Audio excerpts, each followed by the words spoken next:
I'm glad to see you well, though we could roughly place your soul as deep as you went. We could neither see nor hear you. The fluctuations in your ether near the end gave me quite a fright. What in the world happened? Killed Heidelin.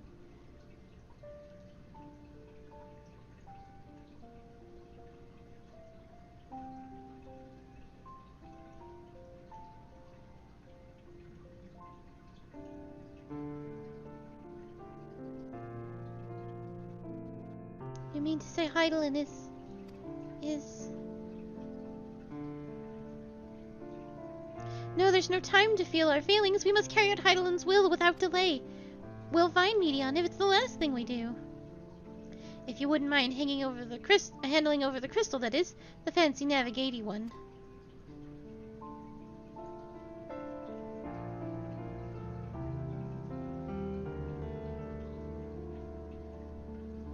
To the edge of the universe, where congregates the despair of countless stars. You're determined to see this through. We are. Should words fail us, we will fight to the bitter end. I know that it pains you to accept this. Would that I need ask nothing more of you. Yet we only have two means of travel, the great expanse, the moon, and Charleon's Ark. I am all too aware that without both of them, there will be no Exodius, but I nevertheless beg you to honor the agreement we made.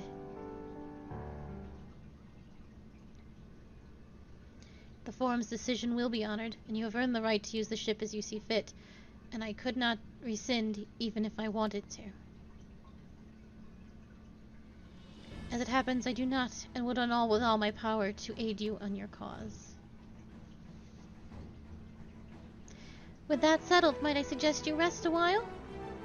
Proving oneself to Heidelin is never easy, and despite our unparalleled genius, we'll need a day to make the necessary calculations. You may as well take advantage of it. You can chart a course through the Sea of Stars in a single day. Ye gods. Shall we head above ground for some fresh air then, and perhaps a nap?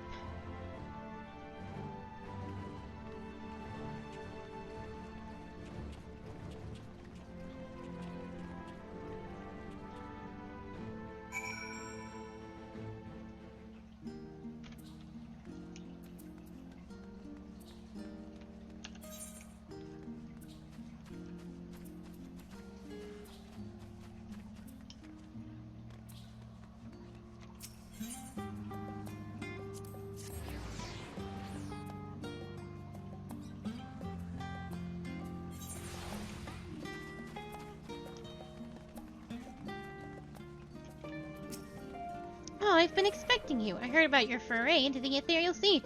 The students have ventured far and wide, but never quite as deep as that. Are you experiencing the after effects from your prolonged exposure? Nausea, dizziness, hauntings? Well, have a pleasant sleep.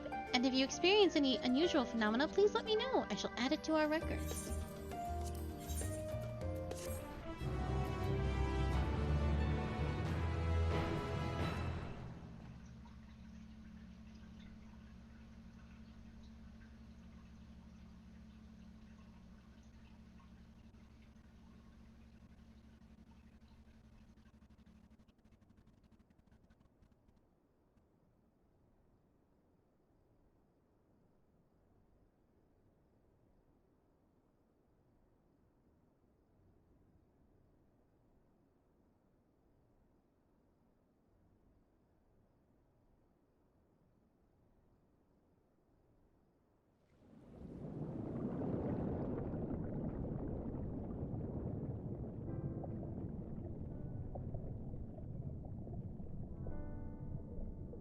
There you are.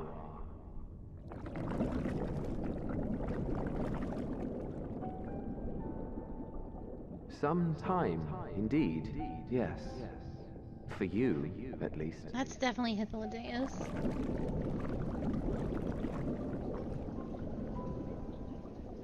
Believe me, I'd meant to get some proper sleep. But here we are, drifting along instead. Well, well, you too. And so we remain, to watch and wonder.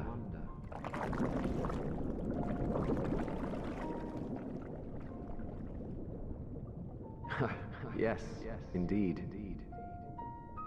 To begin, we first must see the end.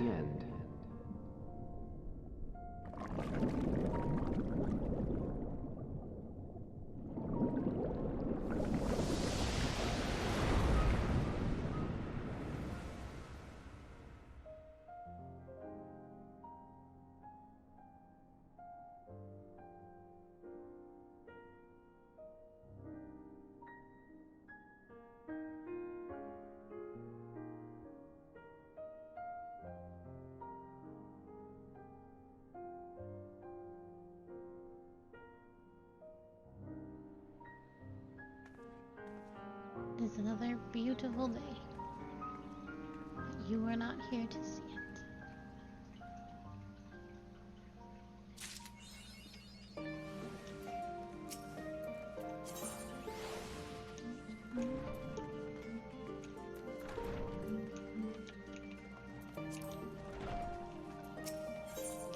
Kryl has urgent news.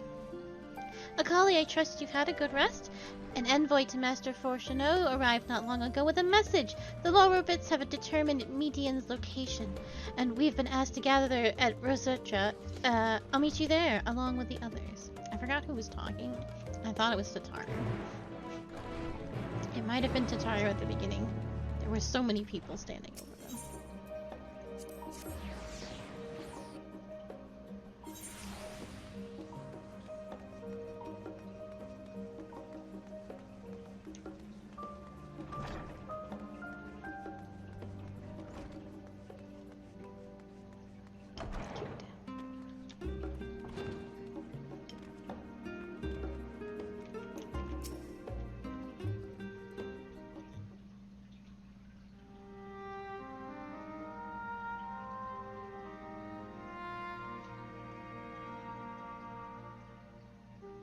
Everyone appears to be present and accounted for. Good. As you know, the Lorobits have deduced the whereabouts of Median by means of a crystal bequeathed to us by Heidelin herself. Your quarry's location is in a place far beyond the moon, in the farthest reaches of the Sea of Stars, at the edge of creation.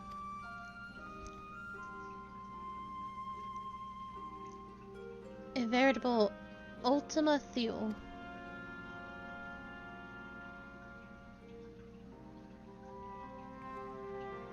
Indeed. Then how are we to reach it? An excellent question! Lucky for you, I have an equally excellent answer. In theory, with its advanced propulsion systems, the moon is capable of delivering you to Ultima Thule, but the myriad other facilities housed within would greatly impede travel throughout the Sea of Stars. Even the Mother Crystal may not possess aether enough to bear so massive a vessel to our destination and back. However, if we integrate the Hyper Hopper into your ether burner, we should be able to fire things up and jump our way to the end of the universe in no time. Father, does this mean...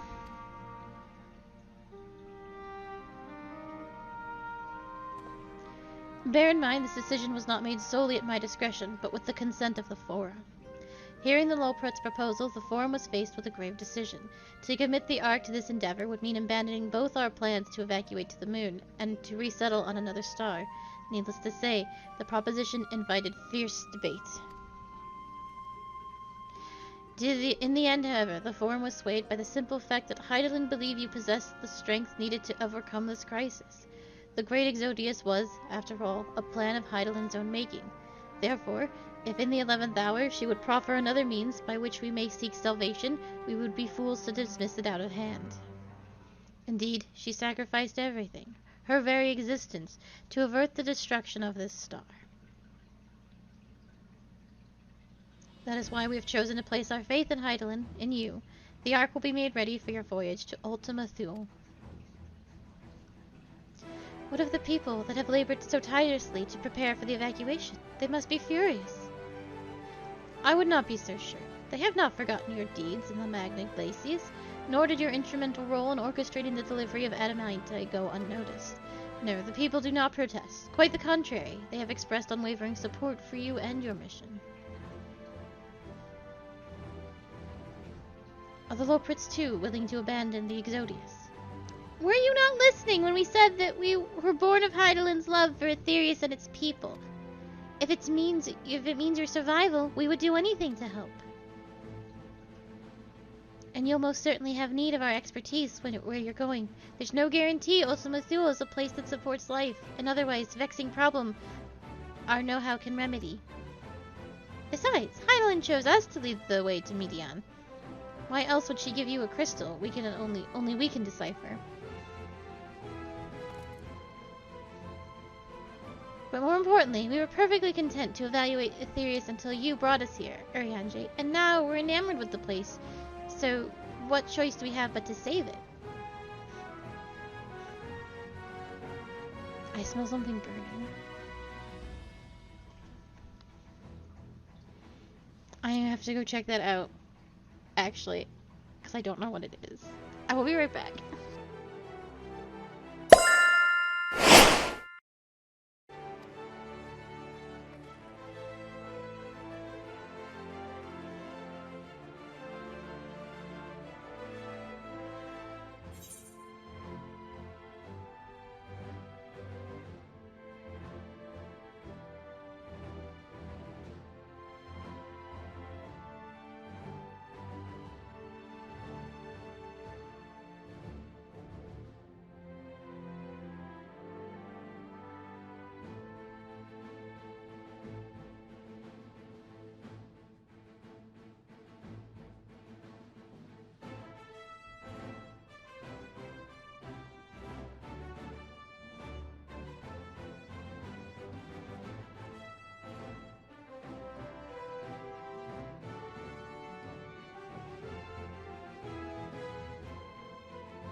Okay, it was fun.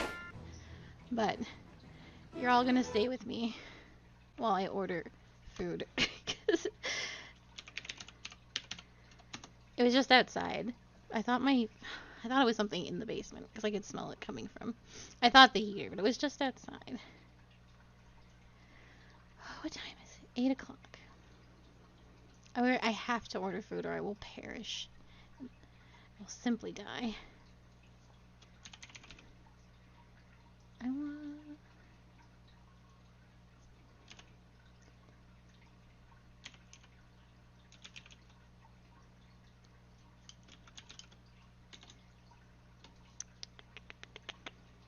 And then I'll have to stop and grab the food, but we will cross these roads when we get to them.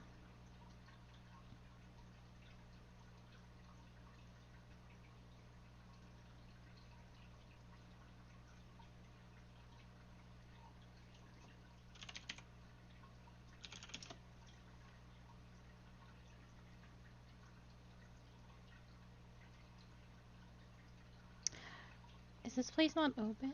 Oh no, it might be too late. I don't...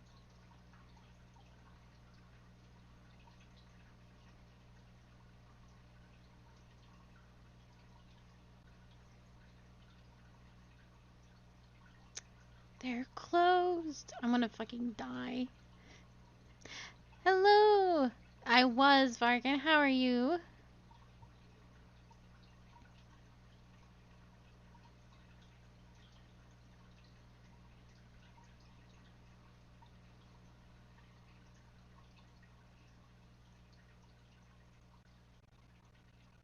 We'll just get Arby's. That's just this. That's just what we're gonna have to do. My day is not too bad.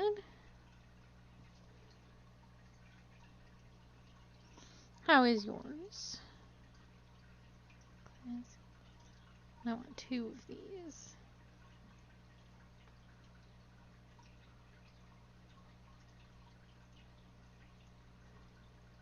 Okay. What's the Endwalker code for Grubhub? I think it's just Unwalker, right?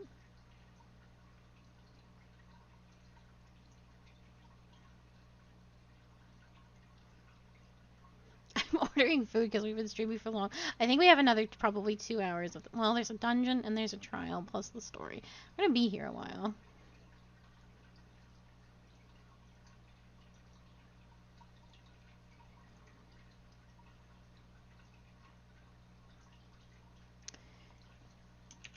And... Walker.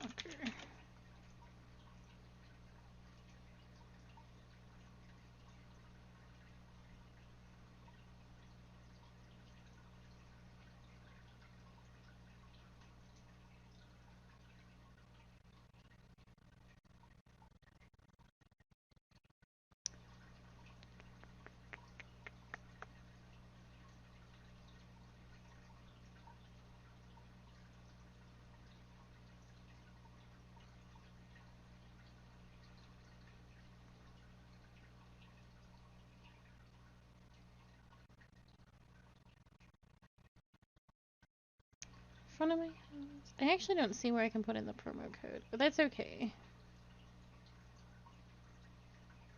I'll survive. I'll figure it out another time.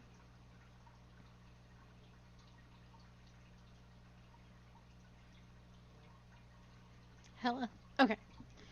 Let's continue with the story now. Yeah, there is. It starts today. I didn't find the spot for the promo code, but I'll order food again. That I can promise. I'm just starving to death. Well, we'll avert the final days, whatever it takes. Akali's been thinking hard about that question.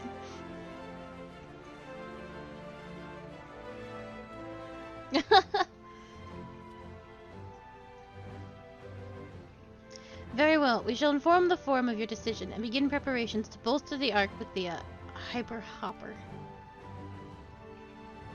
The Lofritz will coordinate with the Ilzebird contingent to have the necessary components transported via the Tower of Babel. Of course, it will take time until the work is complete.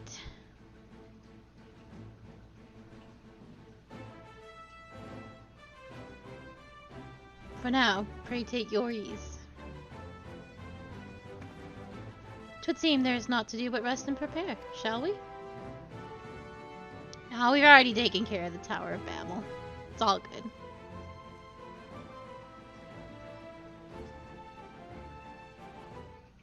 Oh, they all vanished.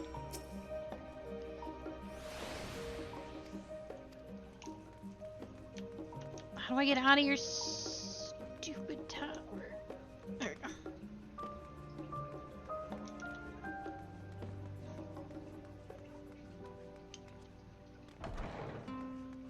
There was. A lot of this expansion is based on Final Fantasy IV. We go to the moon and everything.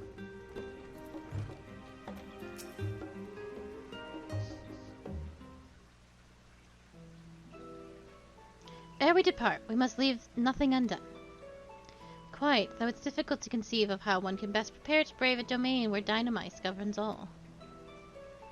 Nevertheless, Hydaelyn deemed us worthy of the trials that await. For lack of any other feasible options at this late stage, let us trust in her judgment and face Mediana as we are.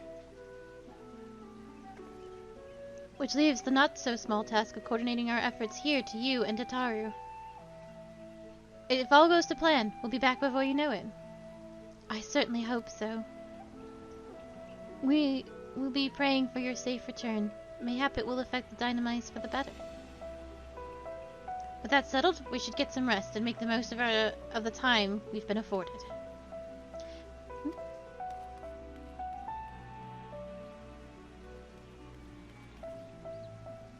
The meeting's over, is it? You were in there for so long I started to worry. What did they have to say? 4 was not one I played a lot, but I watched my parents play the first one on the NES. The Edge of Creation, I see.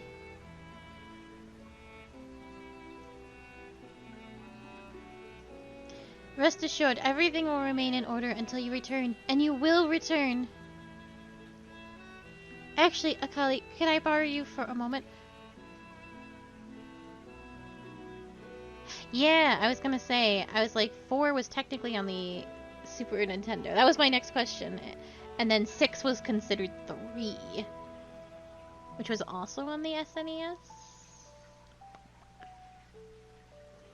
Looks like your plans for the internum are decided. When the two of you have finished, meet us back at the Bildesian Annex, alright?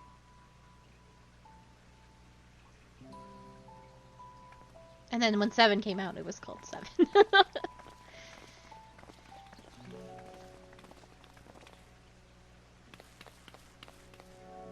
Oh, I love 6 dearly. 6 is probably... If 6 had a stronger second half, it would be one of my favorites. Because I think it has some of the strongest...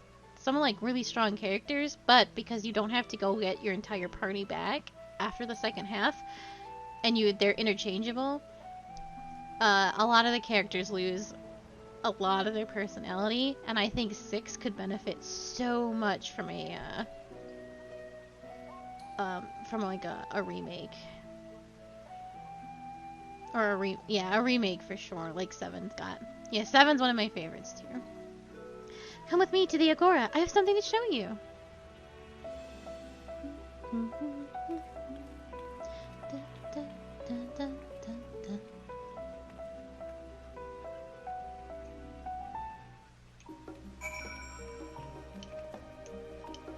I probably should have taken this one.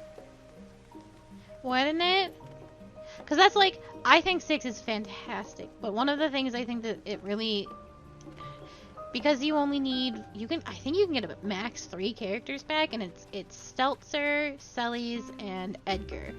So because you could have any of like the characters at the end, but just those 3 in particular, everybody's lost their personalities, and it's not very good.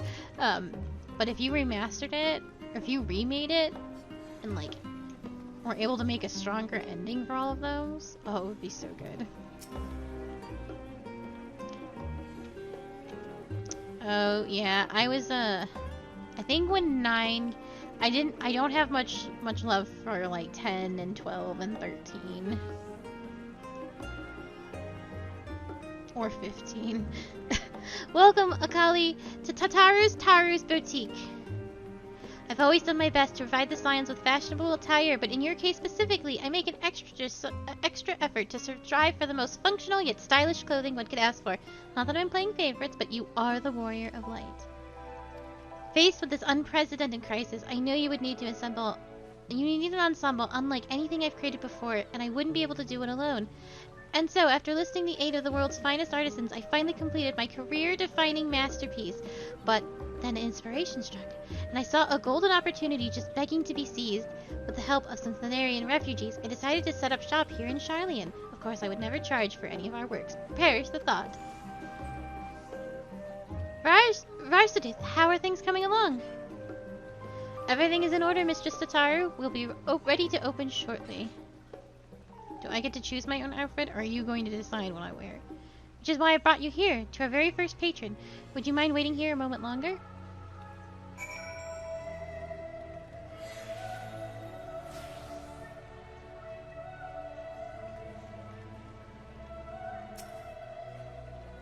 The The following event cannot be skipped, and you may wish to cancel any pending Duty Finder registrations.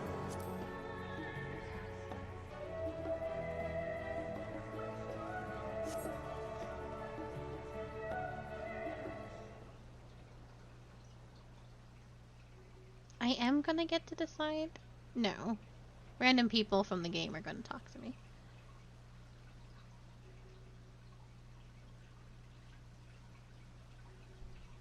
Oh god. Oh, I did not expect to find you here. Oh. Hello. I like you better in this form. Between you and me, your dragon form is insanely ugly. I imagine Nidhana would also wish to offer her regards. Alas, after delivering our dragon scales to the engineer, she remained to assist with the work on the Aether Burner. This Seraculum, too, will stay in Sharlayan while I oversee matters at Razedhan. It is a rather convenient means to keep abreast of developments pertaining to the final days, or anything else. It allows me, after a fashion, to watch over my people in this distant land. Varshan, I was hoping you'd stop by. I can't thank you enough for allowing your artisans to work with me here at the boutique. Please, it is I who should be thanking you. This establishment has restored a sense of normalcy to their lives. You have blessed them with newfound purpose, and a means by which to support themselves in these troubled times. What's more, when they at last return home to Razedhan, the experience and knowledge they have gained in your employ will no doubt prove a boon to the artistry and commerce of our land. In fact, I came here to see how our new employees were settling in, and to express my gratitude for granting them this opportunity.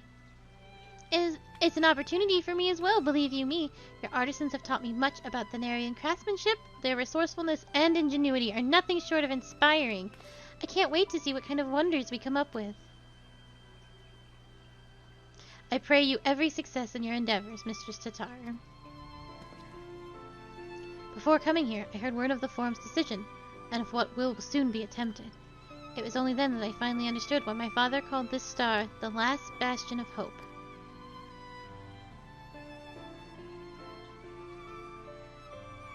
Indeed, it was the last bastion, for the flame of every other star he encountered had likely been extinguished. In the boundless dark, the light of brimming life must have been blinding in its splendor. The journey unto heavens to protect that light. May the scales of my kin serve you well. I have faith you will prevail, and restore peace and tranquility to this star. I would like to visit Razedhan again when this is all over. And we should be honored to receive you. There is still much of Razedhan you have yet to see. Forgive me, I must take my leave. Fare you well, and remember the people of this star have not yet given up hope, and neither should you.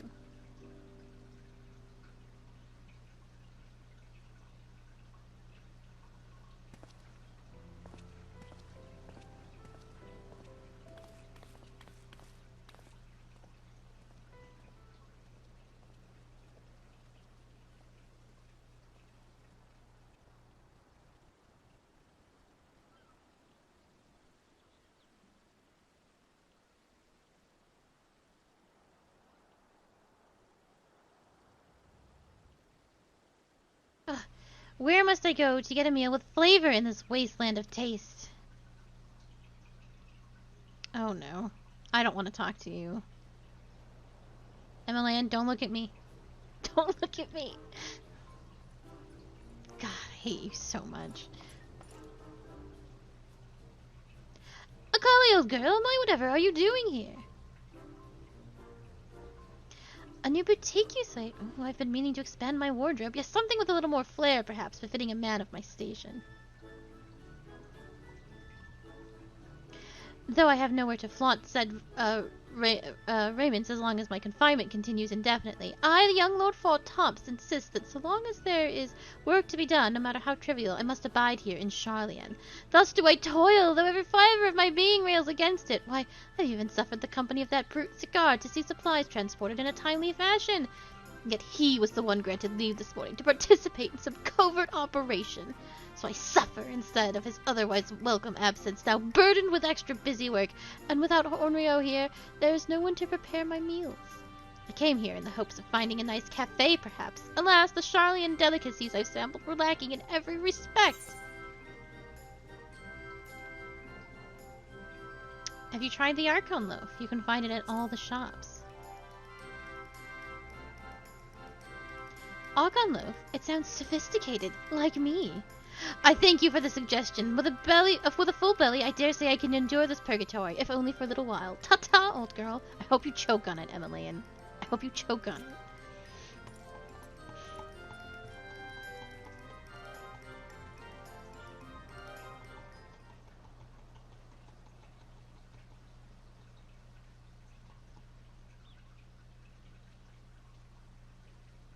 That man is still struggling over there. Well, well, is that Akali and Tataru I spy? Yes, thank you. I love you, Hancock.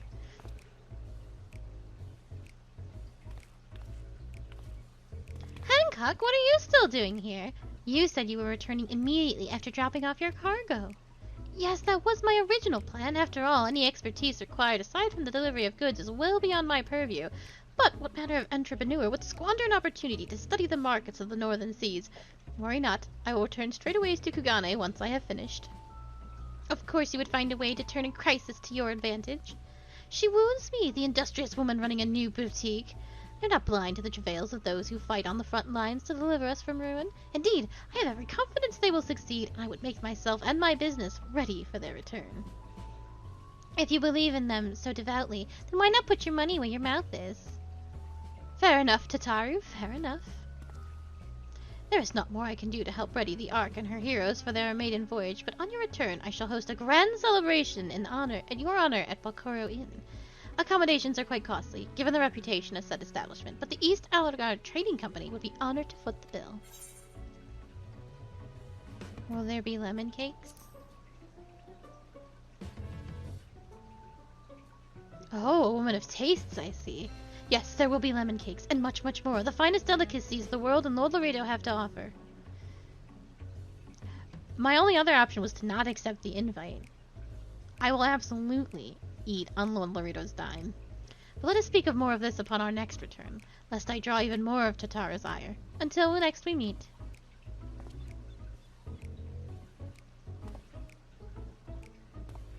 Hancock is literally all I have left NPC-wise. If he wants to take me out to dinner, I'm going to let him take me out to dinner. And then he'll inevitably get impaled like everybody else I love.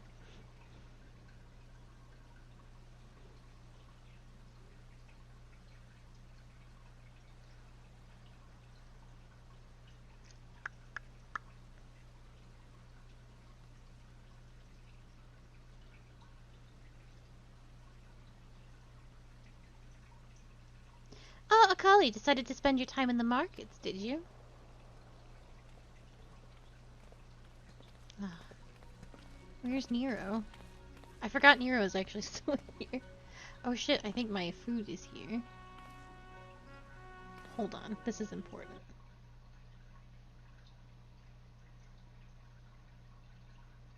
No, he's on his way.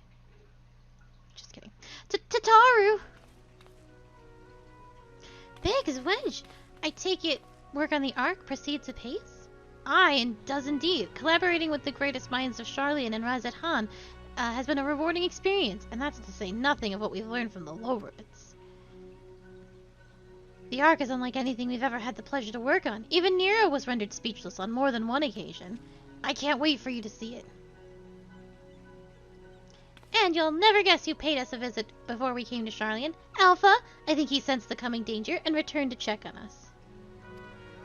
I know, I'm very hungry. Well, I'm almost done with it, I think. He was always one to turn up in a time of need, and I suppose that's why he decided to join us here in Charlian. Good thing, too. I don't know how he does it, but he has a knack for brightening your day just by being there. It's still hard to believe we have the means to send you off the great expanse, though, to the furthest known reaches of, well, everything. I never thought I'd live to see such marvels, yet here I am. Oh, hell yeah. My food's right there. More often than not, you and the Scions are the catalyst that sparks the need for these great innovations. To think how much I'd missed out on had I not been a member of the Ironworks. An awful lot of work, to be fair, and the privilege of being worked at like a cart chocobo. Ha, there is that, too. As busy as we've been, I wish there was more we could do for you, Akali. But no matter what happens, we have to keep believing for a brighter future. No, I told you to leave it there. That we do, my friend. That we do. Don't ring my bell.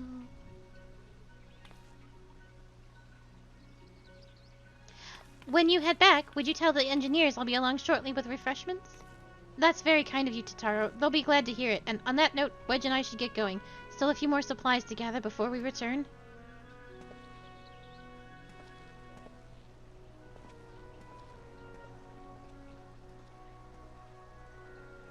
Is he gonna do it? Is he gonna go? Nope. He just runs away.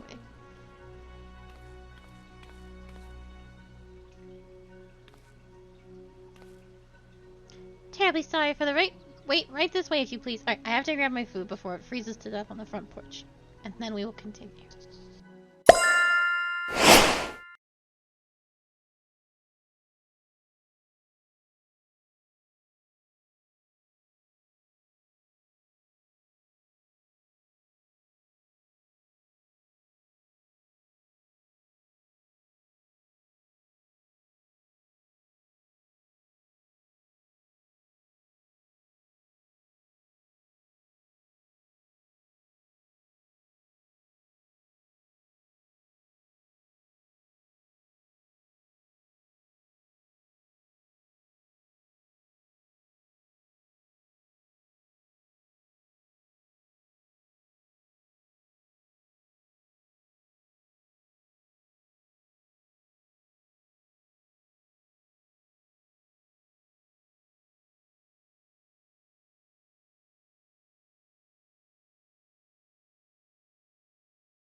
Alright, let's go.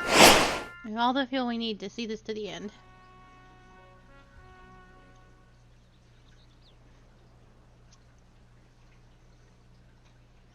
What I need is voice cutscenes so that I can munch.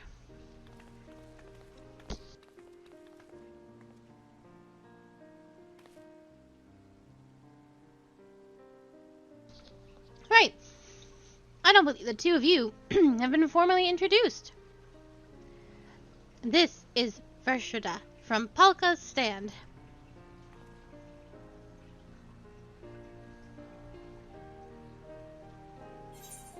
Pleased to meet you. We have met before, though.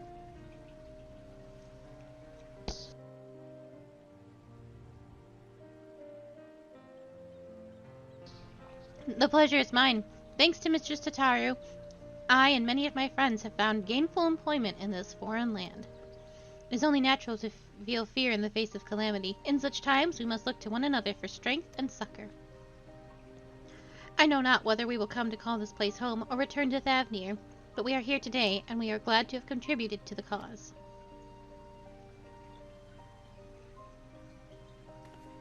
And contribute they did by helping to make your new garments as durable as possible.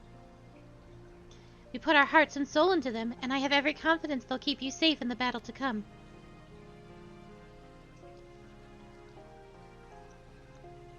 Gods, to think how far we've come since humble beginnings at the Waking Sands.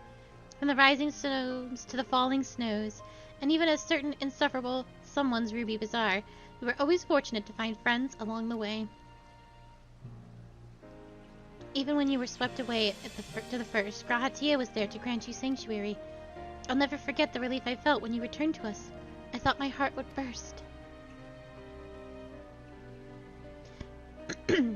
Yours has been a long, long journey, and I've been privileged to watch, often with bated breath, as you preserved time and time again. For all the joy we've shared, there's been much sorrow as well, but I've long since learned you can't have one without the other. Which is why I promised to send you off to the Sea of Stars with a smile. And you can be certain I'll be the first one to welcome you back on your return. We all thought she was going to be evil. I thought that.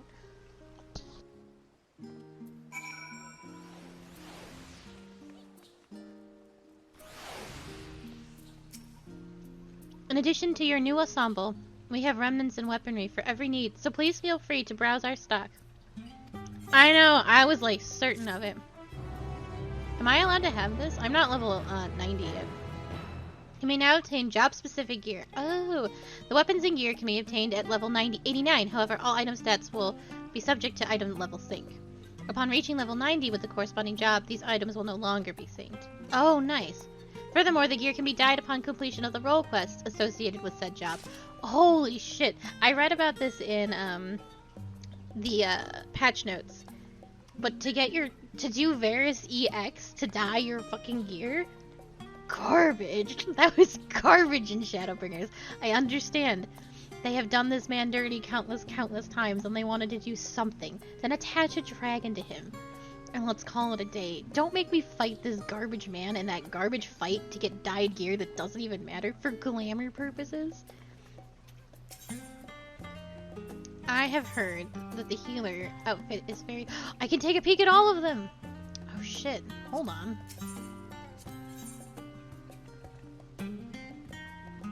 I just kind of like looking... That's Oh, warrior. That's the... No, that is paladin.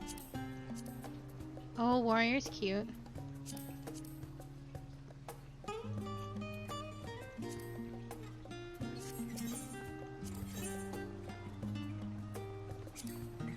Dragoon. Dragoon is spicy looking. Yeah, Reaper. That's monk for sure. So this will be ninja? Ninja. No, samurai. That's ninja. Ninjas is good. Bard. The bard one is really cute. Machinist. Oh, dancer. I know what the dancer one looks like. The dancer one is very good too.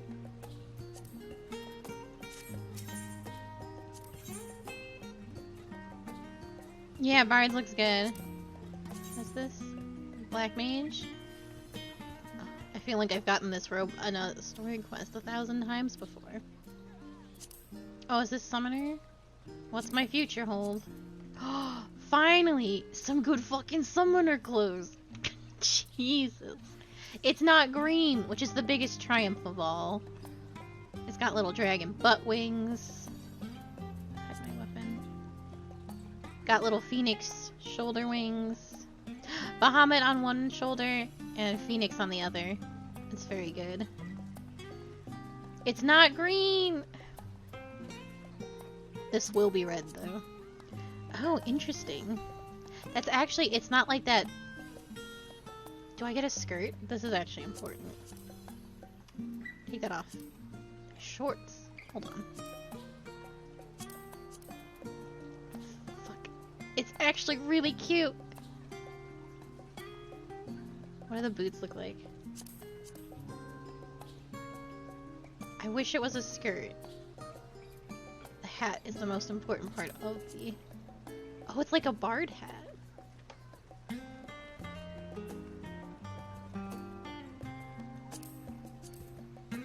Oh god, this is actually...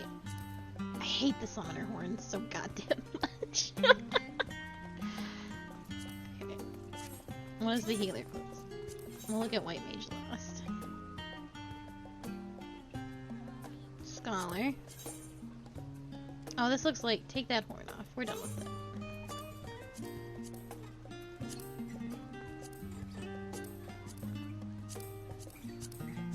Yeah, that looks like every other scholar. The butt bow is really cute, though.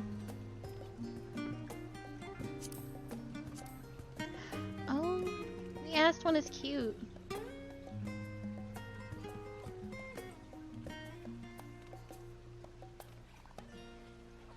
Alright. Moment of truth. I gotta get my white mage. Oh, sage.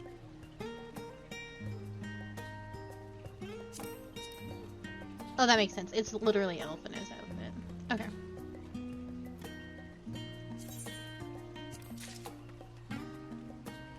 I like that this will let me grab all of these, despite not owning most of these classes.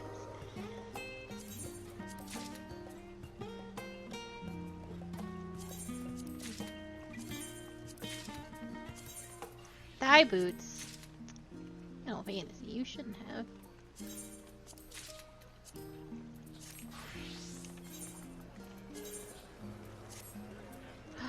It is very cute!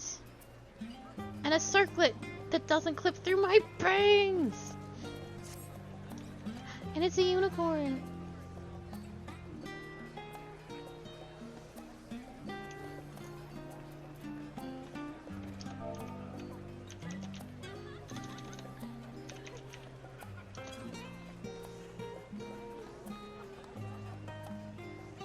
This looks so cute. The shoes are super excellent. You got like open little toes and they're thigh boots. Yeah.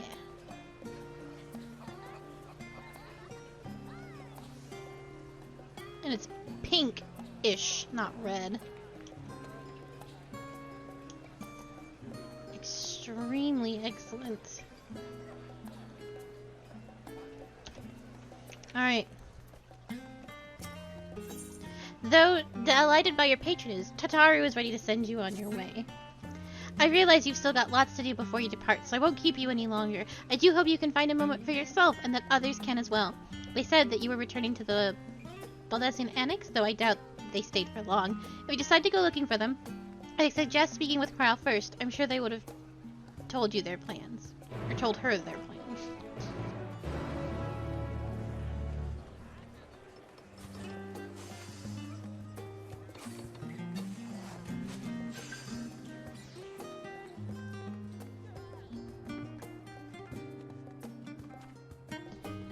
What is this?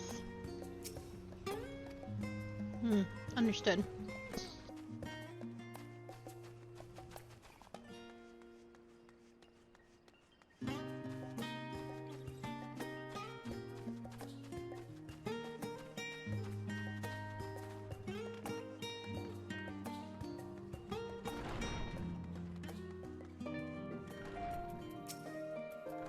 You're back!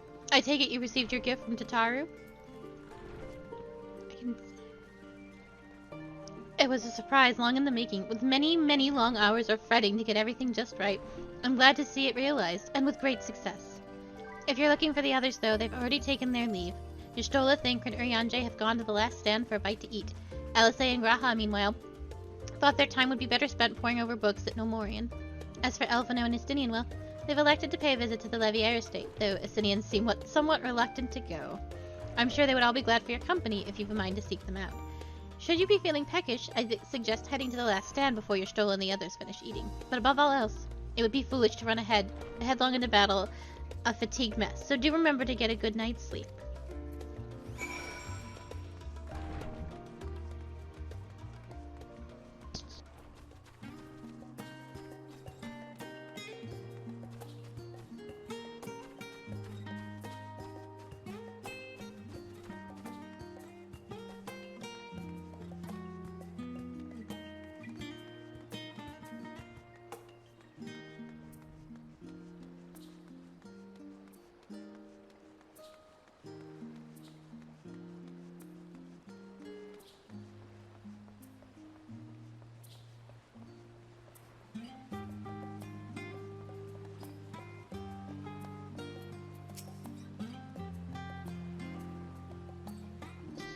Akali, come to make a trio a quartet, have you?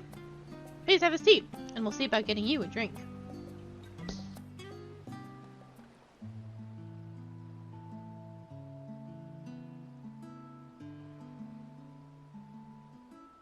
Your business with Tataru was finished.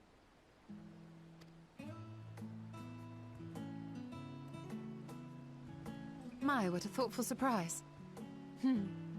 Whatever would we do without her? Indeed. And she's right, you know. It hasn't been all doom and gloom. Feels like a lifetime ago that Master Louis Soir gathered us together to form the Circle of Knowing. Since then, we have experienced much. But rather than feeling wiser, the more I learn, the more I find my knowledge lacking. Forsooth. As a student, vainly did I believe that I held the secrets of creation in my grasp. Yet that which I had seized was but an insignificant sliver of what awaited in the wider world. Every encounter, every experience hath served to open mine eyes, enlightening and humbling me in equal measure. Even from those whom I called enemies have I learned many a valuable lesson.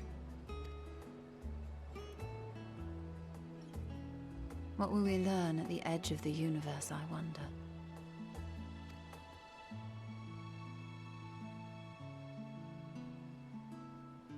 Ultima Thule, where the bringer of the end makes her nest. I, for one, can't possibly imagine.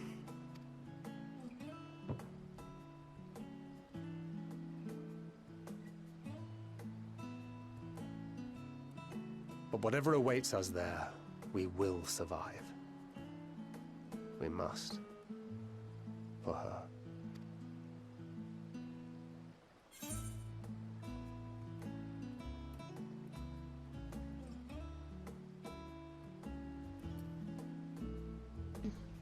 You've got nothing left to prove. Not Tareen, Norman, Philia. It's weird without my bunny ears. I need to fix that.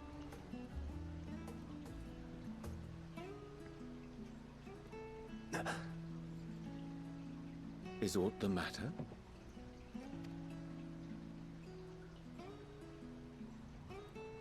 No, it's nothing.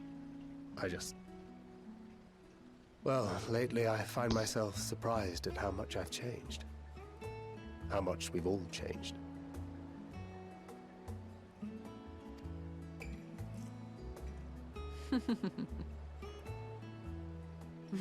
We've come far together, and if we have aught to say about it, we'll go further still.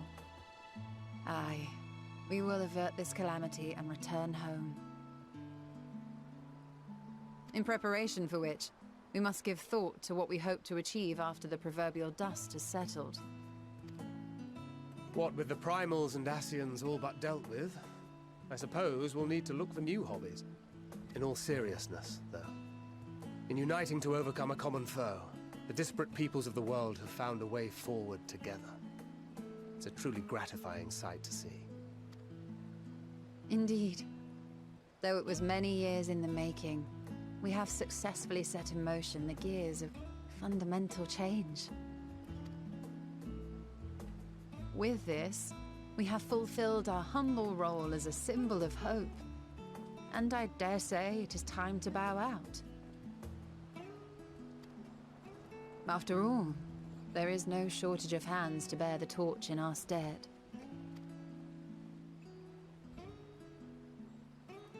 You know, I never really considered I might live long enough to see an after.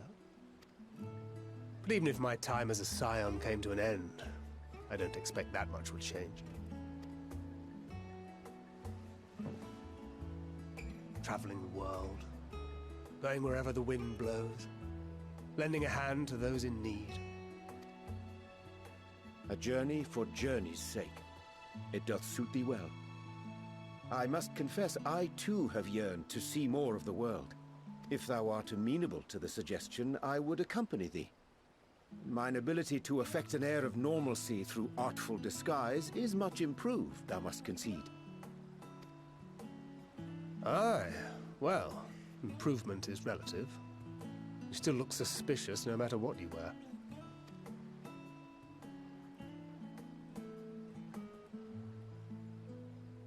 What of you, Ishtola? Any grand plans? Why, continue my quest for knowledge, naturally. To begin with, I wish to know the state of the reflections, to which end I must find a means to travel between worlds. 'Tis the least I must do if I am to keep my promise.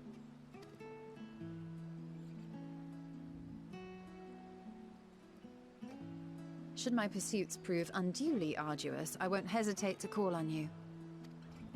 And in return, I will take you to see Reen one day. I'm sure you cannot wait to see the fine young woman she has become. Spare me.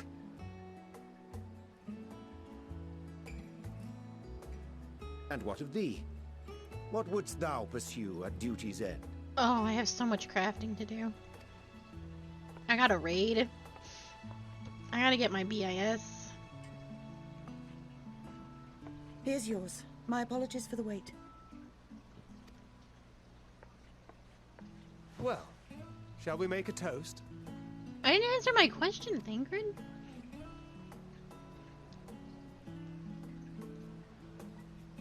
To victory. To our comrades. To the future of the star.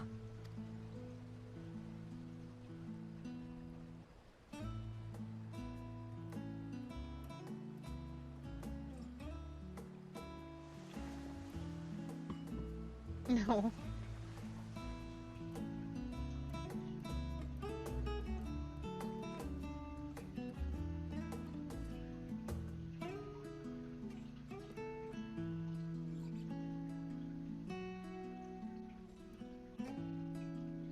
Man, as summoner right now, I was so close to out DPSing the Reaper when I was in one of the dungeons. I was trying so hard. I was like, please. So, because you have Bahamut and Phoenix phase, and then you have like the Primal phase.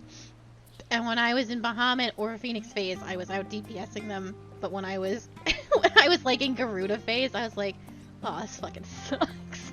I can't do any damage.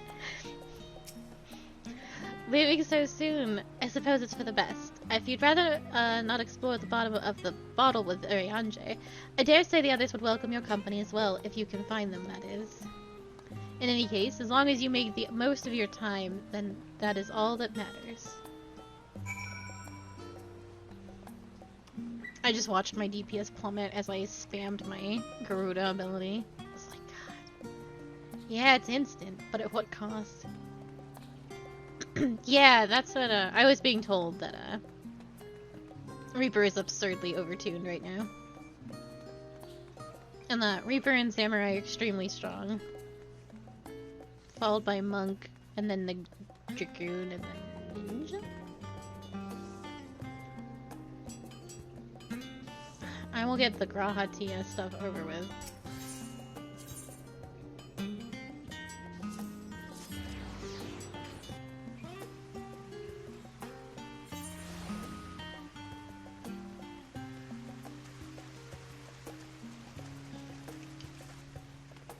I don't know where Mage's fault. At present. I know a red mage was kicking my ass in Zodiark, and I was like, the fuck? But their rotation wall has basically remained the same, so they would probably naturally be stronger. Whereas, at least at present, until I get my big abilities and whatnot.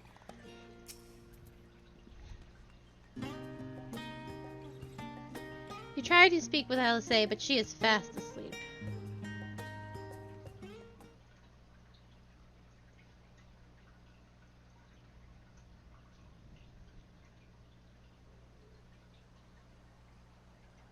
Yeah, they keep their big moves through like 70s, so like Flare and Scorch and whatnot. And so I think they'll always be strong as the U level.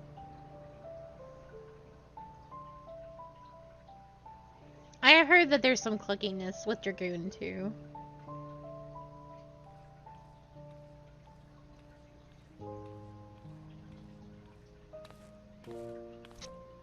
Oh.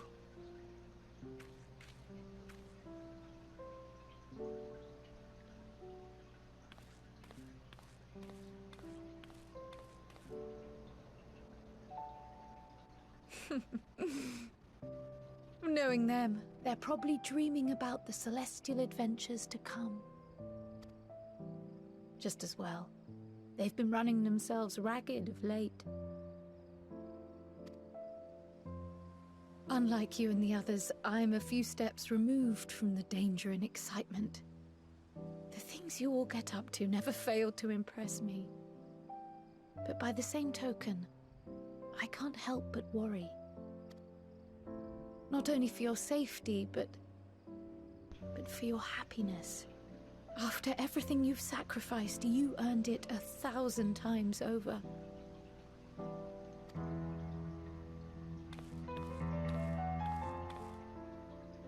From the simple pleasures of tucking into a hearty meal or collapsing into a comfortable bed, to the grand triumphs of visiting legendary lands or finding true love, you deserve all the joy in the world. There is so much that life has to offer, so much to be treasured and shared with those we hold dear. So promise me this. Come what may, you won't give up on your own happiness. When you're out there fighting tooth and nail, it's all too easy to forget.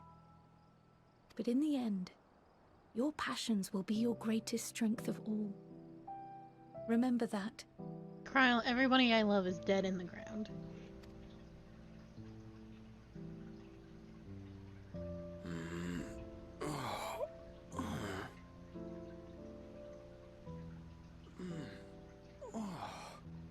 This feels familiar. Well, 'tis good to be...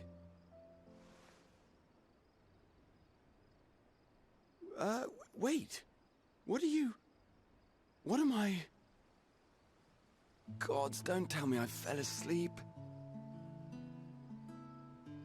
Not that there's any shame in it, but you were sleeping like babies.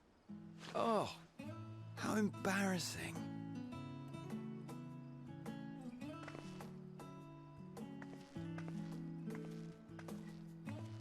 Not a word to anyone. Understood? Not one word.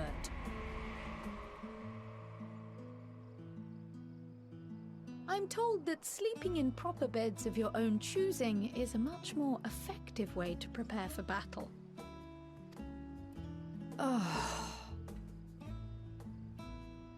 So, what were the two of you doing here? I had a few books to return to the library. Thought I'd take care of it while I could. And you? Just vibing.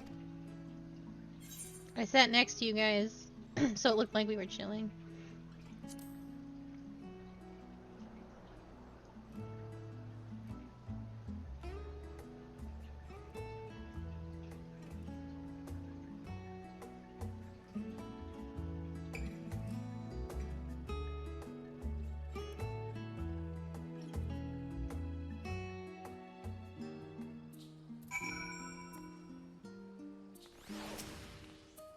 If nothing else, these two seem to be in good spirits, so I'll see them back to the annex for some proper rest, even if I have to drag them by their ears.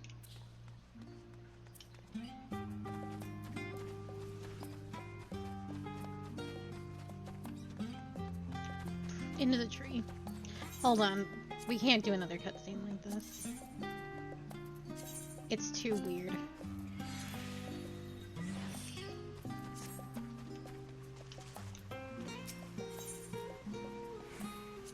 I can't believe Alphonse took Estinian to see his father.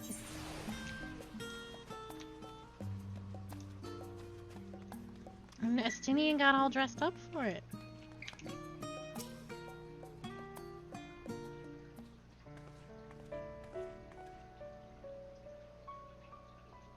Oh. What brings you here?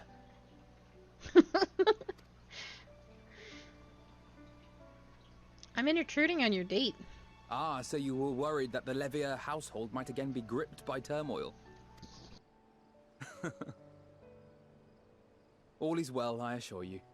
In my letters home, I had made mention of Estinian, you see. My mother wished to meet the legend in person, and so we arranged to have a spot of tea together. Where were you in my hour of need? Fell beasts I can face, but I'm not made for idle chit-chat with lords and ladies. Well, I for one thought you held your own. Mother was the picture of delight. I might have been delighted myself, were we in a tavern with more agreeable drink. The thought of fleeing crossed my mind. But what then? I'd never hear the end of it. Least of all from Tataru. I'm sorry. 'Twas not my intent to cause you such distress. It's just... it was one of the things I didn't want to leave undone ere we set forth. That's not to say I think we won't be returning.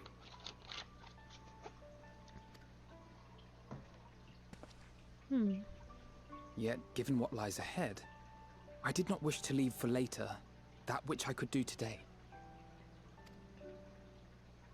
After all, tomorrow is never promised. It's fine. Not like I had better things to do.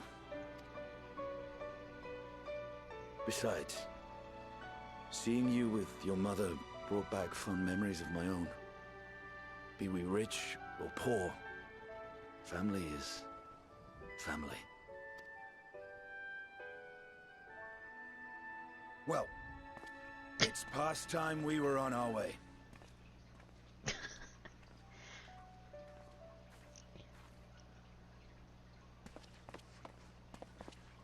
Wait!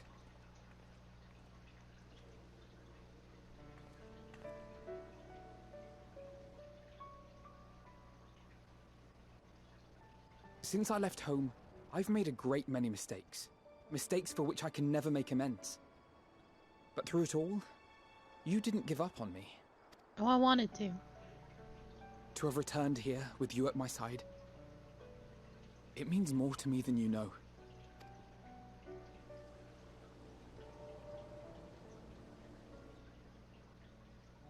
Thank you.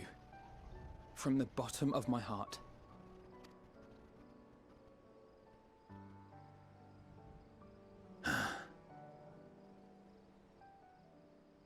Forgive me, but it needed to be said. I'm the one who owes you thanks. Were it not for you, I would not be alive today, nor come to terms with Nidhogg's spirit. I am ever grateful.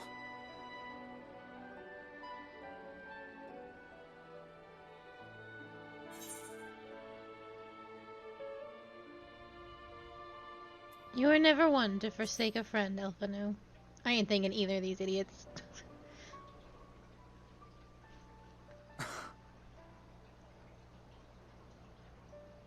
No, I'm not.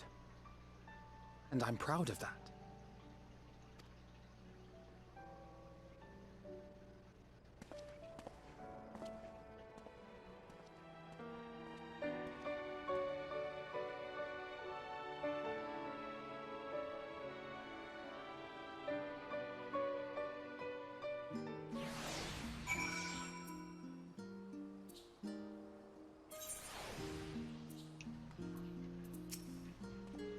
All that remains is to return to the annex to give my armor one last polish. I expect Elphino has maintenance to carry out on those floating things of his too.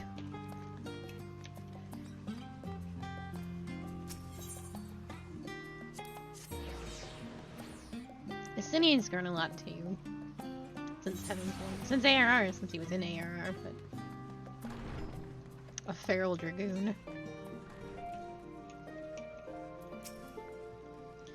Welcome back, Akali. Your turn to catch a final few weeks before embarking on your mission, I presume? What? You'll be happy to know your chambers have been cleaned and fresh linens laid out. I pray you enjoy the sweetest of dreams on this final night before the big day. I want to say the Axolotl is already a minion that I probably own on Cass. I don't know.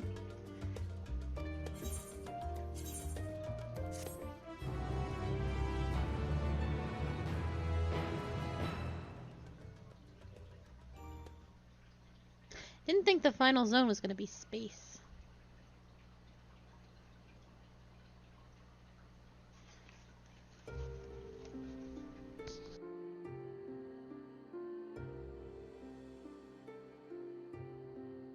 Oh, wait a second. Oh, fucking see this.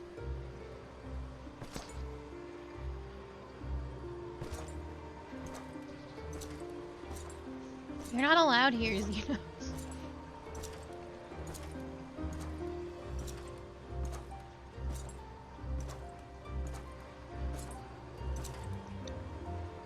I didn't think we'd go back in time either. I thought time was going to be a duty, and then I got to touch the aetherite. You will never get what you want. I need this man to leave. Not even the battle you pine for so dearly. I'm so fucking tired of him.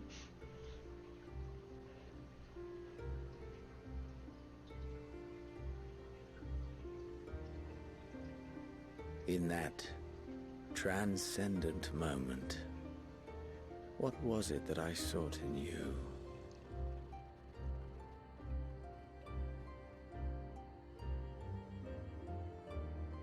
Anne, what was it that you sought in me? Literally nothing.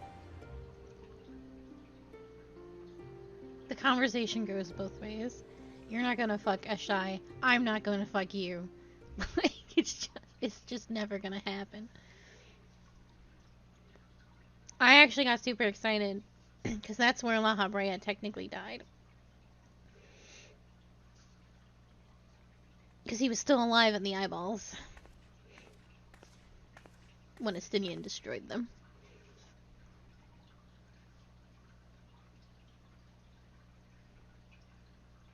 For me, it was a dude. It was.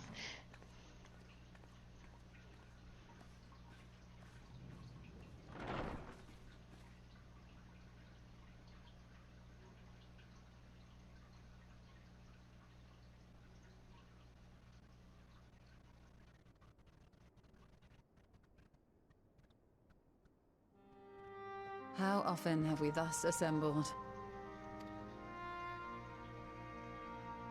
To combine our knowledge and seek solutions to the problems before us. Back at the Waking Sands, it was all we could do to address the most minor of troubles. Who could have realized what we'd find when we began to look to the sources of the realm's woes? At the Rising Stones, we made great strides and shared many moments. From the joyous to the sorrowful. We've had occasion to call other places home too. Be it Ishgard or Kugane, we were fortunate to find sanctuary wherein we might take stock and continue our fight.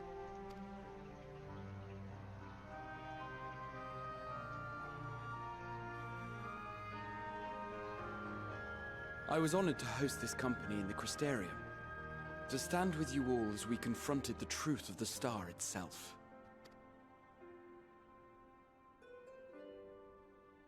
And now from this place, we go to fight the most important battle of all.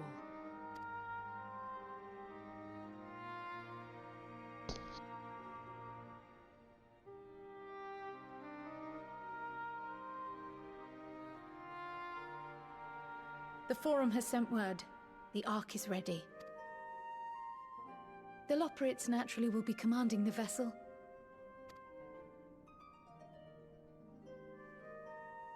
They will see the 8 of you to Ultima Thule.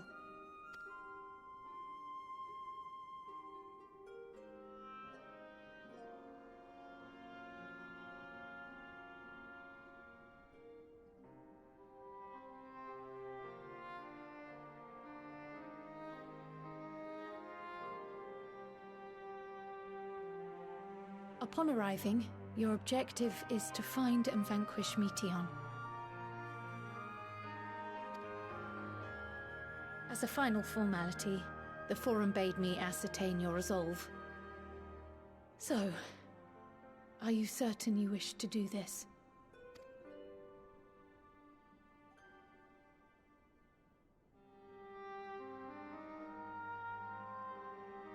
We are.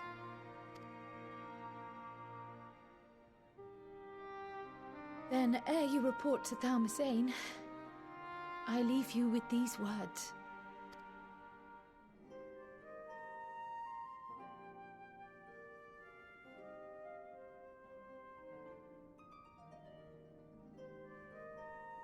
You must triumph.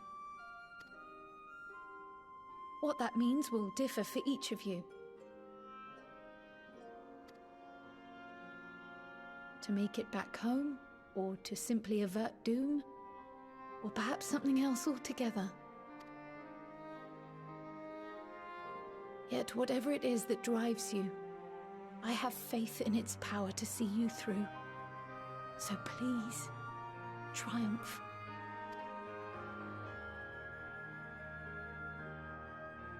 Triumph, as we who remain behind believe you will.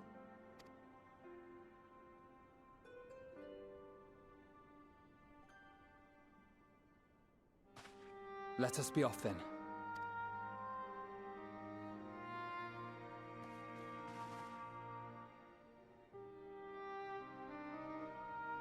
Wait!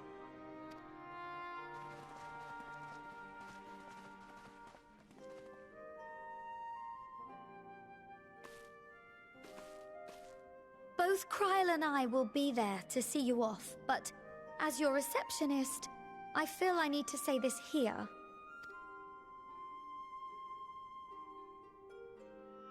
Safe journey, all of you, and be safe.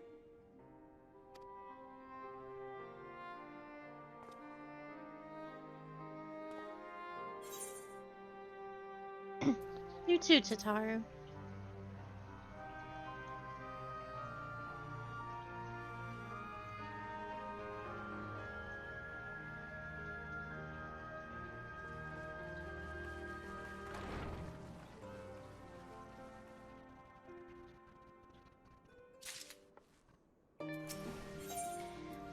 Ojika Shinjuka is ready to send you off with a smile.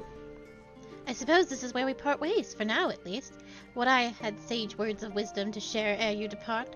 Mayhap the teachings of Golf Baldessian will suffice. Surrender not to anger or hatred, he said. Look beyond them, and there find true strength. What one sees beyond is open to interpretation, I think. But for me, it would be the things I cherish most in life. Things I believe that are worth fighting for. Something to consider as you venture into the sea of stars.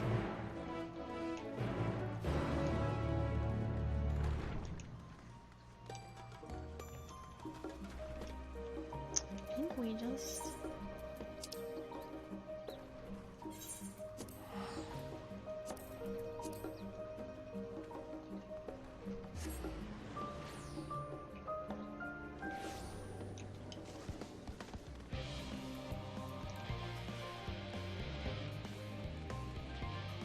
I sure hope some accessories drop from the dungeon I'm about to go do.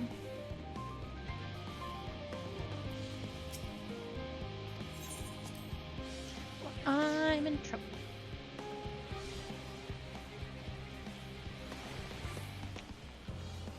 And not a necklace.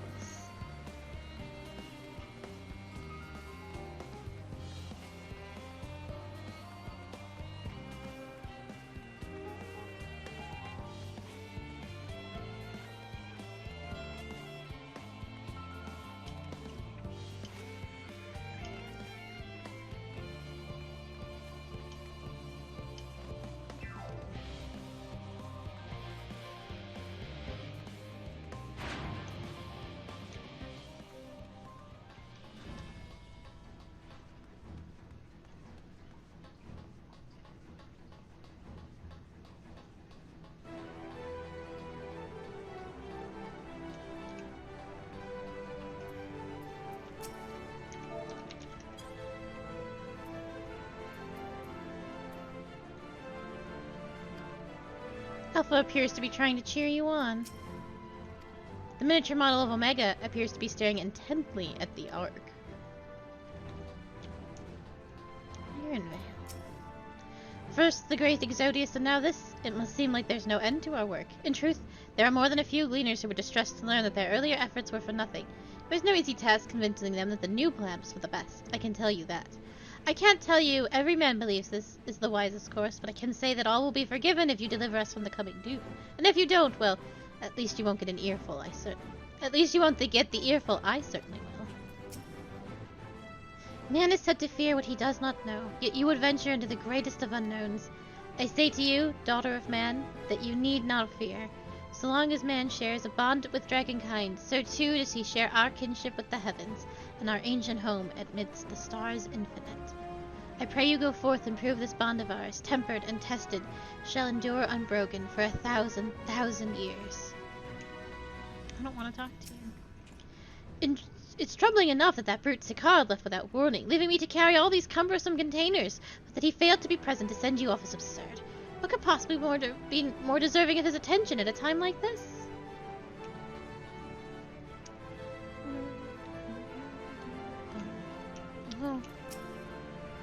We were quite fortunate the lower pits and the hyperhopper were based on principles similar to those of aetherology.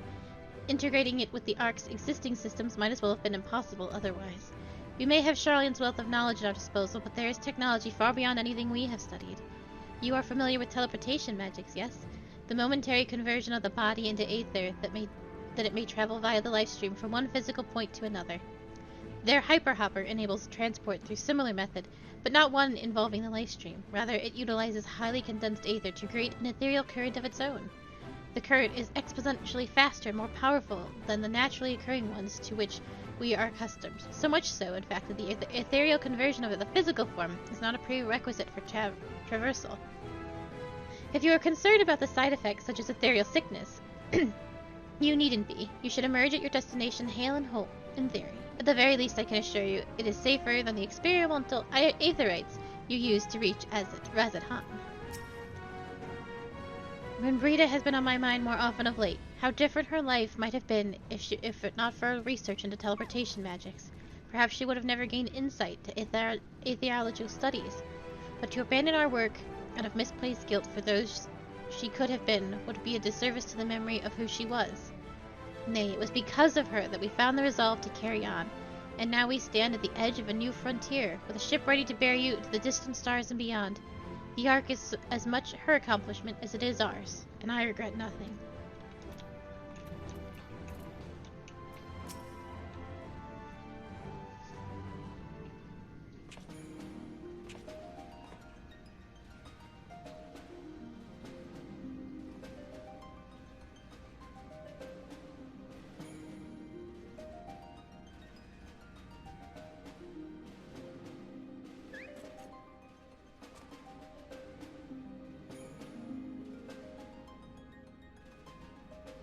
All present and accounted for? Good. As you will have heard, the Ark is ready. All that remains is to board and be on your way. I've seen my fair share of tight schedules, but this was bloody murder. But we did it. We finished the ship. It's safe, fit for purpose, and looks good to boot. Aye, it's a Garland through and through. I really don't know what we'd do without you. Thank you for everything. Don't mention it. Ever since that episode with Omega, I've been toying with the idea of star-faring vessels.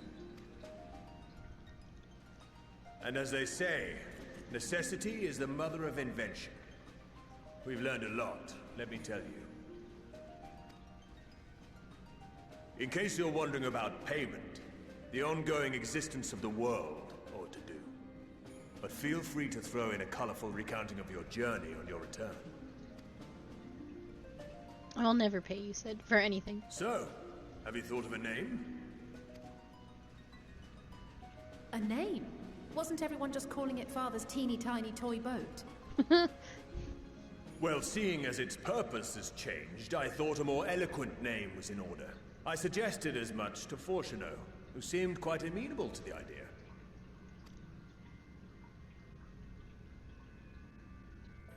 As you know, this vessel is the culmination of heretofore unprecedented collaboration. And though said collaboration is owed to the Scions, there is another whose noble deeds made our work possible. From a fragment of Dalamud, we obtained not only advanced materials such as refined adamantite, but the knowledge to traverse the stars. And this fragment would not have found its way to us had the Archon Louisois not fought to protect this world, and in so doing, laid down his life. Now that the vessel stands complete, I cannot help but wonder if it was more than mere happenstance. If it was my father's intention to guide us here. In the hopes that his guidance will see you all safely home, I name the vessel after that self-same fragment of Dalamud he delivered unto us.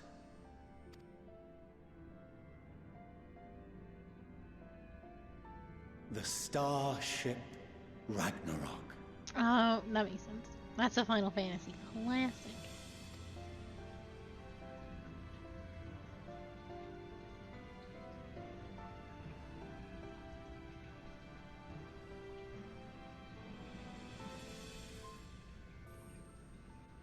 The spaceships are always called Ragnarok. Sorry for the wait.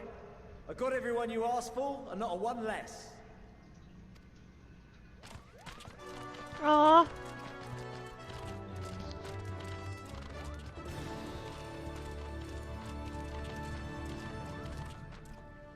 What are you all doing here? Oh, I invited them. The representatives of those tribes with religious inclinations. You've done a fine job of readying the Ragnarok, but for it to take flight, we'll of course need the power of the Mother Crystal. Given its immense size, however, transporting it would be an absolute logistical nightmare, not to mention we'd need to shatter it into tiny shards for feeding to the engines. But a brilliant idea came to me. We convert the crystal's energy into forms that can transport themselves!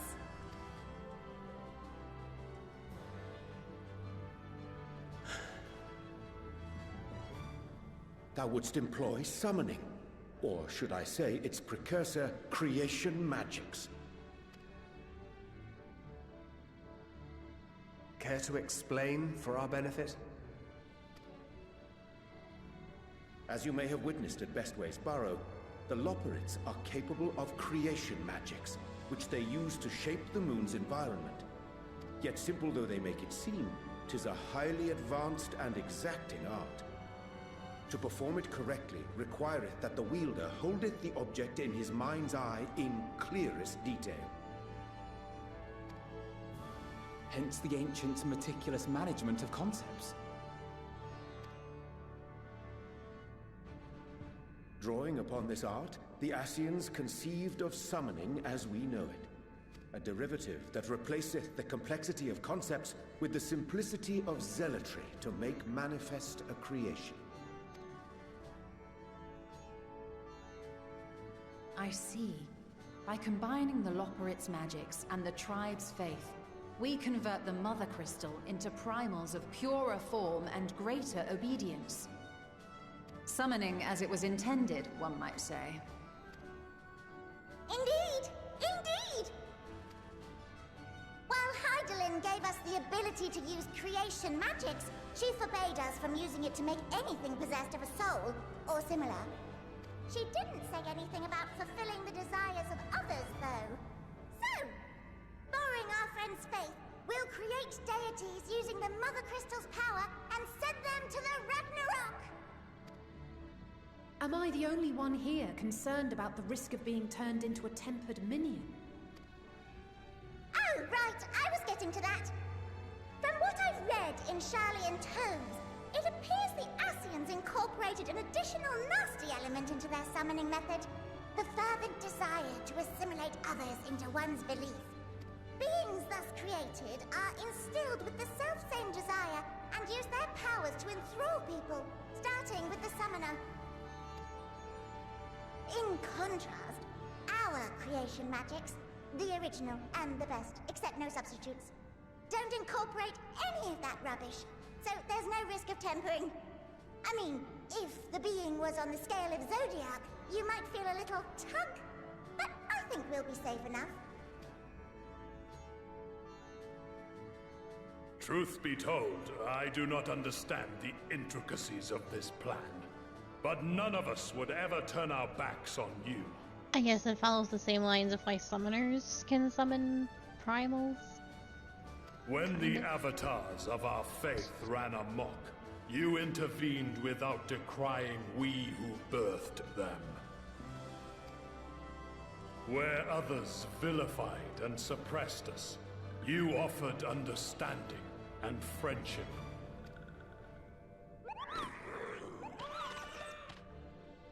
In gratitude, we will share with you the true expressions of our gods. Not malevolent deities, but benevolent saviors. Alright, you lot, we're heading to the ethereal sea. Stay in sight, else you're liable to get lost. Lead the way.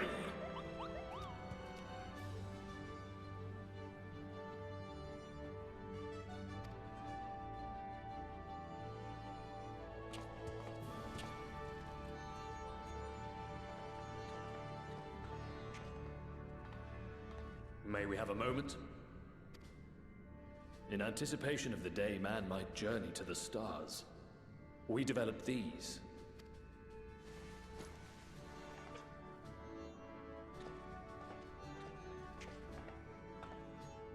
Portable teleportation devices. One for each of you, designed to work in tandem. Press the button on one, and in a matter of moments, all 8 will activate and send their owners back to the Ragnarok. There is no telling what hazards you may encounter. If you find yourself separated or lost, please do not hesitate to use them. Be safe, all of you, and come back.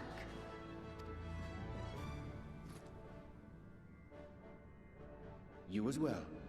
I pray you take care. Looks like everything is in order, so I'll go ahead and board. A few of my fellows will remain to assist with the summonings, but rest assured, the vessel won't want for competent crewing.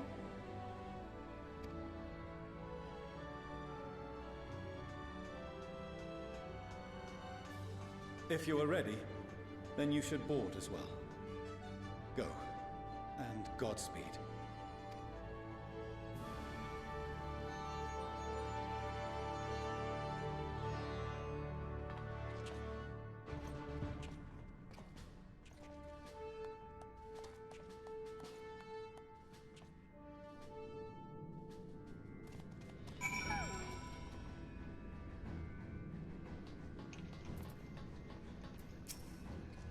If you would come this way, I will direct you to the bridge. Upon boarding the Ragnarok, several cutscenes will play in sequence.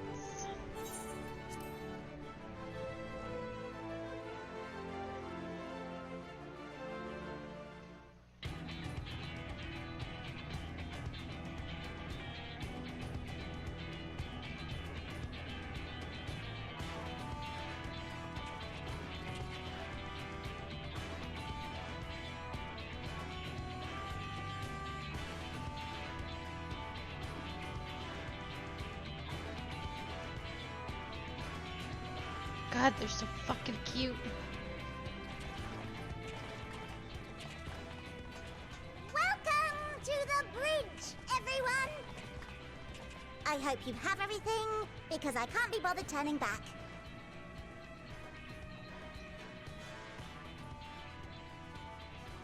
Right then, make yourselves comfortable. We're setting off in just a moment.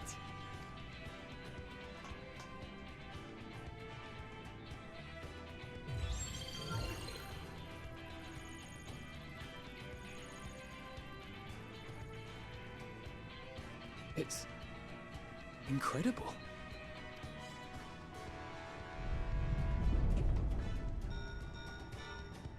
This is Fortuno. Can you hear me? The preparations for the summonings are complete. In accordance with the 14th phase of the plan, we have moved the Ragnarok to the launch site. The gates are open. You may depart when ready. So, are we ready? As ready as we'll ever be. Let's get going. Oh, come on! A burnt-out star's got more fire in its belly! Try it again! With feeling!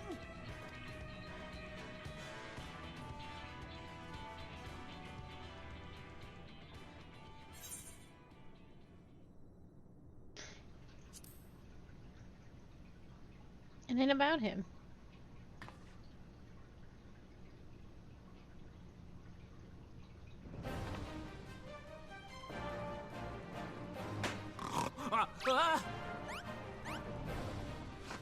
Engage!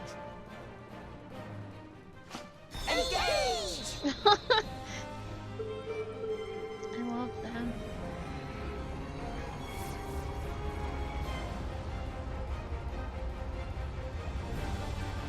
We probably want to sit down or something, right?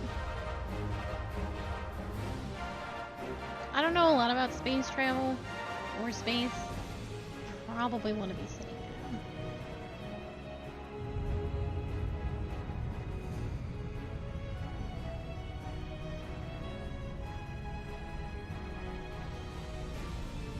This thing is going way too slow.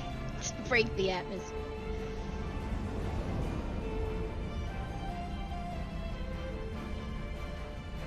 I'm sure it will be fun.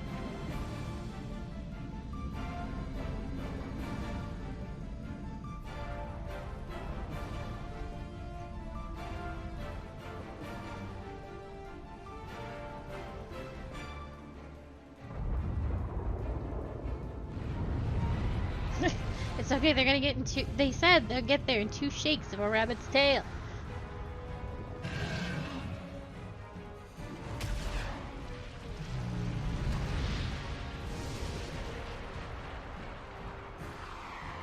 Larching.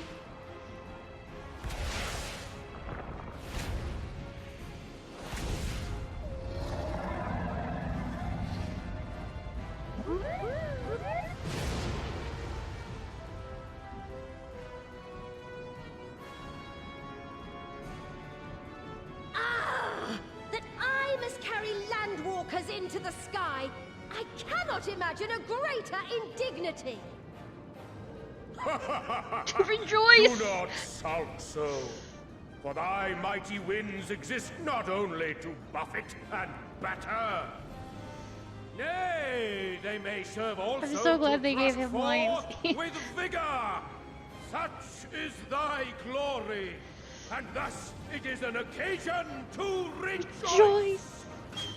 So come, let us revel! The glory of sacrifice! He's reveling.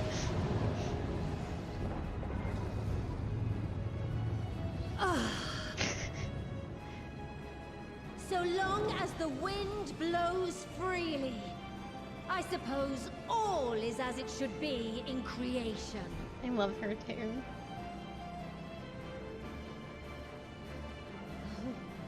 I will render unto them a storm, that they may pierce the firmament and fly free!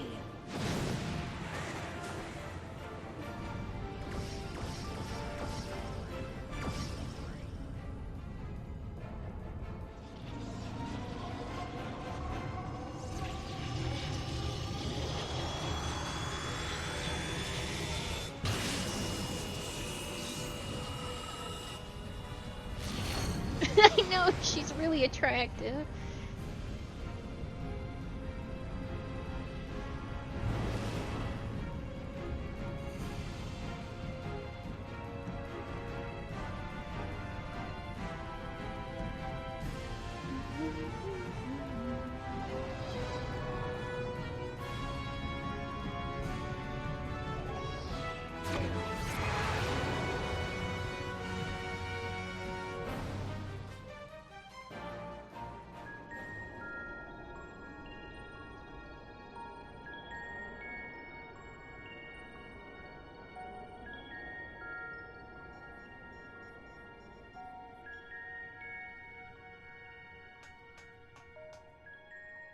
Still in one piece?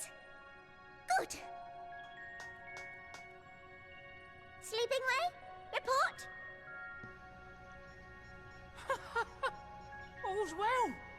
fantastic, even! Thanks to the power of those primals, the engines are roaring and we're ripping along! All values are also within projected ranges. Time to destination is 8 carats. Perhaps 7 at a pinch. I don't know what that means. Alright, let's go over some points of caution. Our destination, as you know, is Ultima Thule.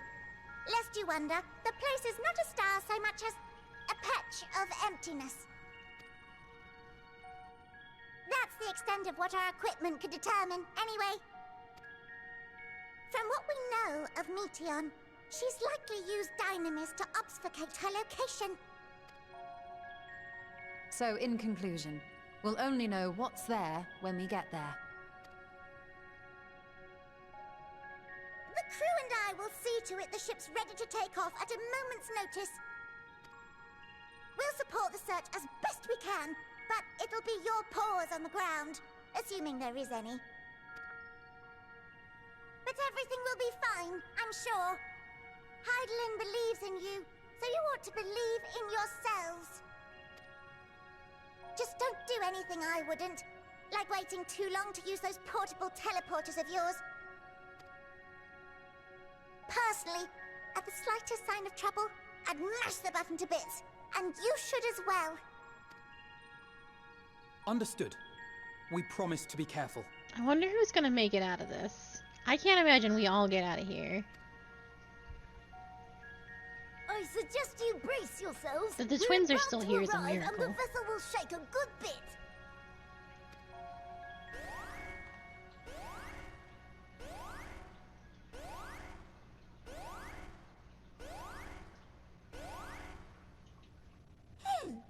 What is this? Something is interfering with the equipment.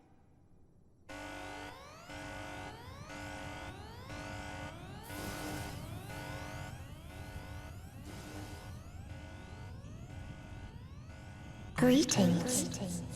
Media.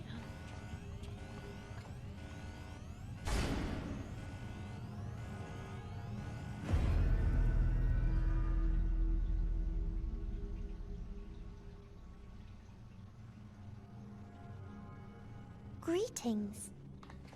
Can you hear me? Median.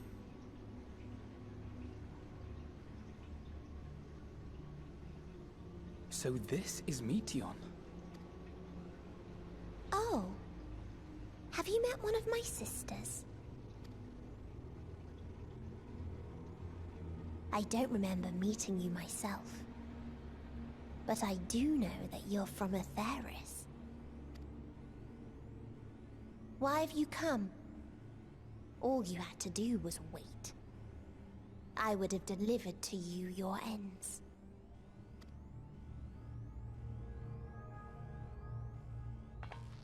We didn't ask for that.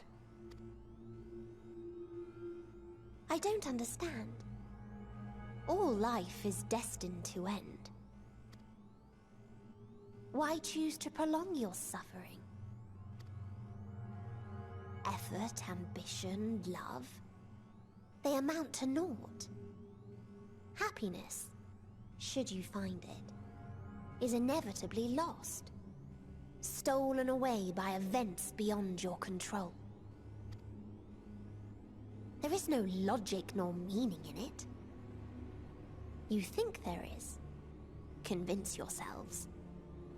But it's all a cruel accident.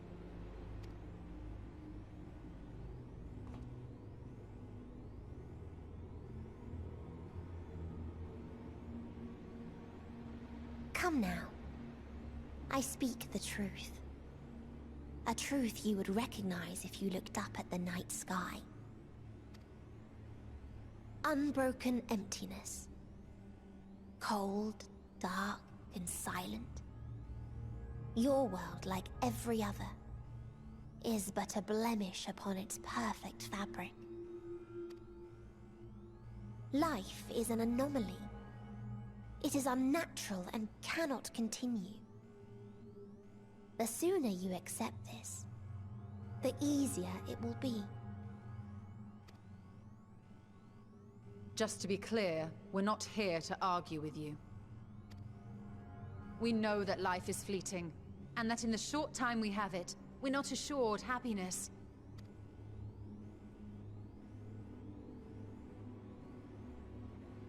Indeed. I've seen far more sorrow in the eyes of many I've met.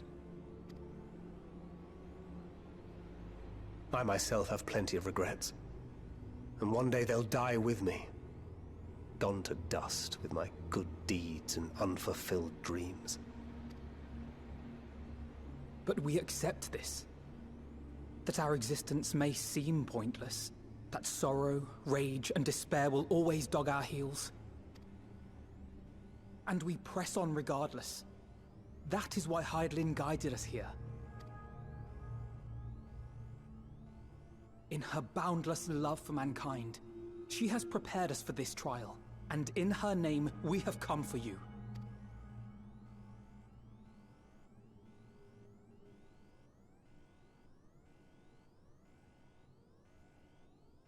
Yes, I sense it.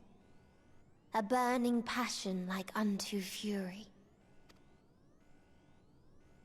I know it well. For the same passion once burned in many a star before yours.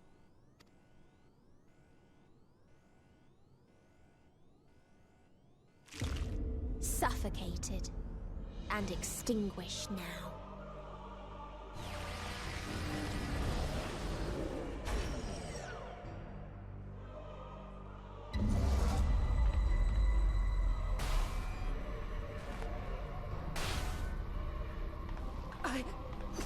I can't breathe. You approach the bounds of my ultimatum, where emotions dictate reality, where resignation and acceptance unite to embrace the end, where those who yet valiantly cling to life cannot thrive.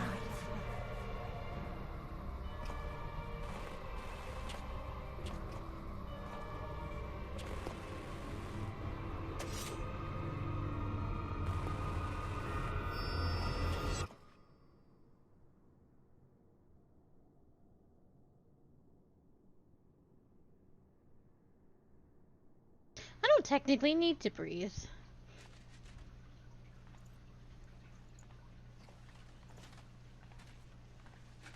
Or is that only water? By the Fury.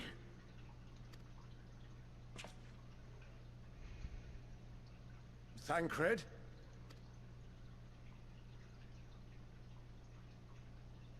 Meteon has gone as well.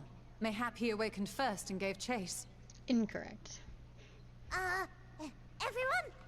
It appears we are at our destination. This is Ultima Thule. If Thancred dies, that's a bingo square. Not that we knew what to expect, but I wasn't expecting this.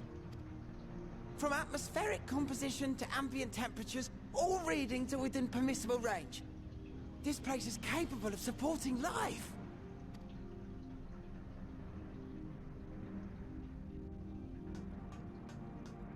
If that's the case, then Thancred may well have gone on ahead.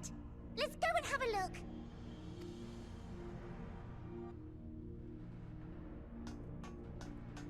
Meanwhile, I want the rest of you to perform a full inspection of the ship, as well as a biological scan.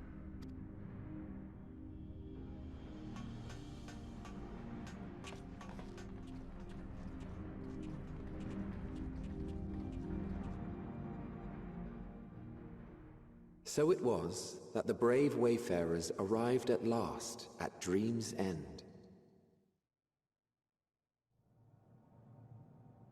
We've switched narrators. In following their path walked and history written, No, they're doing I it am together. made keenly aware of one truth. Though the curtains may fall again and again, so long as others take the stage, ever shall there be more tales to tell.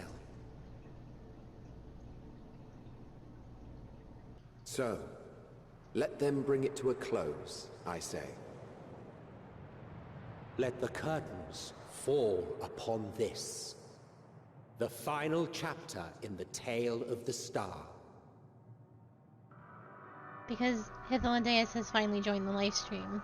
And of course he immediately has gone to Hades to bother him endlessly. Is this a dead star? So they're telling the story together now. As I live and breathe, I live and breathe. Well, the environment itself shouldn't kill us. Well then, let us search for Thancred while exploring the area. Oh man, there was a lot of good things that happened in the past, but Hythlodaeus saying that once Hades and Azim's purposes were complete, he would die along with them, because his purpose would also be complete. It's all good. It's very good. The ship we leave in your care.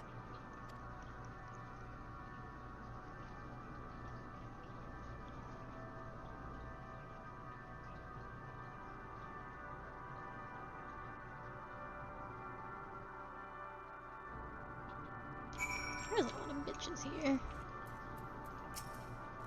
I thought Midgar Summer was actually here. That's just amazing. I was like, Midgar Summer? I can't agree it will be of help in these strange surrounds, but I've readied a provisions node in case of emergency. Of course, if you encounter any real danger here, I expect you to return to the Ragnarok at once.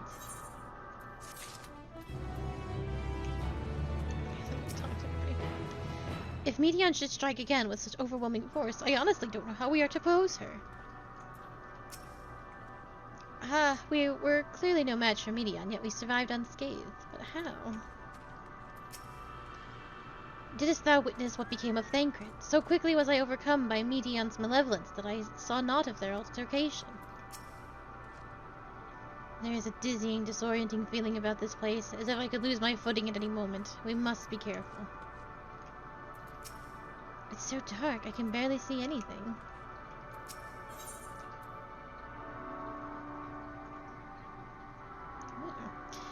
These are rare. No, they're not. Try as he might, Alphino can find no sign of Thancred. We're fortunate this place can support life, albeit barely. I suspect even in the torpid, stale quality of the air. But never mind that. We must find Thancred. Let's begin our search from the prow of the ship. It seems as good a direction as any. I'll try not to stray too far lest we lose sight of one another.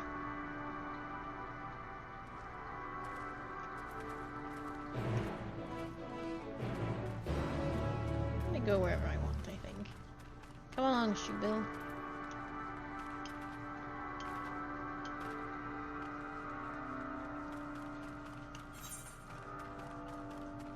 Oh, there is much to this place.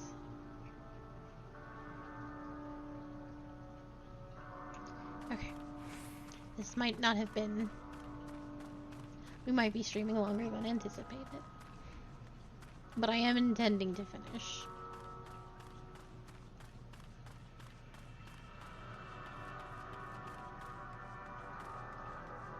Dragon.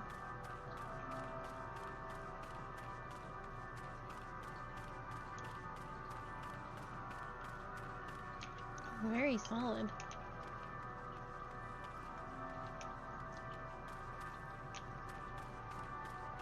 Why are there dragons out here?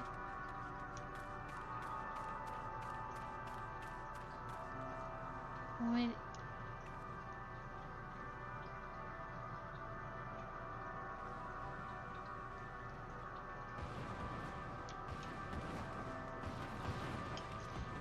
This reminds me, this game, like, of a World of Warcraft zone, actually. I could not tell you which one. Probably some Outlands bullshit.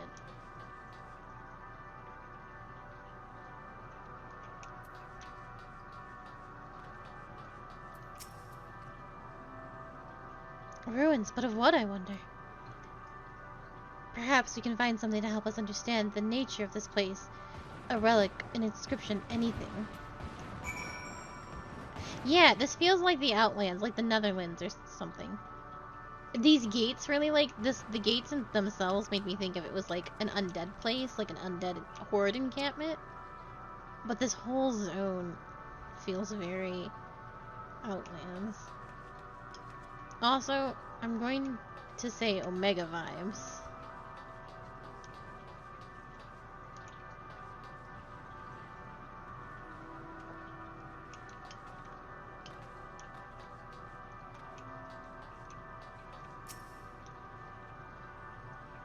Yeah, I'm thinking Omega.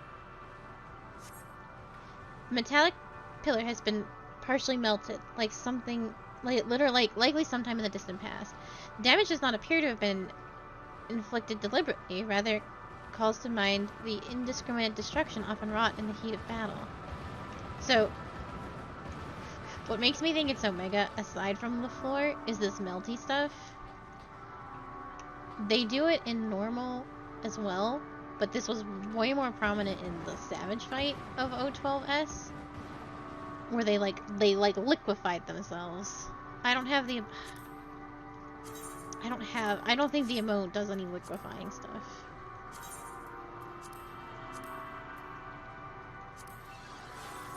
But yeah, it's this particular pattern that makes me think Omega. Well, yeah, when they transform from one to another, they do a silvery, they melt. They melt and become like this silvery dark blue. Dragon, I am trying to do something.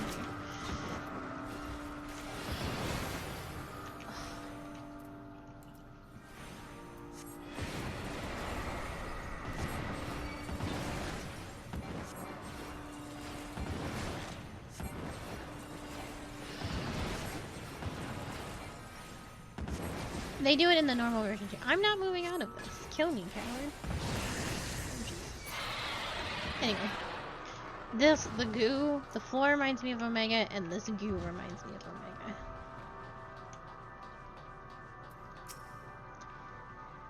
There is a structure here in front of me here, yes? A tower of some sort? Partially melted?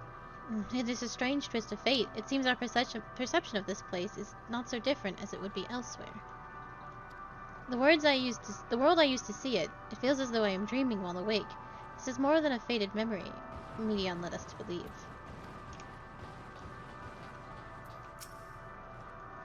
Look here, this part is relatively intact. The intricate design at the top suggests it is man-made, though builders were surely not men as we conceived them. It's true, Sprightly. You are up exceptionally late, or perhaps early. Having said that, I swear I've seen this pattern before.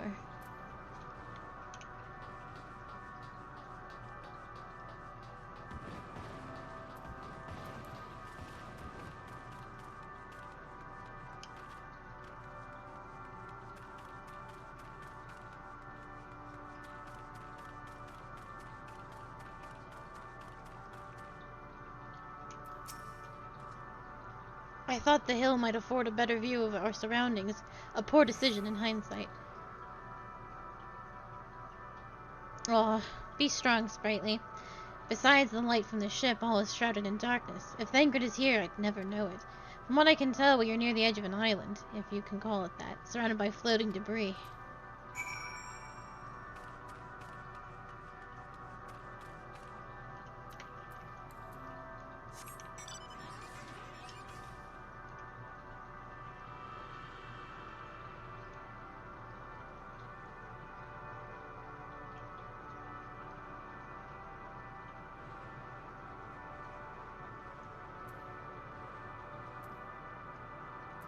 I don't know, if that dragon attacks me, it's on your head. Were you able to find anything? As I feared, there is still no trace of Thancred.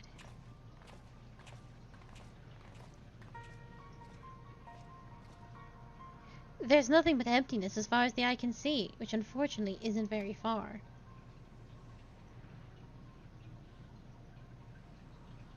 Though I can't help but suspect someone or something is here. There are times when I sense it drawing close, and then a chill washes over me, leaving me exhausted. Leaving me with the feelings of death and anguish.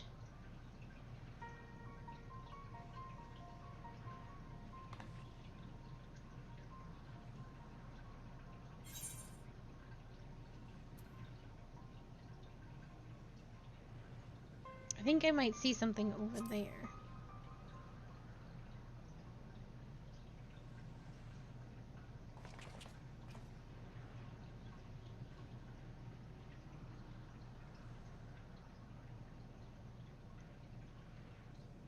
What are you talking about? There's nothing there. Y'all can't see the dragons? Okay.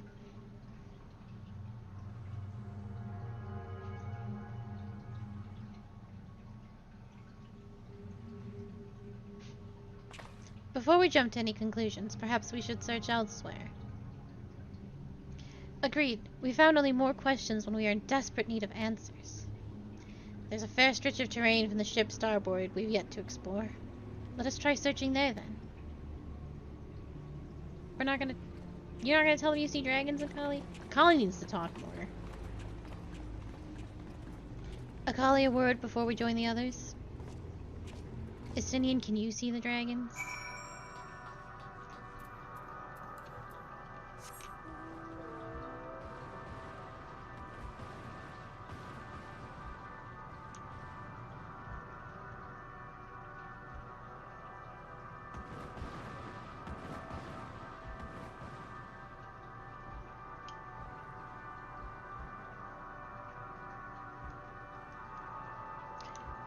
Ashtola's sight is a mystery that is still probably the most inconsistent thing about this game. Can she see? Can she not see?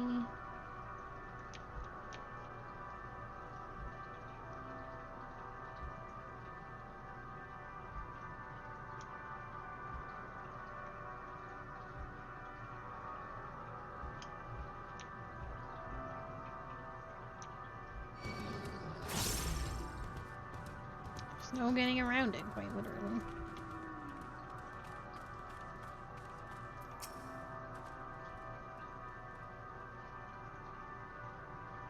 Yeah, she is constantly draining her life force every time she, like, does it.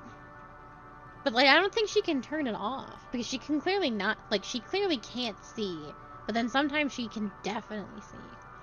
You see them too, don't you? The dragons? Oh, fuck yeah, Estinian. You're the only man I can continue to trust. As I thought, their presence is tenuous at best, but there's no mistaking it.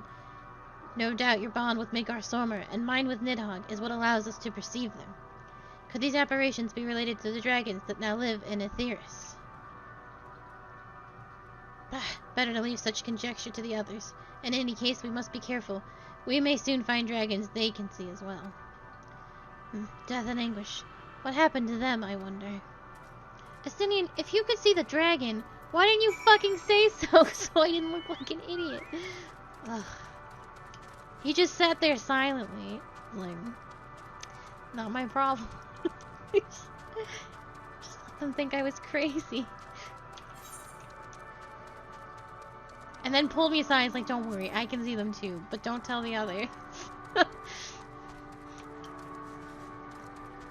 jackass. Get out of my way, all of you. I don't want to talk to any of you.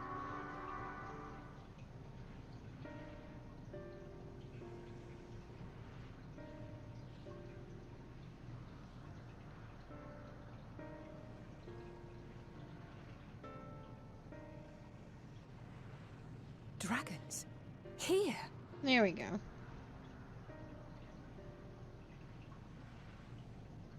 What you see is a memory of a world that once was.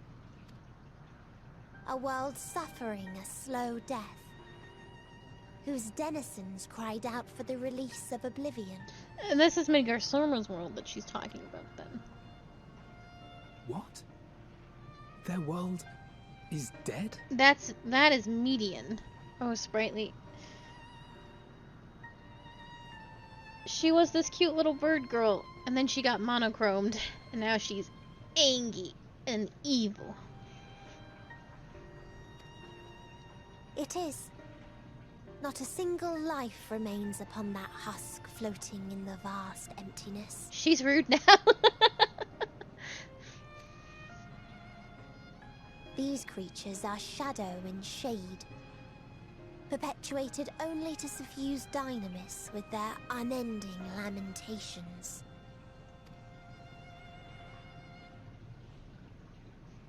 Our friend Thancred. Where is he? She's a little bird girl. A strange question. He is at your side, is he not? Oh, yes. He is here, and there, and everywhere within this space. He would tell you himself if he had form to form words.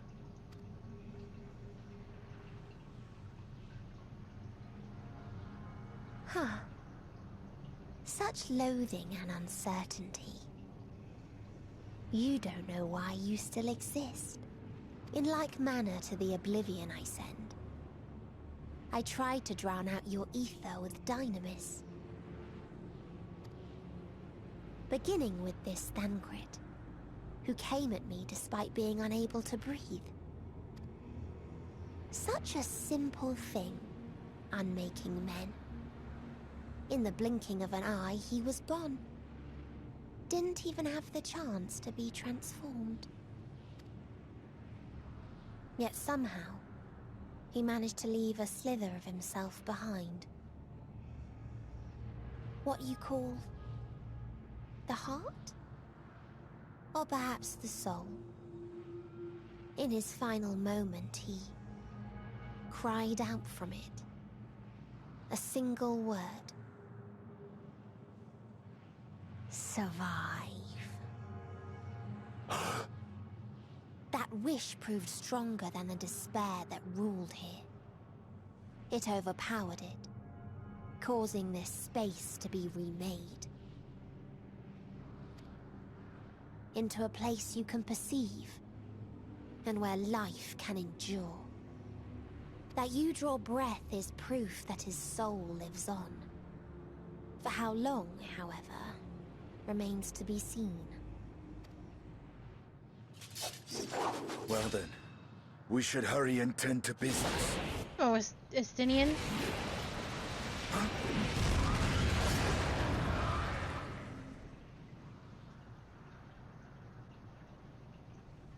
It's futile. You will never reach the true me. I told you, emotions dictate reality in this space. Such changes as you might work will not alter in its nature. You may see, but you cannot touch. Walk, but not advance.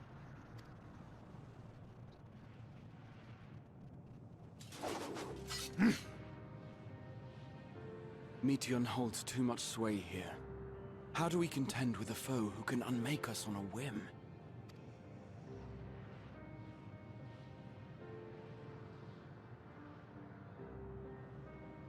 I do not know. But Thancred gave his life that we might come this far. We must press on. I hope that's true. Bingo square. Agreed. We cannot turn tail here. Not without something to show for our comrade's sacrifice.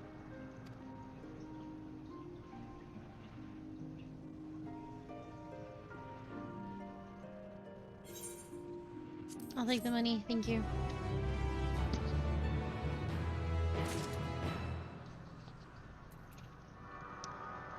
Womp womp for Thancred. He really can't be gone, can he? Meteion herself said his soul persists, that he is the reason we are still breathing. If so, then maybe... My aim was true. I had her. How are we to defeat an enemy we can't attack? I understand now why Loborits were surprised to find this environment could sustain life there but for Thancred's sacrifice. It's hard to believe Thancred was able to overcome Meteion's will, yet here we are. Would that the price for his victory had not been so high. Yeah, we're gonna finish. His will was strong enough to reshape Ultima Thule, that we might survive, that I might see again. His sacrifice must not be wasted. Oh, that's why she can see. Thancred's sacrifice also gave her back her sight. Jesus. Despite Meteion's words, Urianger cannot accept his comrade is gone. Soul without body, A form of being with which we are not wholly unfamiliar. Indeed, we have existed in a similar state when residing in the first. The circumstances are rather more dire than that, 'tis true, but I choose to believe he is not forever lost to us. Because you talked to her. Yeah, I only know that she could kind of see, and it was weird because I talked to her offhandedly. Her sight is so like, she can see or she can't. I wouldn't have questioned it. Regardless, in sacrifice he hath afforded us a chance to prevail. Let us not squander it, and ascertain the true nature of this realm, that we might confront and defeat Medion. Estinian, Akali, would you accompany me in speaking with these dragons? Mayhap they can enlighten us. I would ask the rest of you to survey the surrounds. If there is a path that may lead us to a quarry, we must find it. Very well. We can reconvene here when everyone has finished. Medion said these dragons are shadow and shade from a world whose denizens sought oblivion. As such, they're not like to be amenable to company, let alone conversation, so please be careful.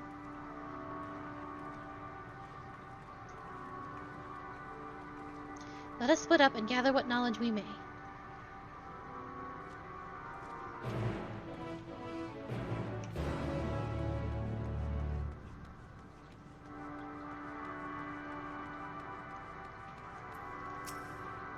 A visitor, not of this star. Could thy slender hands bring plague to our world? Thy breath extinguish life's feeble flame? Oh, how we adore thee! Alas! With time our flesh shall wither, our souls fade, and so we wait for its inexorable march unto oblivion. If thou art not come to hasten our demise, I bid thee leave us. We crave not companionship, only silence. Excuse me, I have a rock to touch. This water is gnarly.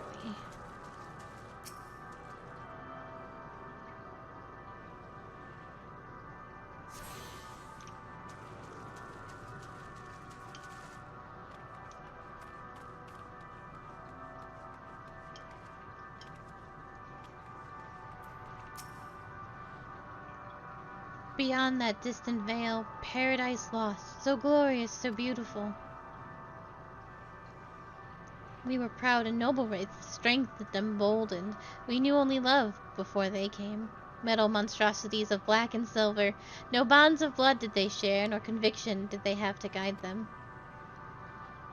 A crushing defeat, never have we known such shame. Stilled now are the winds, though none could fill these wings, burdened by ignominy. We fly no more, only sink into oblivion. Yep. It was Omega. And this was Midgar Stormer's world. Or at least his people. Not his world, but these are the dragons that lived on Midgar Stormer's star. And what we saw was definitely Omega happenings.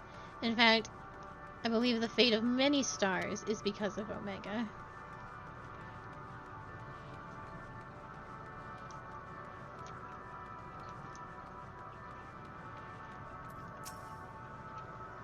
Thou wouldst bid me speak? Folly. I observe the lesson of stone. I shall not fly, nor speak, nor roar. Only watch and wait, and end. But one sight yet stirreth my blood, tempteth me to raise my voice in lamentation. Ap no, the cradle of unsung dragons. No words, no songs are possessed of weight to describe such tragedy. Go, if that be thy will, I shall remain.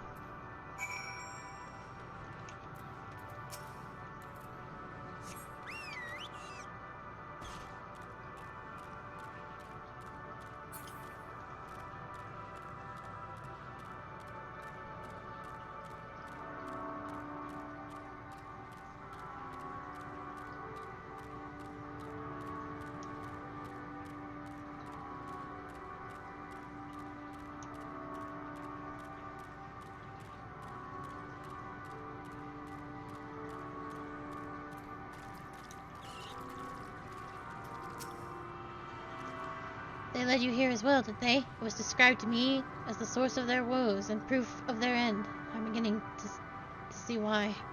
It's a hatching ground, or was. I've seen similar on Aetherius. Midgar Sormo's kind must have once lived and thrived in a place such as this. Vitra and his father were driven from their ancestral home by war and strife. This, then, is the fate of those who remained. Let's have a look around. Maybe these eggs have more to tell of what happened here. Oh. He's just a little guy. Inside the shattered egg, you find the remains of an unborn dragon. The body has already begun to decompose. The gelatinous, half-dried membrane covering the corpse suggests it failed to emerge. Oh no.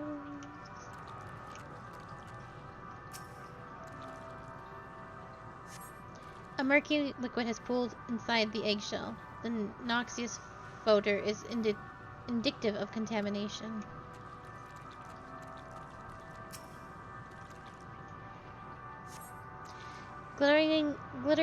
Gingerly lifting a large egg from the vicious mire, you peer inside and see a formless mass soaking in a pool of embryonic fluid.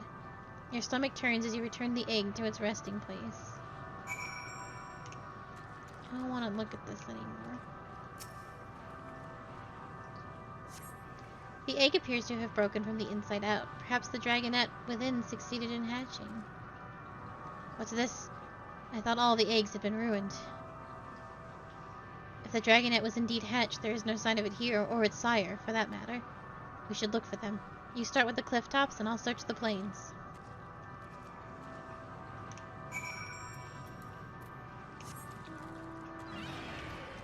Now I blend in.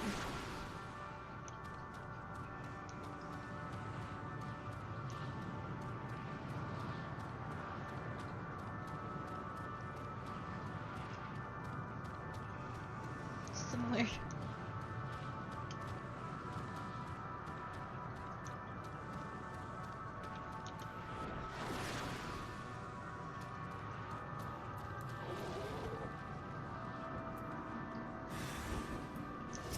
Oh no, don't make me do it.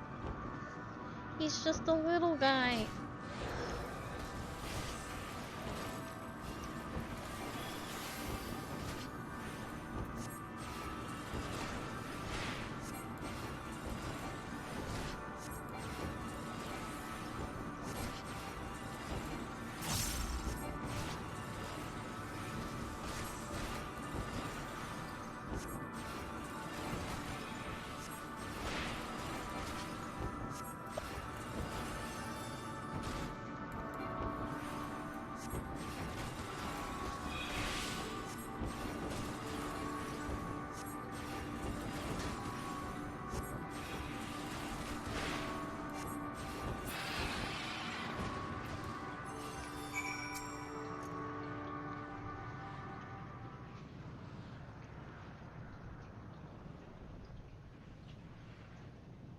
The boisterous howling has been quieted. By thy hand, I presume. Everything all right? I thought I heard a dragon or something resembling one.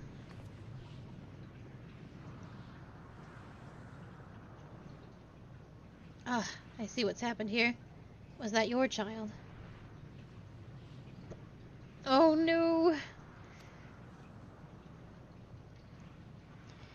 Perhaps some eggs within Almnol are indeed mine. If life within one did quicken, the best thou hast slain may be of my blood. Yet I did not recognize it, twisted and malformed as it is. Not a dragon in truth, but a reminder of our failure, a testament to our shame. Explain.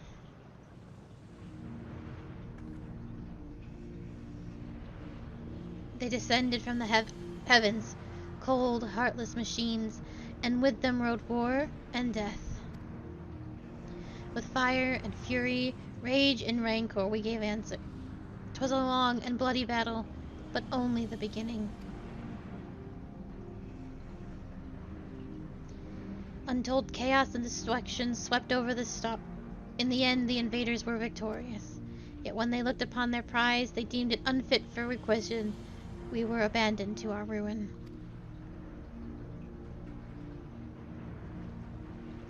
The survivors sought to put away their shame, to rebuild, a futile effort. The purest soil, replete with aether, did once cultivate our nesting grounds, but our lands were barren, and any eggs nurtured in such desolation were fated to rot. What few survived to hatch emerge as abominations. We shall have no new progeny. But there are dragons among you capable of journeying to other stars. That there are. Many would make the attempt, each bearing a clutch of eggs. The richest stars were home to the harshest rulers, and the arrival of dragons incited... Oh, I have the hiccups, I'm so sorry. Incited contests of supremacy. When the fires faded, the wars lost and won. They too were reduced to ash and waste. 'Tis the curse of those who seek life, to be drawn into conflict, to conquer or be conquered. A vicious cycle we now choose to break. We tire of conflict, of everything. We wait now in sweet merciful silence, free from strife and suffering, still as stone. Wait, you claim your kind is doomed, but there is another star.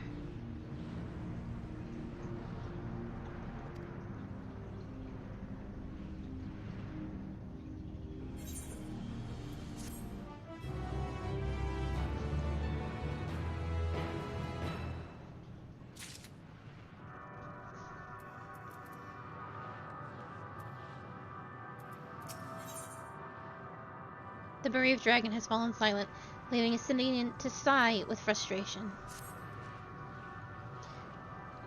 They want only to brood in silence, to be left alone with their grief until time itself comes to an end. The sole reward for senseless bloodshed. A pain I understand and wish that I did not. What fools we were. But now isn't the time for such thoughts. The others will want to hear what we have learned. Come.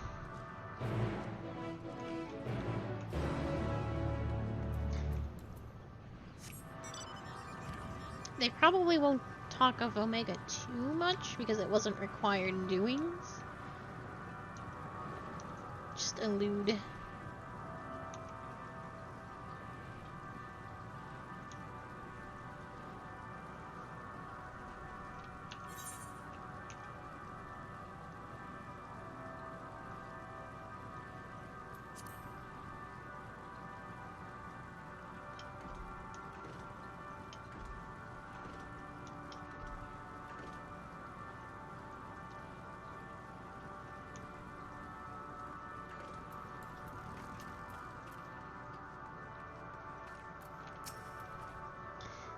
Were you able to establish any meaningful contact with the dragons?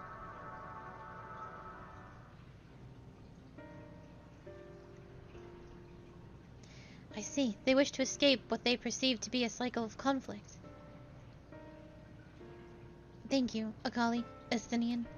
As for our part, I believe we are more acutely aware of our confines than before.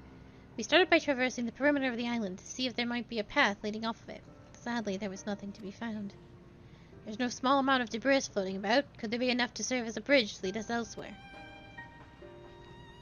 I considered that, and so I tried throwing a stone into a potential platform to judge its integrity, but it never reached its mark. As it crossed an invisible threshold just beyond its boundaries of the island, it vanished, only to reappear above me and fall at my feet.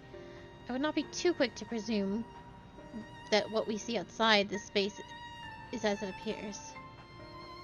Which is why I returned to Ragnarok and asked the Loprits to search for a potential path. However, the ship's instruments failed to provide conclusive data on the surrounding area. Until we know more, I think it risky to attempt flying to another island. What Median told us before, that emotions dictate reality here, might be the key, but I'm not entirely sure what emotion might manifest a bridge to lead us to safety. So what you're saying is, we have no way forward. At present, if it is indeed emotion that governs this island, perhaps it is not Medians, but the dragons that hold us here. They tire of conflict and have chosen a path of oblivion to escape it.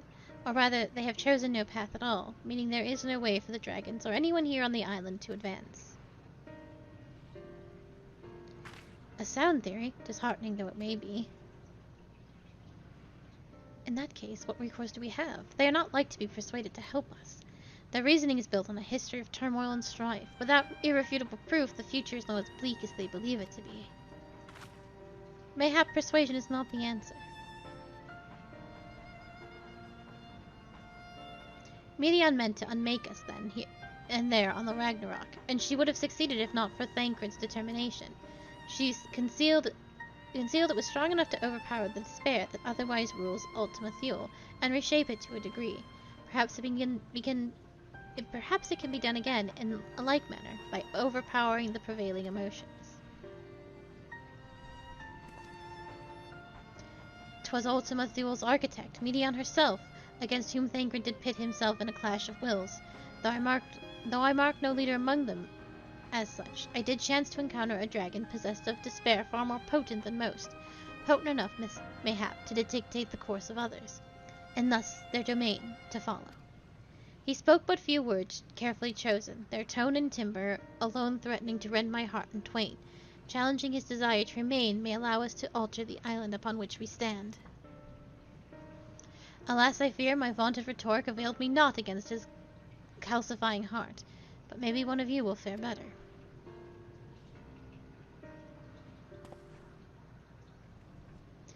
Then I shall guide thee, all end, they call him, in the dragon tongue. That will find him nearby, eyes fixed upon the water. Well, what do we have to lose? Let's get going.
He remaineth as he was when I first approached, entombed in melancholy. I see. Perhaps I could... I'll handle this. Ah. Hishgard music.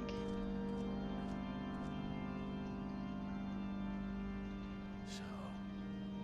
waiting to die like all the others, are you? This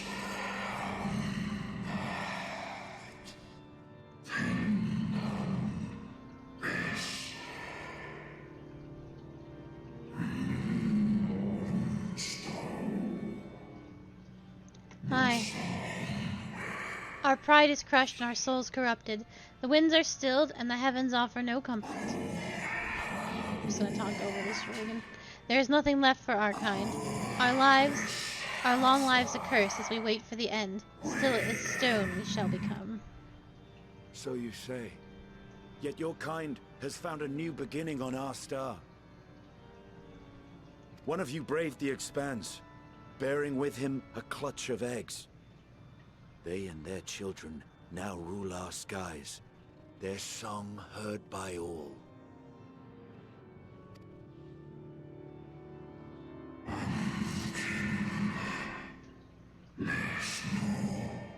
Our kin on another star?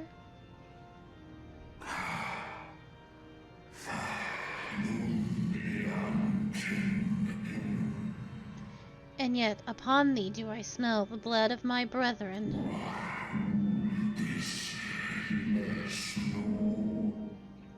Were they drawn into discord and war on their new home? They were. They suffered much, and repaid their suffering in kind.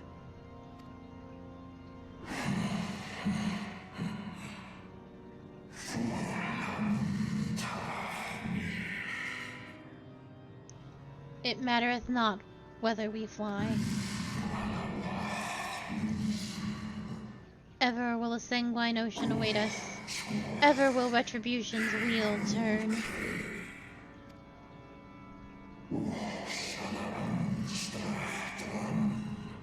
And so, on the last of my pride as a dragon, I break free of this wheel.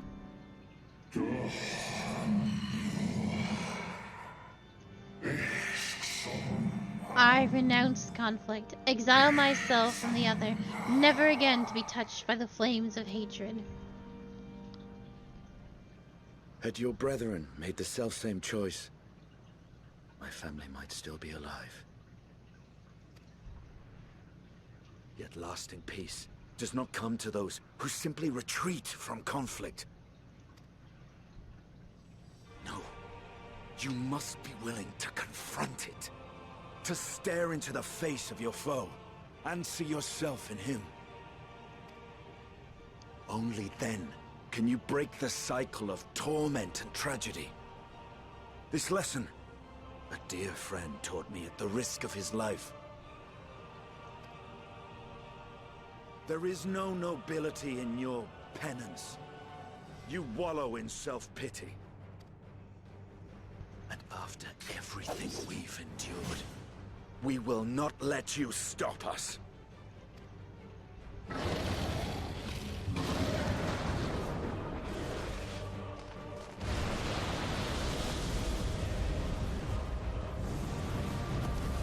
Estinian! Stay back.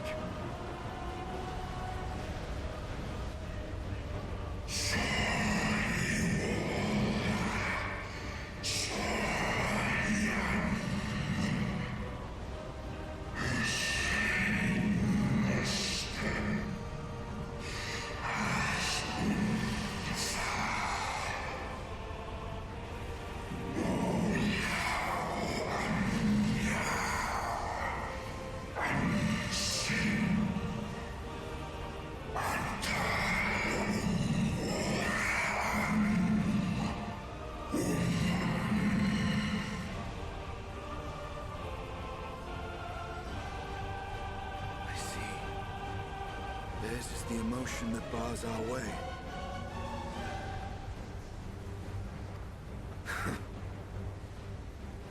The rest is up to you. Uh-oh.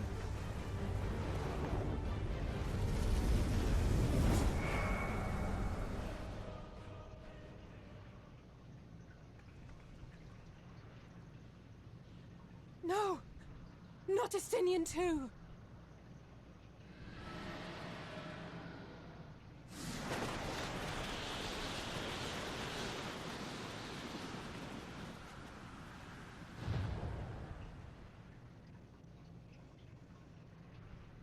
There's a wind. Yeah, Graha? He's opened the way for us. Sacrificed himself to remake this place, like Thancred did.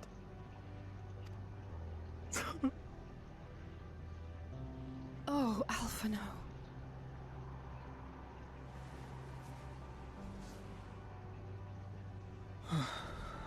Come. Let us follow the wind. It will not lead us astray. He would not.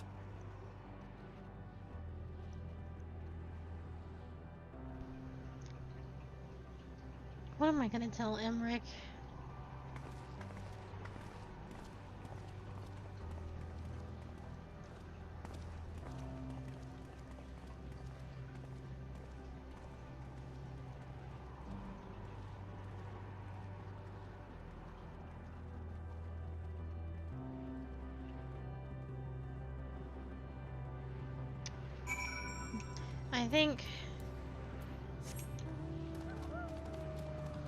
I think our stone, our Azim stone, because it gives souls solid form. We're gonna resummon all of them at the end. So I'm not too concerned about any of what's happening here.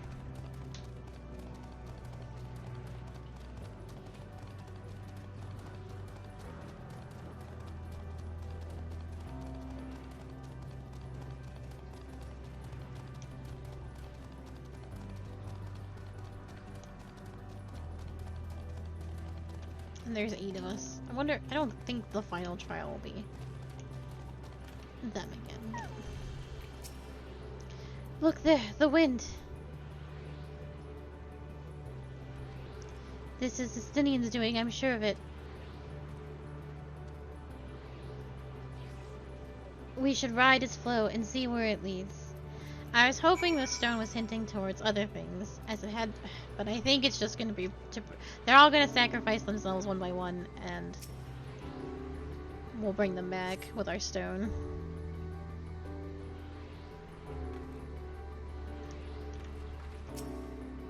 A powerful gale has delivered you to another island. The other scions should arrive before long.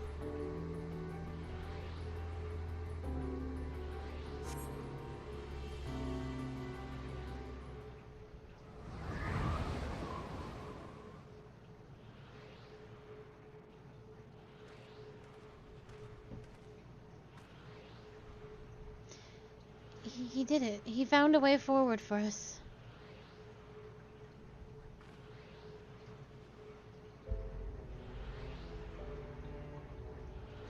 The dragons remain trapped within a prison of their own making, lamenting the horrors of war.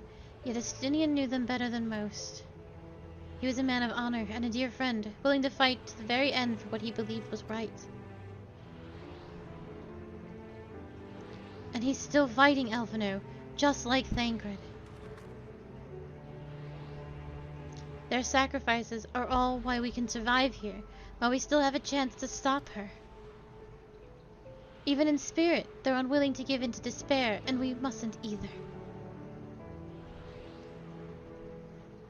Alizé is right. We must press on, for their sake.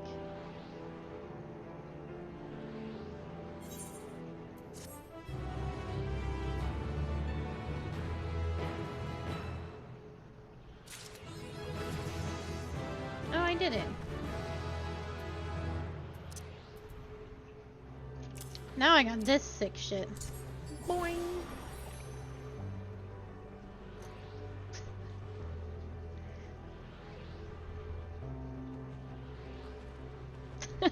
There it is.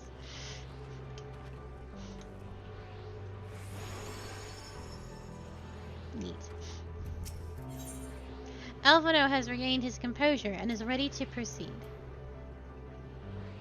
That's some near shit. What's going on over here?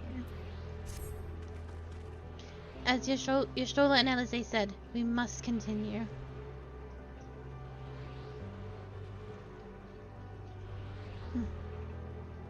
Notice the change in our surroundings. Perhaps this is a memory of a different an altogether different world.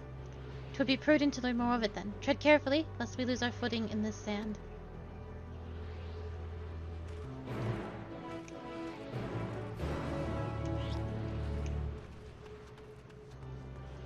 What world could this be? We don't know actually all too many.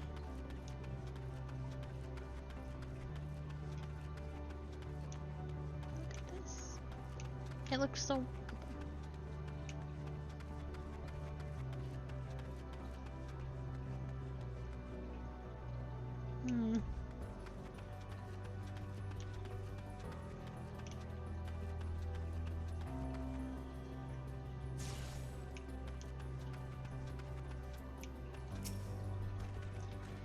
Were it not for the violet crystal embedded in its surface, 'twould appear as an ordinary stone.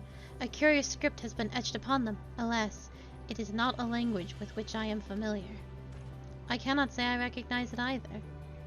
Nor I. The dragons, from what I recall, preserve their knowledge in song and eschew the written word entirely, so we may assume this is the work of another race, one we have yet to encounter. Medion claimed the dragons' world suffered a slow death, seeking the release of oblivion. What life we find here, like as not, doth wend its way towards a similar end.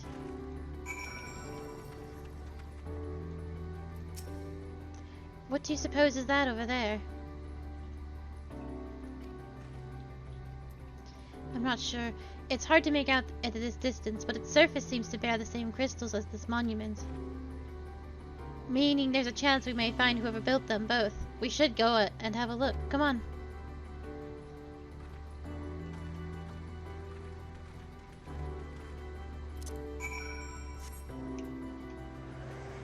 I like these.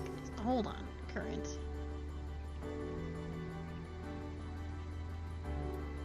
These spooky little guys.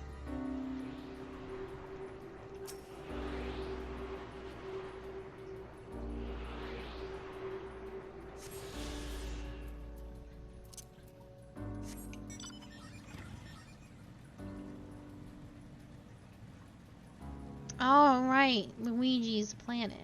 They got destroyed by his brother Mario. They look like the little Pac-Man ghosts. Look at this little guy!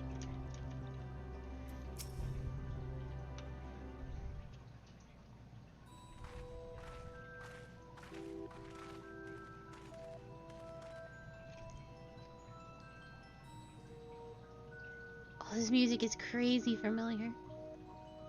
Hi, all travelers. This is a most unexpected occurrence. Oh, hello there. Is this your home? Indeed it is. Now forgive me, I had forgotten an exchange of introductions is expected when first meeting those with whom one is unacquainted.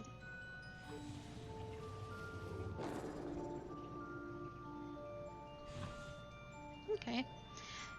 When the vibration of vocal folds was still required to convey our thoughts and intention, Ia, I believe, was the pronunciation used when referring to our people. Though it is not entirely acceptable given our present state, you are welcome to use this application. As for nomenclature to address my individual person, I believe it would be pronounced Kopkodog. Yes, Kopkodog of the Ia. We have encountered beings that communicate intermediately through thought, but never one that was wholly without voice. I presume we are having this conversation by the medium of aether, or diamus, as the space is suffused with vast quantities of it. Fascinating in either case. I gather your response to my presence is positive then. That is well, for there is something I wish to ask you. Like yourselves, we Ia are aether-based life forms. Therefore, it may be surmised that your bodies are of comparable biological composition to those we once possessed. You have a number of queries regarding your subjective perception of the five senses: sight, sound, taste, touch, and smell. No, diamus is... it's the flow of emotions.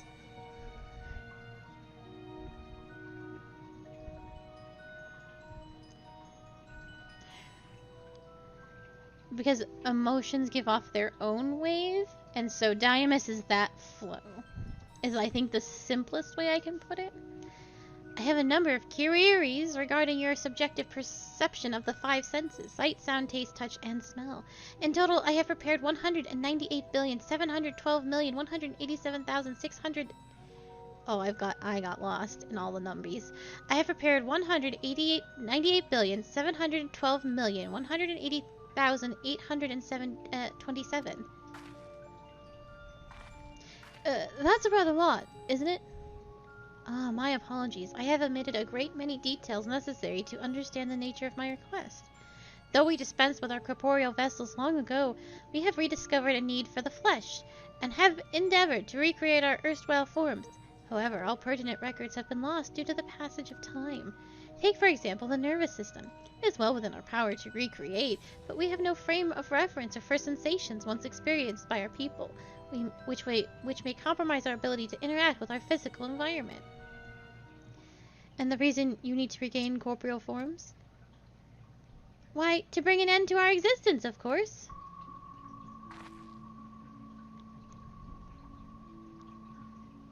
Though need is perhaps too strong a word, it would be a simple matter to unmake ourselves through use of etheric extinguishers, but such a death seems inadequate. The traditionalists among us believe a proper death requires an inescapable sense of impermanence in one's final moments, an experience found only with bodies of flesh.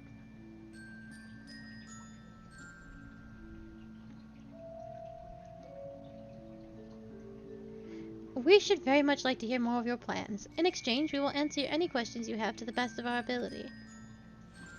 Such an exchange of information would indeed prove useful. Very well. To ensure efficacious exchange, I hereby invite you to our home. Yes, the abode of the Ea, where we traditionalists prepare for our demise. I presume your consent is to answer questions is indicative to a tacit approval of our plans, in which case your cooperation is greatly appreciated. I must caution you, however, to be mindful of the Ea wandering the desert. The desire for bodies of flesh could be described as overzealous. Now, if you would follow me... This is going rather smoothly. Not that I'm complaining, mind. Even so, we mustn't forget their aim is oblivion, much like the dragons. Though I fail to see why a civilization so seemingly advanced would choose to unmake all they have created. At any rate, we will find no answers dallying here. Let us be on our way.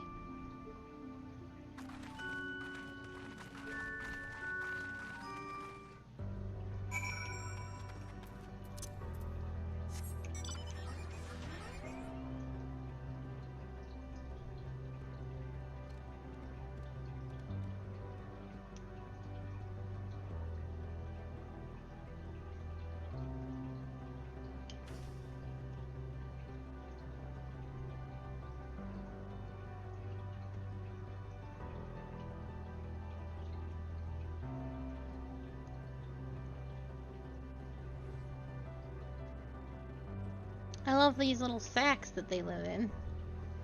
Cocoons, I suppose.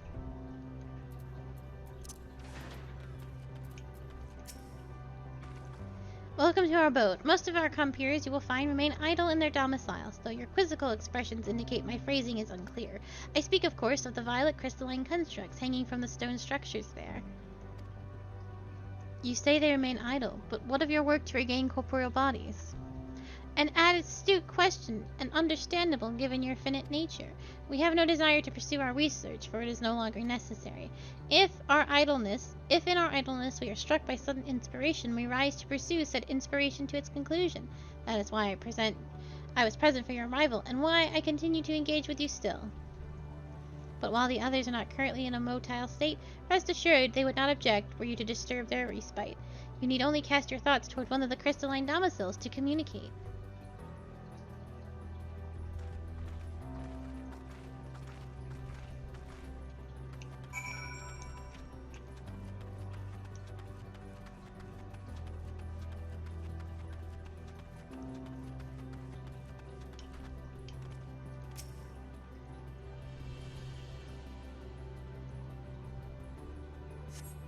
You cast your thoughts toward the crystalline domicile, but there is no response.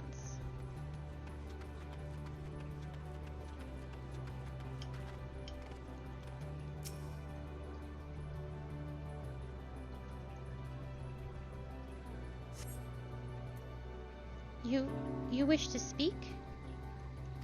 Very well, pray a moment if you would.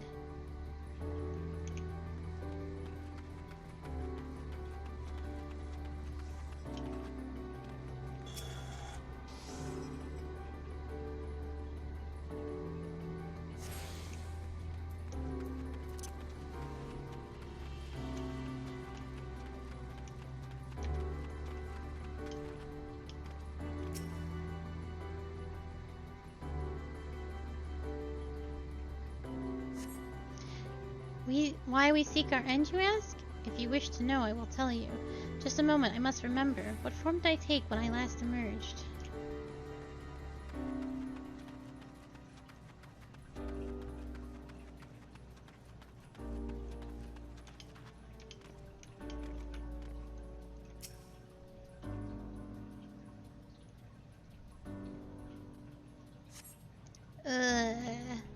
The strange moaning comes and goes, but soon fades into silence.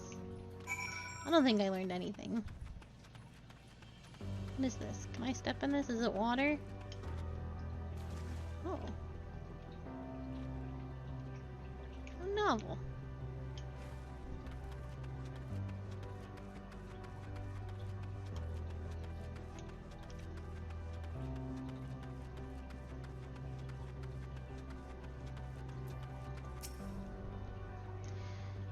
Did your inquiries yield satisfactory responses? I see. If they failed to answer, then it is likely because their minds have unraveled due to their prolonged idleness. They are not but concentrated aether now. Worry not. There are no others who have need of these lodgings, and they will not prove a hindrance to remain as they are. But more importantly, you said some few did answer your request to audience, yes? I imagine they will be with us ere long. Rip XP. Kopkadog languidly awaits his brethren's arrival.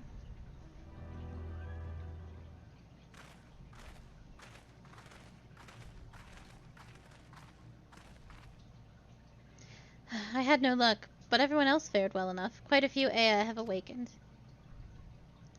Ah, there they are.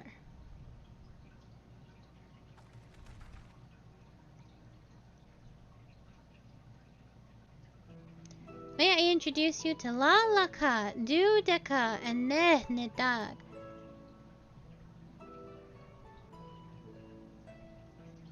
It has been too long, Kopkadog. I dare say Saturn IV has since completed an orbit. Indeed, until the travelers brought it to my attention, I hadn't noticed how unraveled some had become. Travelers? Oh, of course, the ones who wish to know why we seek to regain corporeal forms. The truth of the matter is plain to see as the neighboring systems, but my single account would fail to satisfy the requirement for scientific objectivity. Thus did I bid them awaken you. Am I the only one who struggles to tell who is speaking? Nay, thou art not. In the absence of corporeal forms and their divergence they afford, mayhap such similarity in voice is unavoidable.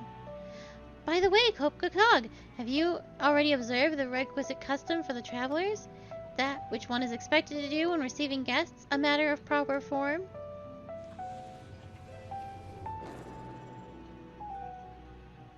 Ah, yes, so long has it been, it had completely escaped my mind, and still does. What was it again? I can't seem to remember.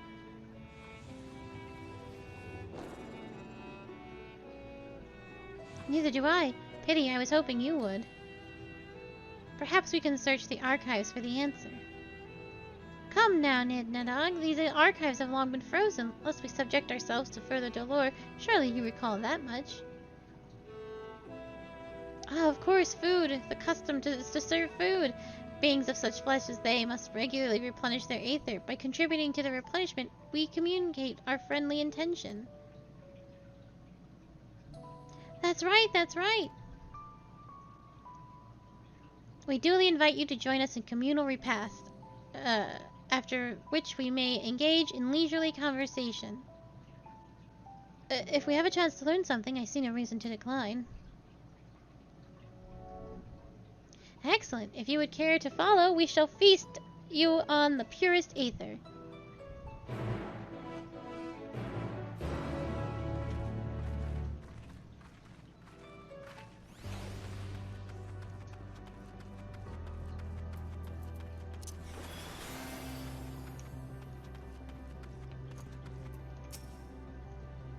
The facility is where we replenish our aether. There is no particular name for it, but we traditionals sometimes use the word restaurant.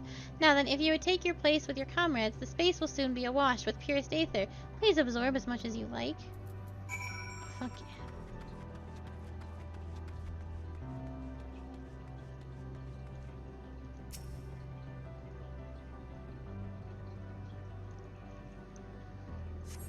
You brace yourself for a rush of sweet, sweet aether, but nothing seems to happen. Perhaps you need to wait a little longer.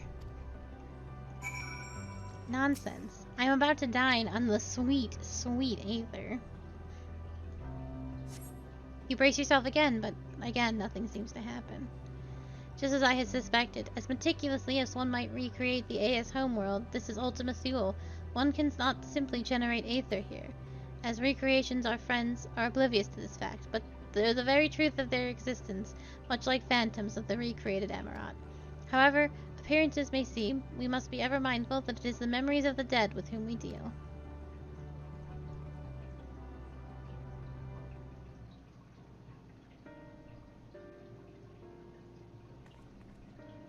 So did you have your fill of ether? Alas, we couldn't absorb it. A deficiency in our forms, it would seem. Oh, how very unfortunate. May I ask how you normally replenish your aether?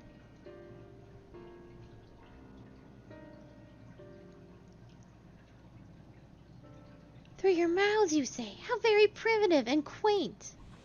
To think that their mouths serve not only to expel sound, but draw in substances besides. Such life forms have long since vanished from our systems.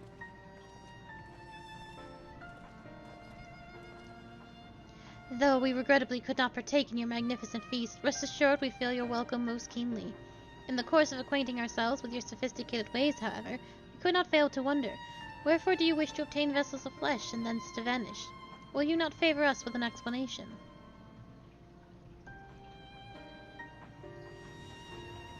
You flesh and blood beings are always so hasty. It does have its charm, however. Very well, we shall indulge you. In the beginning, when Ea yet possessed corporeal bodies, our ancestors dedicated themselves to the pursuit of knowledge and technological advancement. By transcending all limitations, we believed we could eliminate sorrow and abide in true happiness. From the tangible such as land to the intangible such as labor, there exist myriad hindrances to progress, but the most confining of all was the flesh itself. Our natural lifespan was distressingly middling, you see, too short to enjoy unhurried lives, yet too long to be considered disposable. Furthermore, to simply maintain the integrity of our bodies demanded considerable resources. But we managed to solve this problem.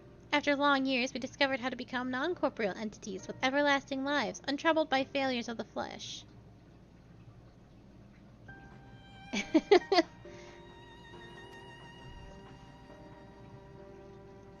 Thus changed, we had more time and freedom to continue our scientific pursuits.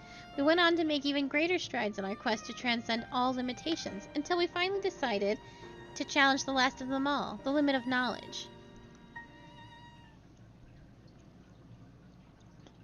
That is to say, deciphering the laws of creation.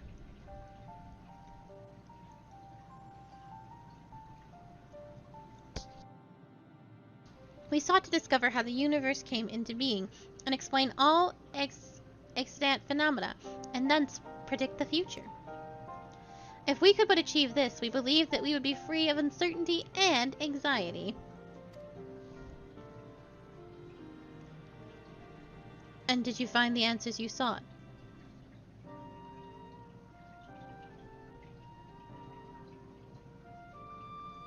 Yes, we did. Our efforts revealed to us a fundamental truth. Knowledge of said truth is essential for the continuation of our conversation. If you would learn more, we will share it with you. No, we mustn't. Primitive as they are, it would be unspeakably cruel to deprive them of their ignorance. They are possessed of corporeal forms. Their lives readily ended.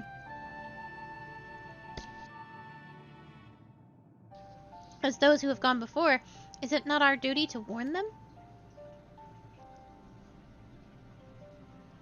What thinkest thou?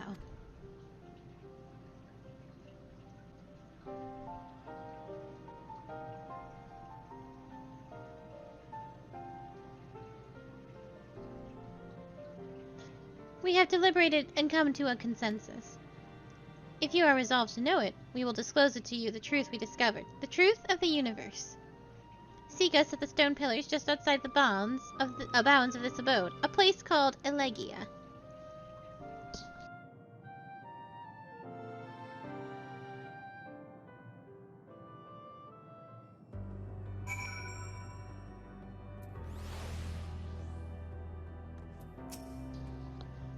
Like her master, Y'shtola seeketh the truth of creation. How will the truth of the Ea, who uncover all who only desire... How will the truth of the Ea, who uncovered all only to desire the end, fall upon her ears? A fundamental truth. We will hear it, of course. Let us learn what has led to an enlightened people in this indolent end. Look at these broken-ass quest names. Flesh Abandoned is what it said. Something seems to be weighing on Urianje's mind. Ere we join the Ea, there is one trifling matter I would fain investigate. Akali, Grahatia, might I trouble for your assistance? But of course. My thanks. We shall head outside the abode, if you would kindly follow me. I know not what mischief you are plotting, Urianje, but I trust you have our best interests at heart. The rest of us shall go on ahead to Elegia. Lest you worry, we won't start without you.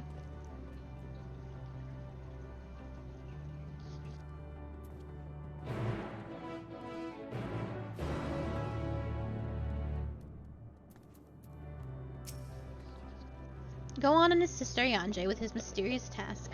We will wait for you.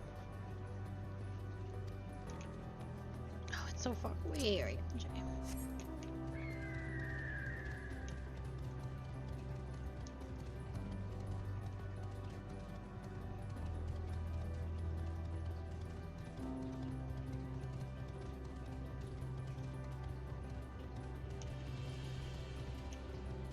Look at that, lad. Oh, that's an A rank, actually.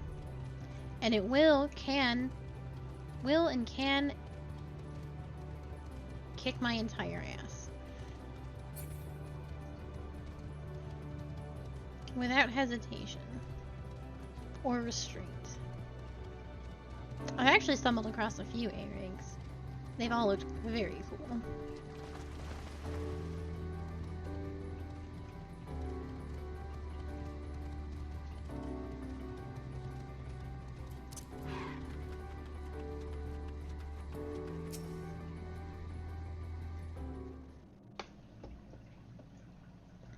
Aye, this place shall serve. It is the spring that you wish to investigate?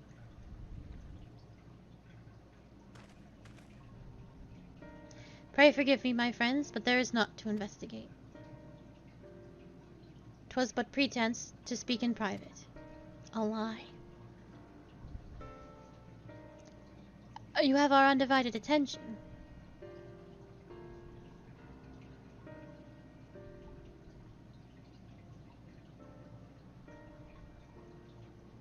As we have established here in Ultima Thule, those denizens of ruined stars are recreated in their twilight days, yet one question doth arise in my mind. So faithfully formed these simulacra that they believe themselves yet amongst the living, how dost thou suppose this is possible?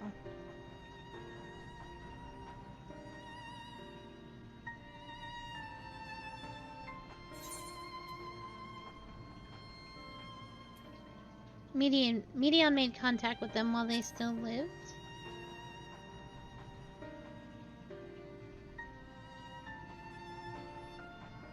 Of course, she must have visited the stars of the dragons and the egg before either race perished in their entirety. Thus could she make their emotions her own, and with them create more faithful simulacra than had she relied on any historical account. So too did I theorize, and upon that assumption consider how those two races may have met their demise.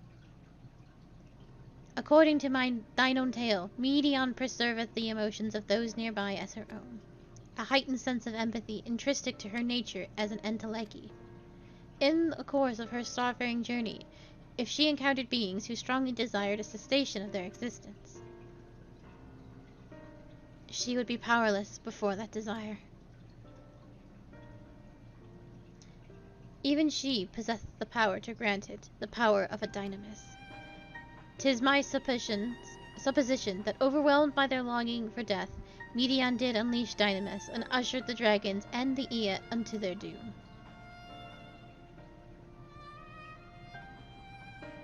Of course, such was not always the outcome. Full many stars did she find already lost to ruin. In order to create a terminus, however, the fervent desire for the end is essential. Therefore, should you struggle to find your way forward, pray ask yourselves this: in the place where you stand, whose is the soul that yearneth most desperately for oblivion?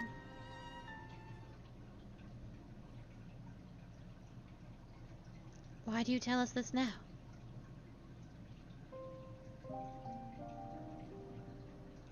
Ne'er again would I betray your trust. This pledge I did make to my comrades, in bringing thee unto my confidence. I would remain true to my word.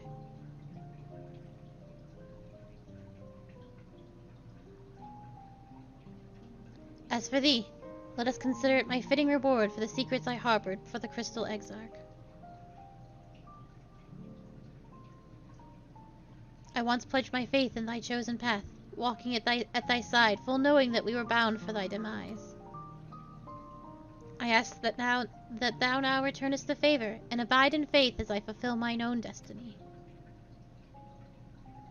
If you say my debt has come due, how am I to refuse? 'Tis indelicate of me, I know full well, but I can but beg for thy forgiveness. Yet even if I must needs go to such lengths, I cannot well feign ignorance of the answers I have found within. To answer the question, in what moment might I stand strongest?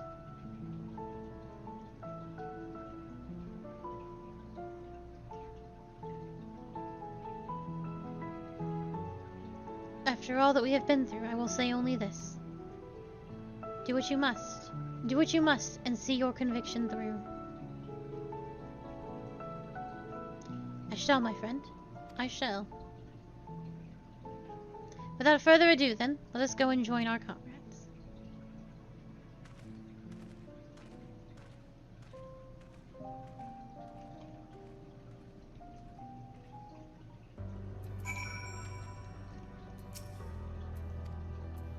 Let us be off too, to Elegia.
It seems everyone is accounted for. Shall we, then?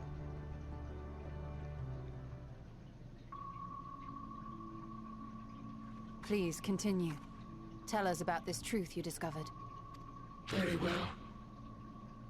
Bear in mind, however, that the purpose of this conversation is not to impart scholarly knowledge, for such requires that you comprehend the subject matter, which you will not.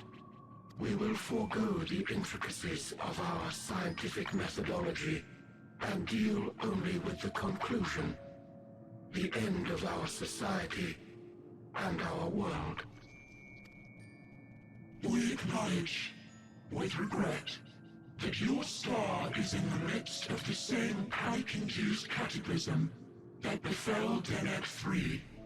As such, in order to avoid causing undue distress, we will refrain from explicitly stating how much time you have remaining. You are entirely too kind. I pray you recount your tale as you see fit.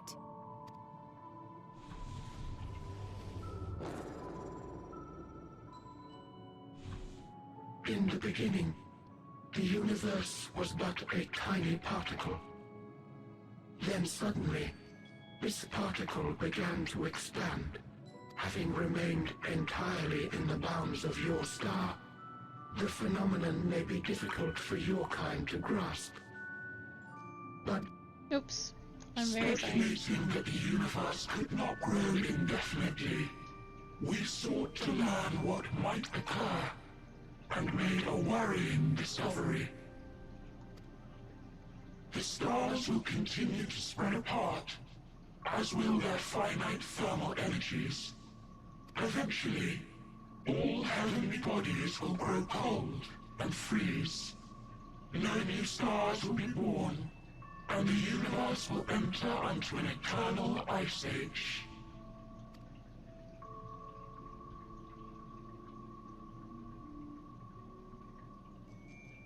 In hopes of proving that this determination was erroneous, we scrutinized our research from all angles Even as we sought to avert the everlasting winter, the endeavor proved fruitless.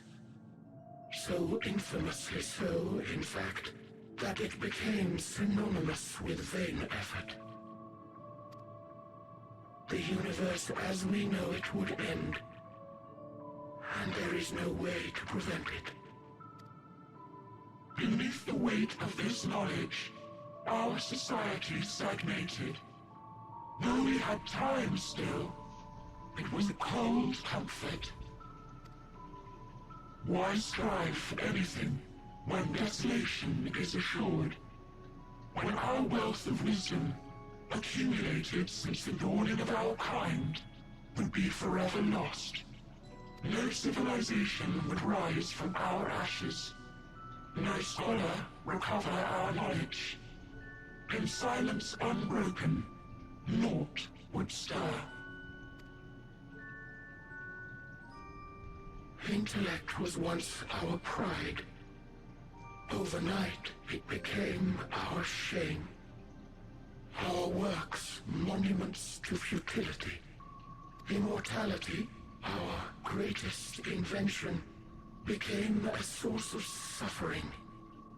Rather than suffer on, many chose to unmake themselves by means of etheric exsanguinators. Etched upon these stones are the testaments of such souls. Though many left no words at all, thinking it a pointless gesture. Once we have obtained vessels of flesh, we likewise intend to vanish. If you understand this, understand aught of our tale, you will abandon your quest for knowledge. Ignorance truly is bliss. If you would cling to your illusory happiness, remain primitive and pure. It is the only way.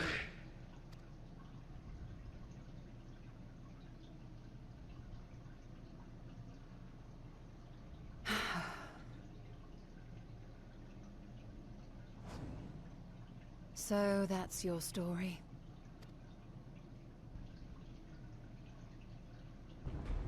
While I appreciate your advice, I will not heed it. Convinced though you may be of this truth, it is yours and not mine. Indeed, truth, I have ever believed, is in the eye of the beholder. Are you suggesting that we have reached a faulty conclusion? That our science failed us? Hardly. As you yourself said, the subject matter is beyond my comprehension. And that, I accept, is true. I do not possess the knowledge to prove or disprove your conclusion. In my mortal years, I doubt I could even approach the wisdom of the Air. But of one thing am I absolutely certain. I would not be happier in ignorance. Y'shtola, no! You mustn't!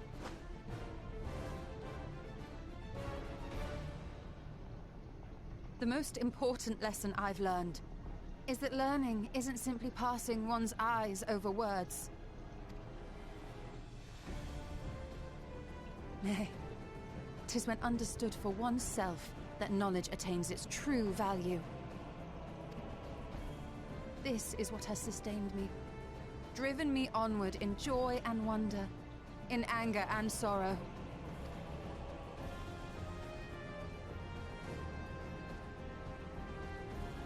The universe may end, and all may be for naught, but I will live as I always have. I will always seek out new knowledge, and no conclusion of yours, no matter how grim, can dampen my desire.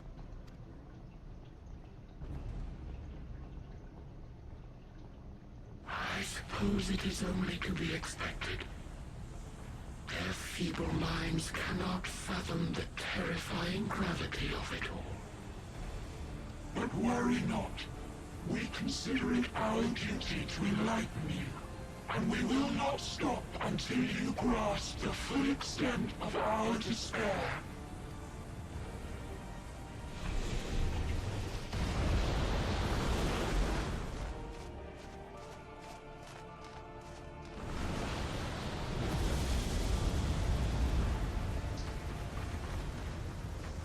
Keep calm and listen well. Though my body will soon dissipate, there may be a way to restore it. Asm's magic. So long as our souls remain, you can use it to summon us back. Yeah. But you mustn't, for it would mean losing our way forward. This I only reveal so that you can promise not to invoke the magic. We came here knowing what victory may cost, so press on. Press on, and do not look back.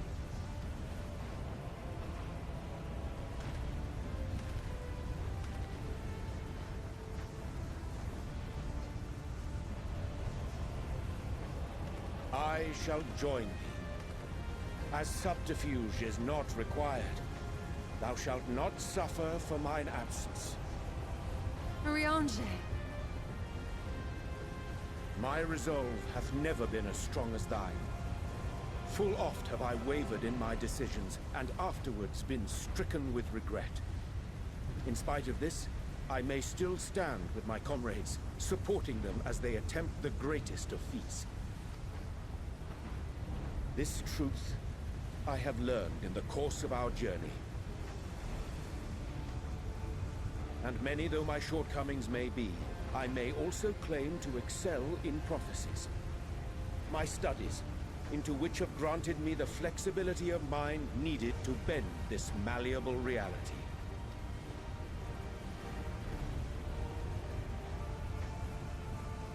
Thus shall I hope that thou mayest have the strength to resist, and our comrades the strength to continue.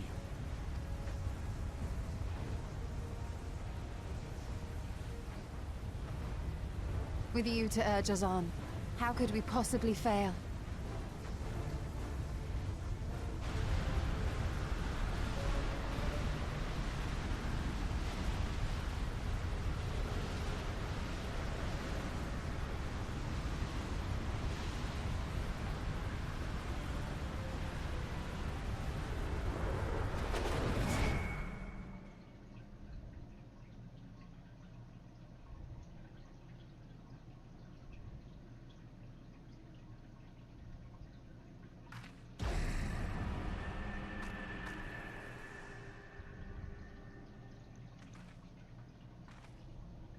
What's this? An extinguished civilization. Rekindled.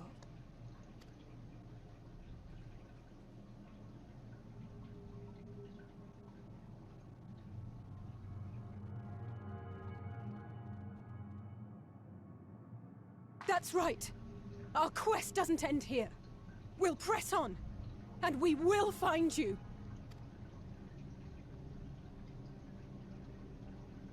There. That's where you'll find me.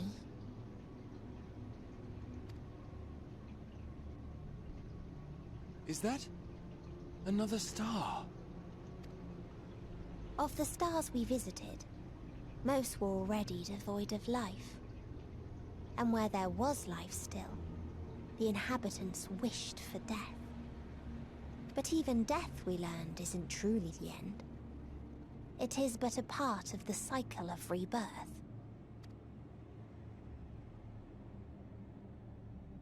Souls return to the star, or in its absence, a larger flow. And eventually they are reborn, alive again, to know suffering anew.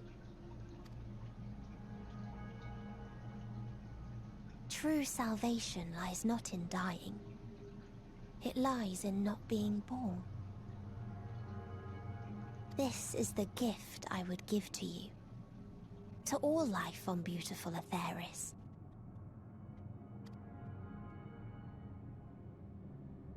To that end, we created an egg wherein life cannot quicken. That dead sun. Attain it if you can, before your friend's emotions fade away, along with their protection.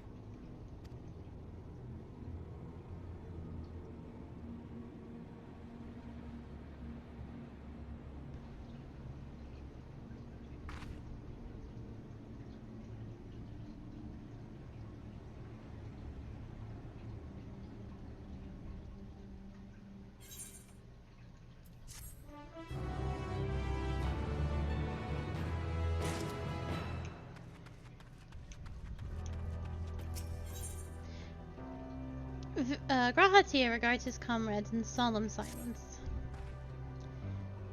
Are you all ready to continue? Then let us make for where that light shone. Y'shtola and Urianger have opened the way for us.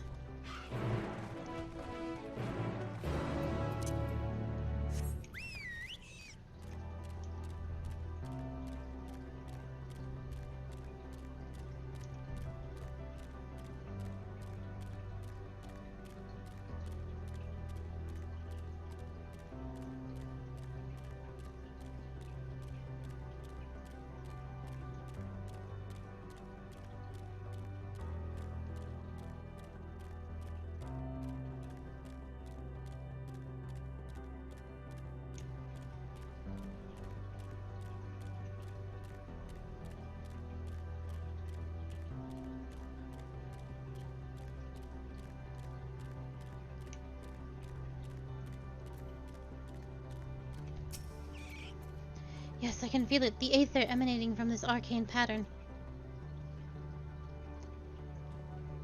This is a portal, and no mistake. Let us see where it leads.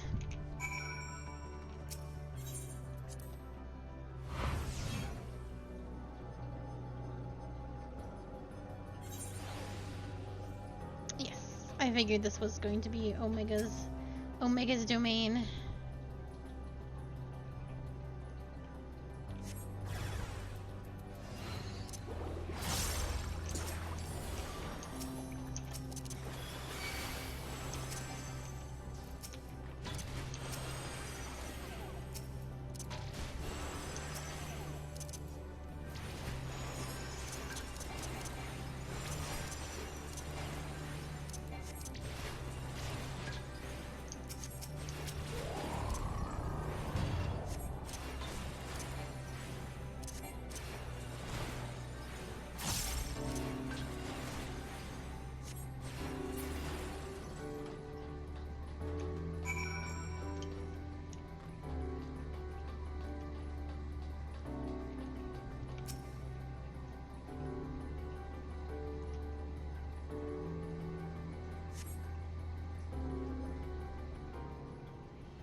Spoiling.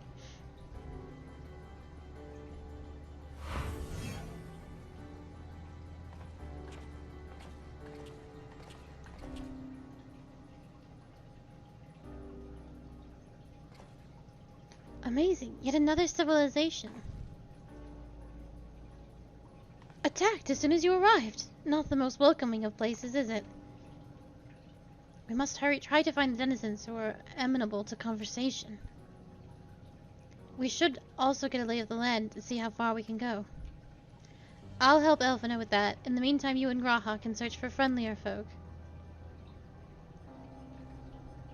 Apart from hostile beings, take care with your footing. I mislike the look of this terrain. Not knowing what the locals are like, you'd best take care of yourselves. We'll find you once we've finished exploring.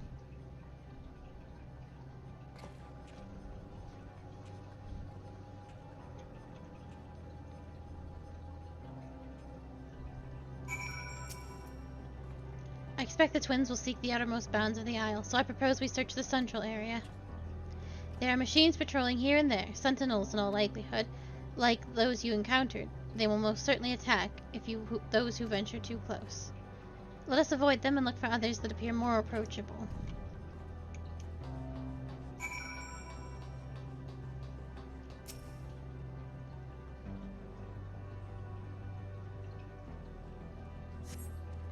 You see Napa patrolling machines in the area. They do not seem inclined to non-violent intercourse? That's what it said. Non-violent intercourse.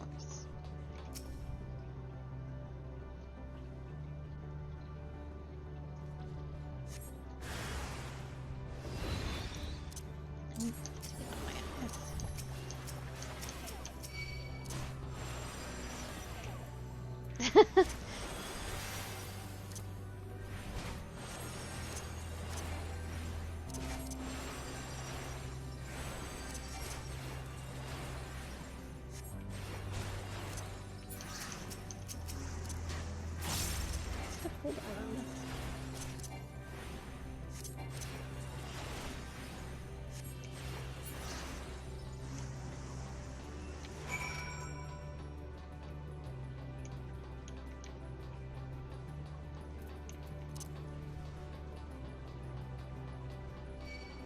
No.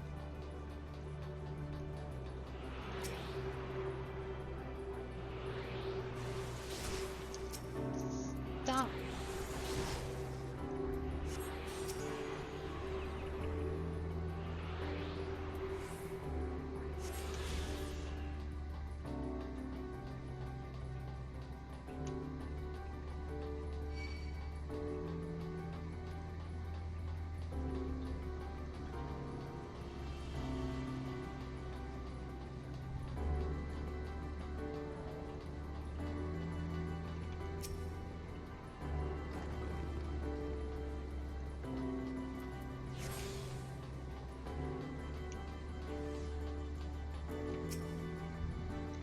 Look, Akali, the machines here do not appear hostile.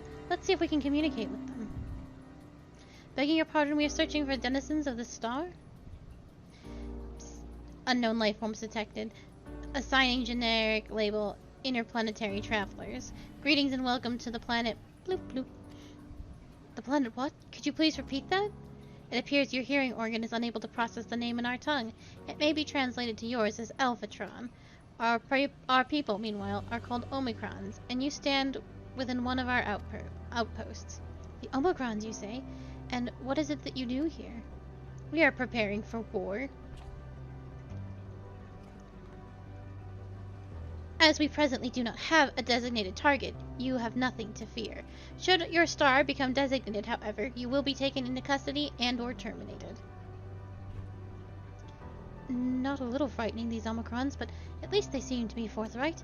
I will see what else I can learn from this fellow. If you could try speaking with the others.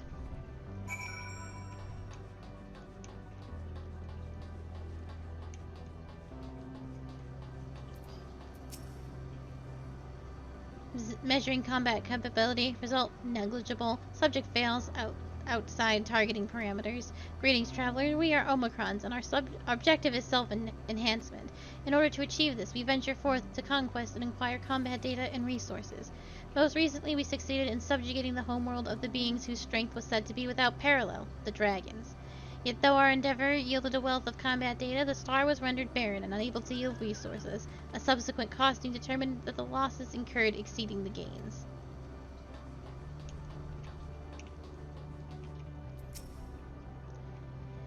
Bleep bloop. Automatons weapon deployment complete. Vanguard armament complete. Mutation levels satisfactory. Combat readiness assessment nominal. Awaiting instructions from Sir. Maintaining state of combat readiness.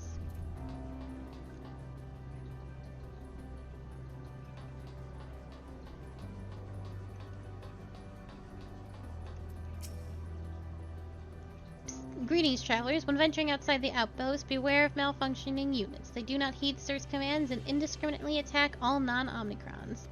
For the avoidance of confusion, be advised that Sir is the alias of Stigma 1. Sir issues instructions to our forces as the foremost of the 6 strategic magitraces that bear the designation Stigma.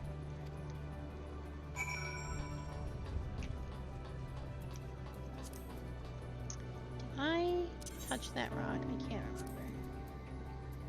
Yes.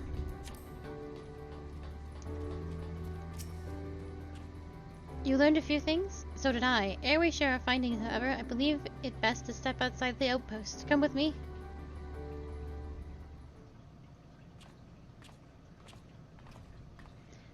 There you are.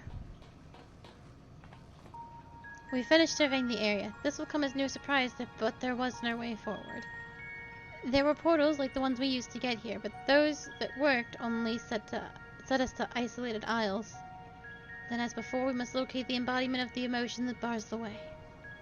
What of yourselves? Did you find anyone to speak with?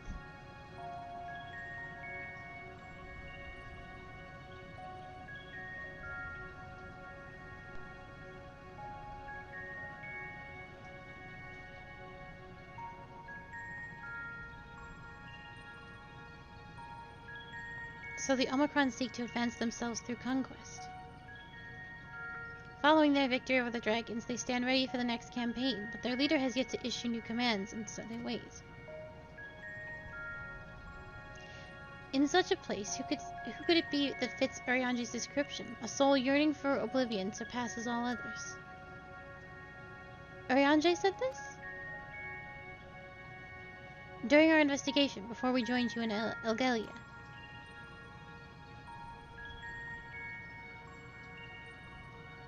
So that's the way of it. Why couldn't he just say it to all of us? Given what we know of the place, it's certainly a curious state of affairs. And while the dragons in the EA longed for death, the Omicrons long for conflict. As much as it may lead to destruction, it must be considered a distinct desire. In order to find the source of the dominant emotion, I believe we should seek out their leader, this Sir. According to M032, the first Omicron whom we spoke, there is a console by which we might communicate with it. M032 also added that it would be a pointless exercise, but that in itself I believe is worth investigating. What say you?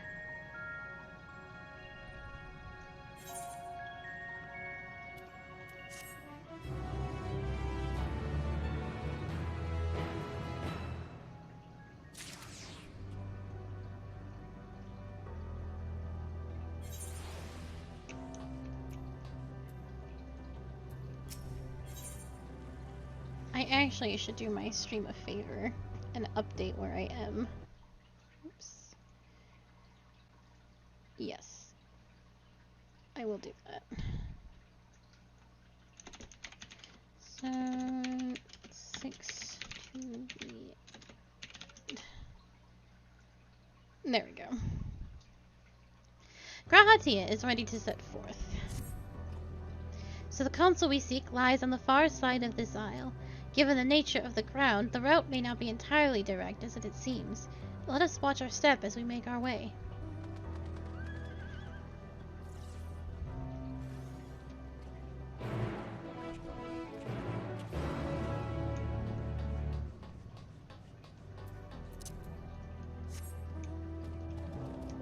This place sucks to walk around in. I can just tell.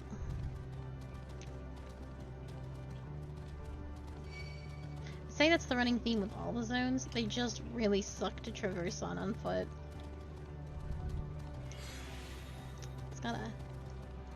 It's worse than Heaven's Blood, I would say.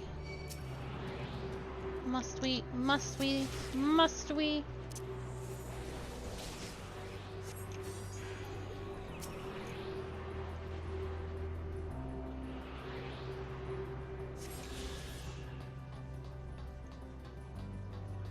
Oh, there's another one.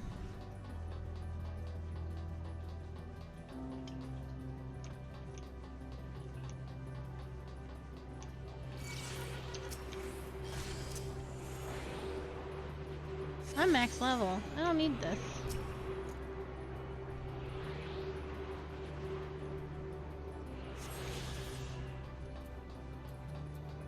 Oh my god, he followed me.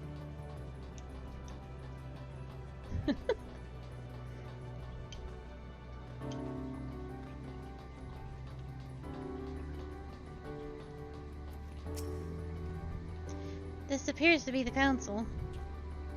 But it seems unresponsive. Would you care to have a look at it?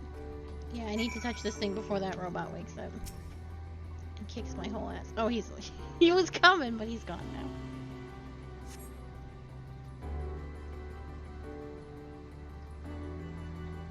You try touching, smacking, and attuning with the council, but there is no response. No luck, I see. But there must be a way to activate it. There must.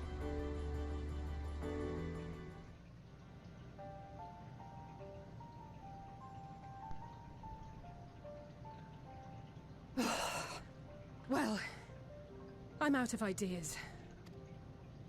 As am I. Operating such consoles is trying enough.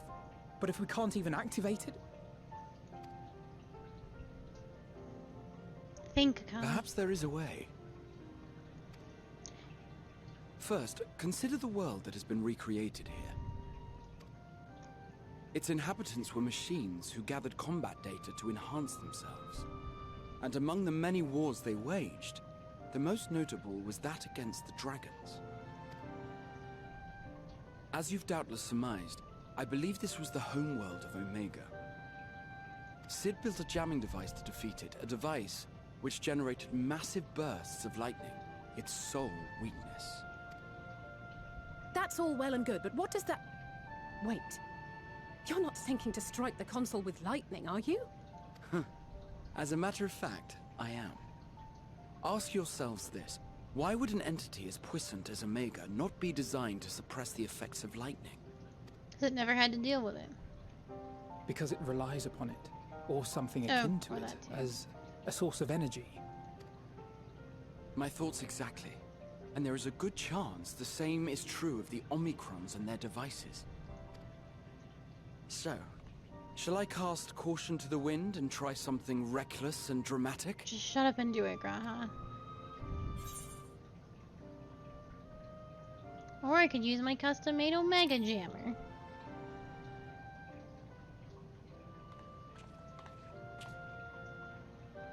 You still have it! Sid and Nero's legendary device which brought low the superweapon Omega. Do I have it because I completed Omega? Wait, the actual device was much too big to lug around, so you must only have the control module. And there I was getting all excited. Never mind. An old-fashioned spell will suffice.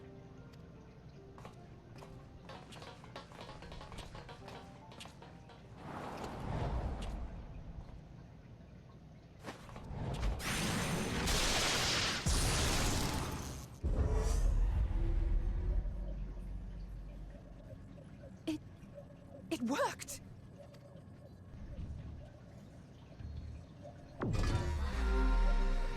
Open Information Communications Module 1. Connection established. Transmission. Strategic Matrix Signal 1 now online. As a primary strategic matrix, you may address me as Sir. I wish we wouldn't. Checking for new communications. None found. All units, please maintain current state. End transmission. Closing connection. Wait! We have questions for you. Of late, no mission orders have been issued. Why not? Has there been some manner of trouble? Reply. The Extended Operations Unit is yet to determine guidelines for future assignments. All strategies are calculated, devised, and actioned in accordance with said guidelines. In the interim, all citizens are directed to maintain a state of combat readiness. End reply. Awaiting query.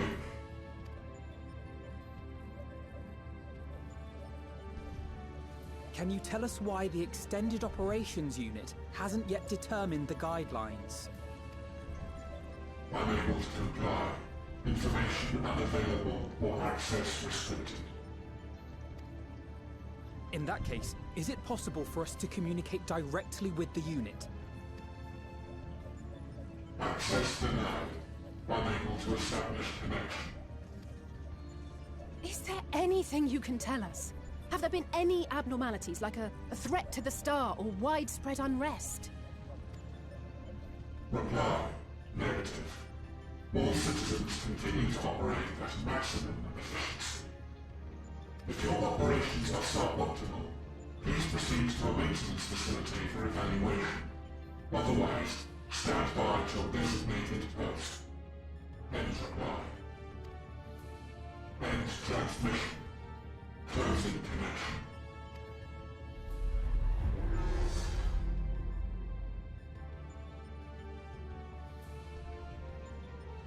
I could activate it again, but I doubt it would be productive.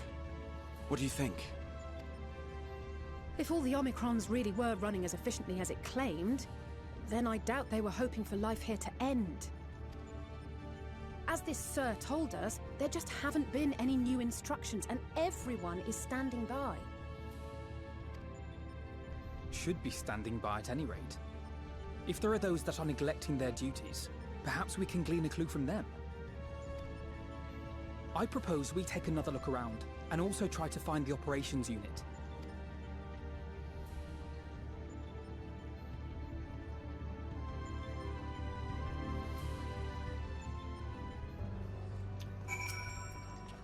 Let us focus on our search on the outpost. Alize and I will try speaking with the Omicrons this time, in the hope that we might learn something new.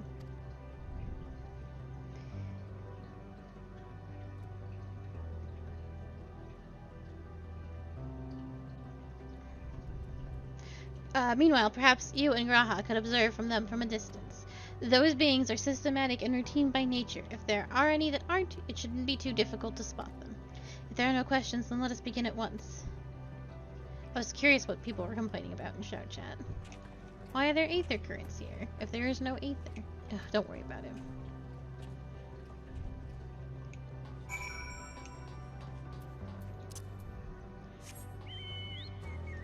But it breaks lore. Must be. It's fine. It ruins the whole purpose of the world if you can just fly through here.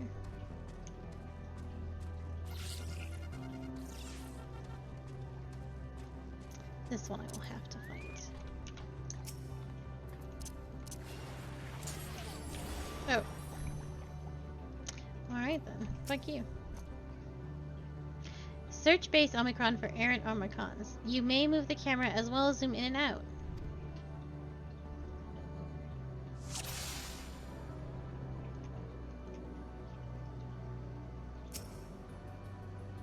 The Omicron is speaking with Alphino. Though you can't hear the conversation, it appears otherwise normal.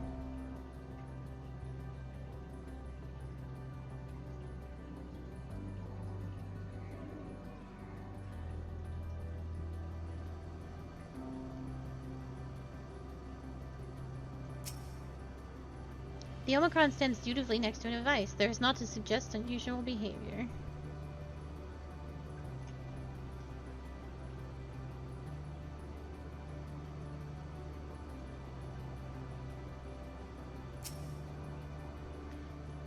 This Omicron stands unmoving, the very picture of a unit on standby.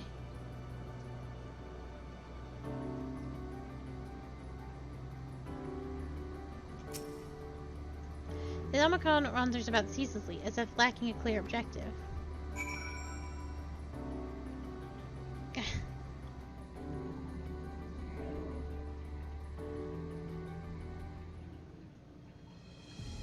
Those loitering teenagers.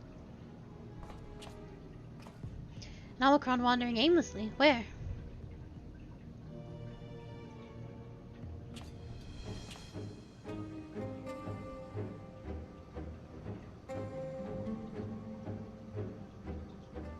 Ah, I see it.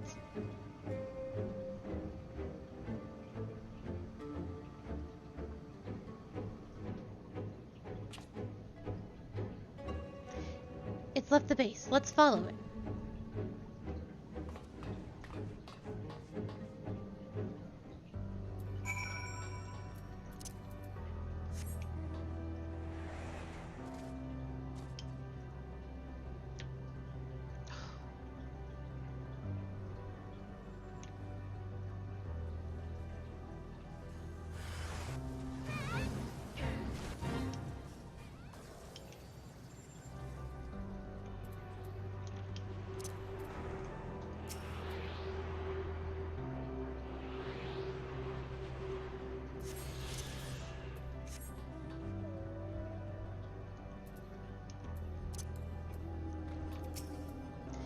It's not here, but it definitely came this way. It must have used the portal.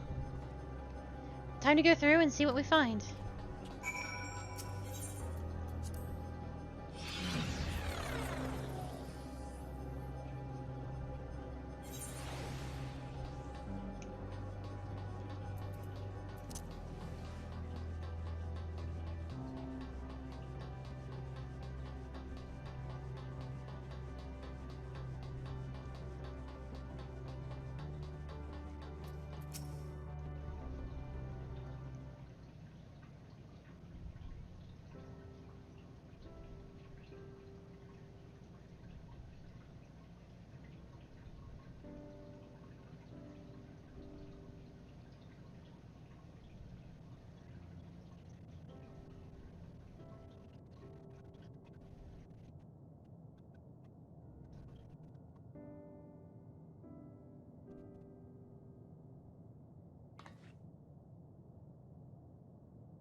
What is your quarry? Ah, you found it. What are you doing here?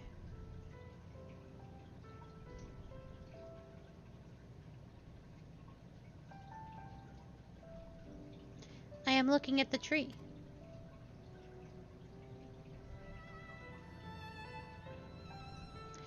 Quite an unusual specimen. What is this device attached to it? This tree is a sample collected from another star. As it cannot survive in our environment, however, it requires life support. That is the function of the device.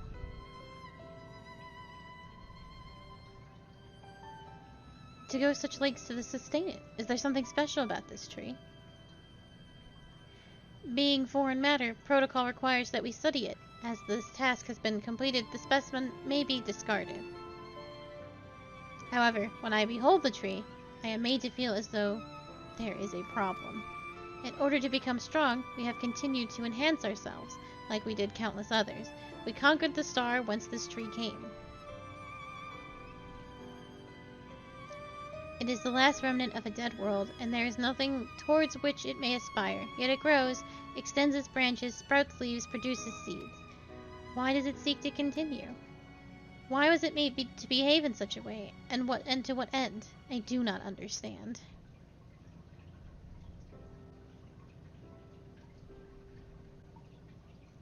I see. Out of curiosity, does this pertain to your duty? No, it does not. My apologies. I shall return to my designated post and assume a state of combat readiness.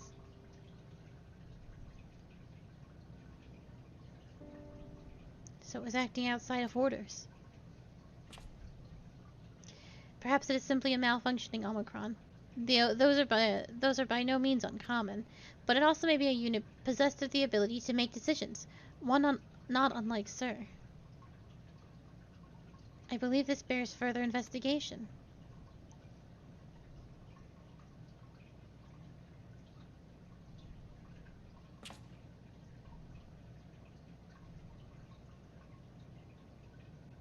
To endeavor to live even if we must depend on forces beyond our control.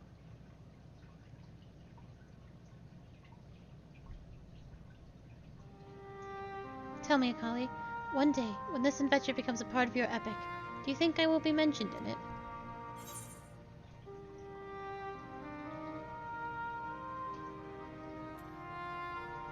Maybe in a footnote.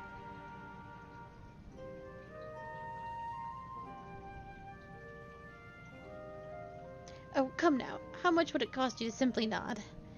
'Tis no simple thing to earn a place beside you, this I know full well, but it is something I hope for as I forge on. Well, we had best get on with our task. I'm glad those weren't 3 answers. The 3 yeses that I was forced to comply with. Tracking down Sir and understanding the nature of the emotion which bars our way.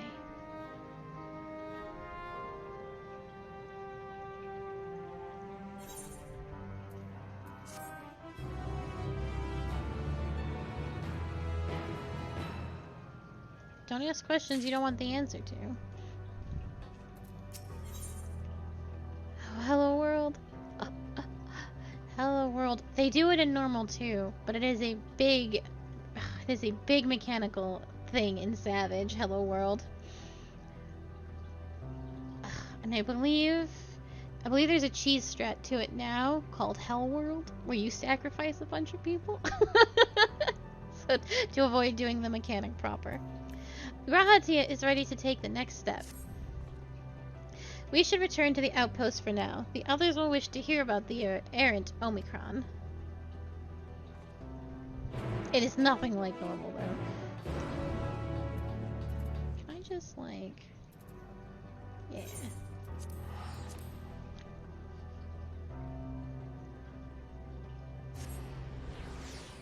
Out of curiosity, as I am at the edge of the universe, how much does it cost to get back to places? Oh, only 500 to get back to the...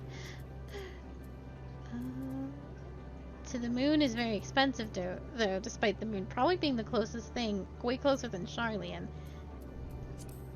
Curious.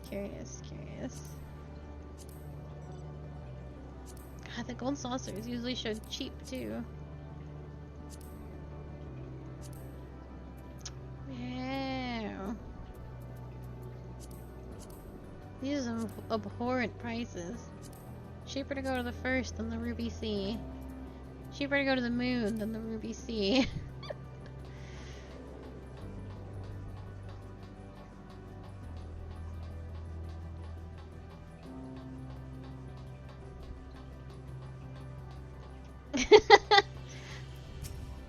Oh, of course, of course. Graha says you found a suspicious Omicron. That's good, because the units here were of no help. They all had the same thing to say about Extended Operations Unit, that there's no way to arrange a direct meeting. Still, that served to prove that it's business as usual at the outpost. But enough about us. Tell us you learned something more useful.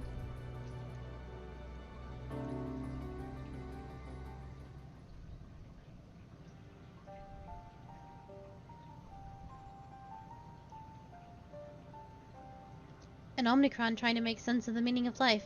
None of the others were even a fraction as philosophical. This unit may well be in a position of leadership, perhaps even one of those that comprise Sir. As we know, the Omicrons invaded other stars and enhanced themselves using the spoils of conquest. With the technology at their disposal, they should be able to alter their bodies, be it in part or in whole. Setting aside the question of motive, if Sir, for example, wished to have an ordinary Omicron's body, I see no reason why it would not be possible. The problem is how to go ascertaining if that's what happened. When I attempted to probe further, it promptly ended the conversation. If it is indeed Sir, I no doubt it would willingly reveal its true identity.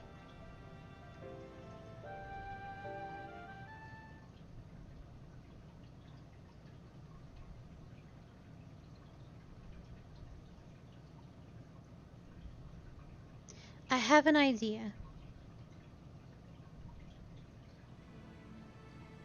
We use lightning on the council again, but we make it stronger. Much stronger. At that moment, should the unit exhibit a reaction, that could suggest that it has a connection to Sir. An inspired idea. I dare say it is worth a try. I had a feeling you'd be on board. This time you must allow me to do the honors. I will stand guard in case your incantation draws sentries to the scene. For my part, then, I will approach our subject and divert its attention, during which time, Akali, I want you to observe it closely for anomalous behavior. I should mention that, shortly before you returned, an Omicron appeared in the same direction. Rather than entering the outpost, however, it headed off towards the council. At first I assumed it was a unit on patrol, but perhaps... that could be our errant Omicron. We must seek it out and begin our operation at once. Alright, Alvino and I will stand by at the council, and when it's time, I'll unleash a veritable storm. You can only hard cast for thunder.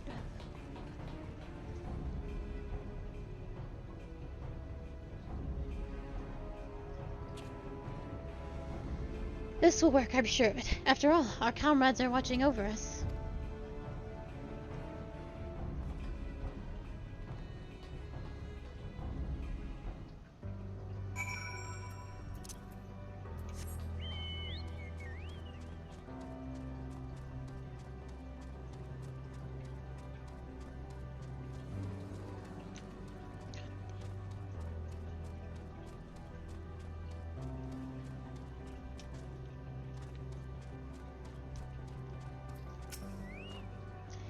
You are the one that was observing the tree, are you not? Feel glad I am to find you again. I have a question for you, about the device which sustains the tree. Provided it does not necessitate the disclosure of restricted information, very well. Graha began distracting the Omicron. Soon, Alizé will strike the council with lightning.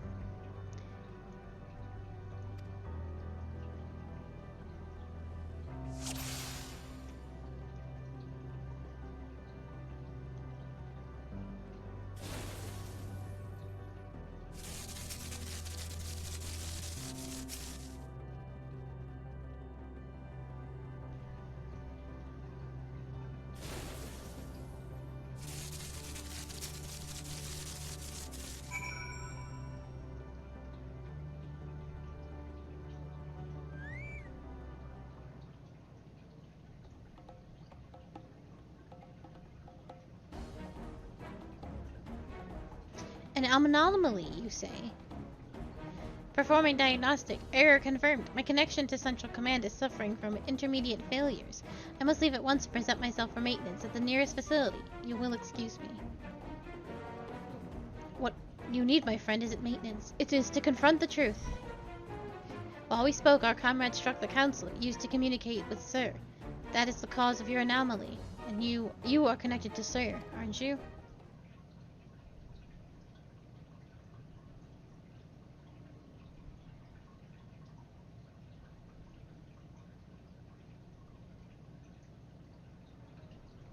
Affirmative.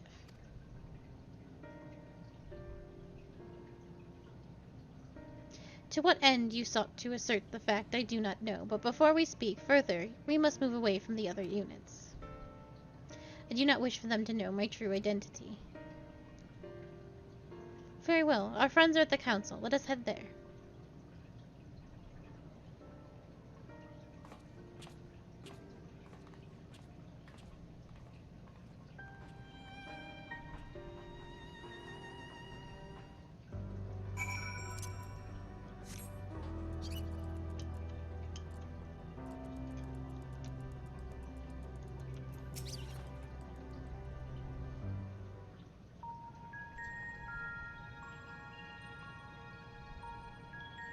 As you have surmised, I am part of the shared intelligence of Stigma 1. It was my charge to determine the optimal path to achieving our prime function. This body had been abandoned by its former owner and lay unused. I took it and abandoned my own, and with it, my duty. May we ask why you did this? From what we gather, it seems to be a personal matter.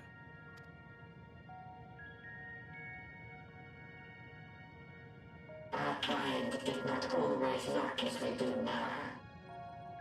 Long ago, we possessed frail and feeble bodies. Beleaguered by stronger races, our ancestors took to augmenting their flesh in order to defend themselves. What began with limited parts eventually spread to the whole body, and at last, a means was discovered to convert the mind into data, rendering even the brain obsolete. Such complete mechanical beings were called the Omicrons, and by their might, we came to reign supreme over the star.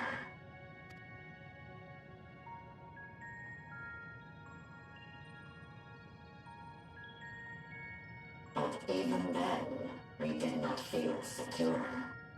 For we knew that the universe was home to civilizations aside from our own. Civilizations that may be stronger still than us. Rather than risk becoming the subjugated, we chose to become the subjugator. We began our conquest of the stars, that we might acquire the resources and knowledge we needed to reign supreme. We were successful in that endeavor. So powerful did we become, we could lay low even the mighty dragons. But then something unexpected happened. I began experiencing an error. I could no longer determine an optimal path. You were malfunctioning. I performed numerous full system scans, each time finding no issues. Yet the error persisted. It was then that I speculated. What could happen if we grew so powerful as to have no equal?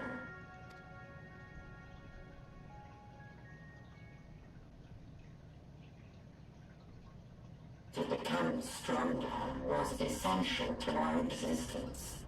Our every action has been in service to this objective. But if nothing lies beyond this, can it be truly said that it was essential? Have we been engaging only in wanton destruction? You could find no threat to justify your purpose. The Omicrons will never leave this spire. They will stand by until their reserves of energy is spent. For I have no path to offer them. None.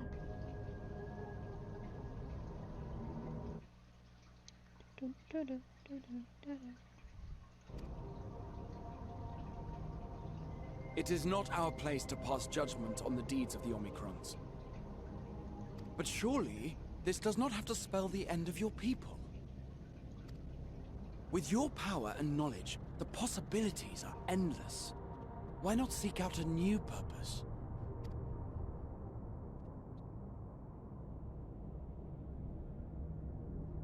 That is impossible. In the beginning, we had a higher purpose than our pursuit of power. But we lost sight of it when we so irrevocably altered our fundamental forms. When we cast aside our flesh, so too did we cast aside all that defined us. Nothing remains of whom we once were. I have no aspirations. No longer can I dream. The vital spark is lost. Lost amidst circuitry and code and commands.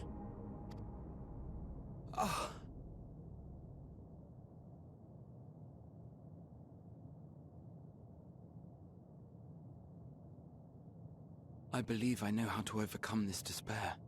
The words are ready in my mind, but ere I speak them,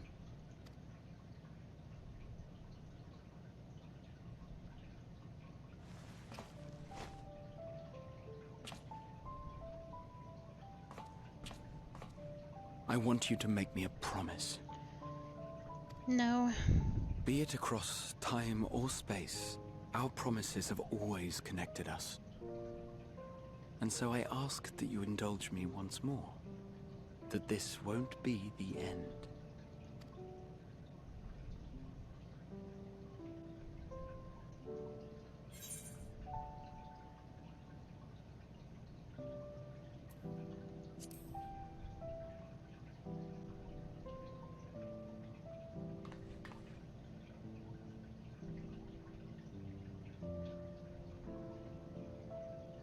Forcing you through this again is the last thing I want. No, I fucking hate this cat. I hate him a lot, actually.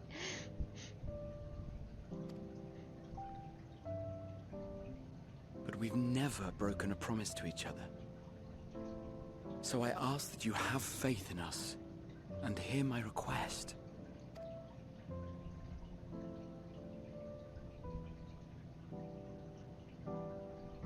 First, I want to visit Ishgard with you. Properly. He's the writer's favorite, and so he's foisted onto you a lot. In like a lot of weird, like, he's into you, don't you get it? And it's stuff like this that's like extremely irritating. We scarcely had time to look around last time. I should like it very much if you could show me the sights.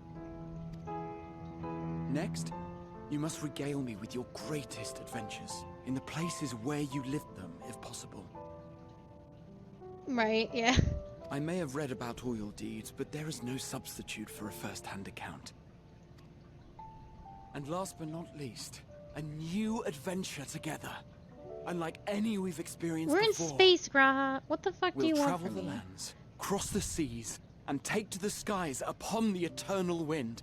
And it will be marvelous. It will.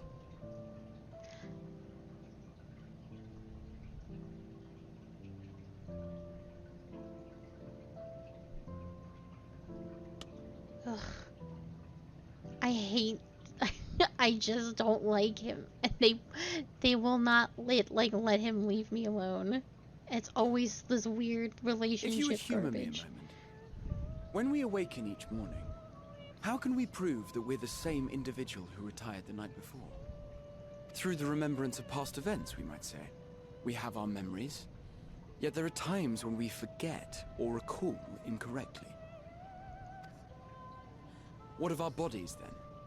It is the same one, we might say. Yet, technically speaking, as living beings, our bodies are constantly changing. It will never be as it was at an earlier point in time.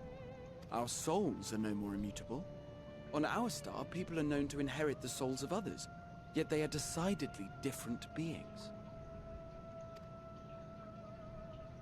For my part, I've subjected my totality to much and more. I've made my body into an extension of a tower, blended my soul and memories with those of another self. And each time I would ask myself, what is it that makes me, me? Were you able to determine an answer?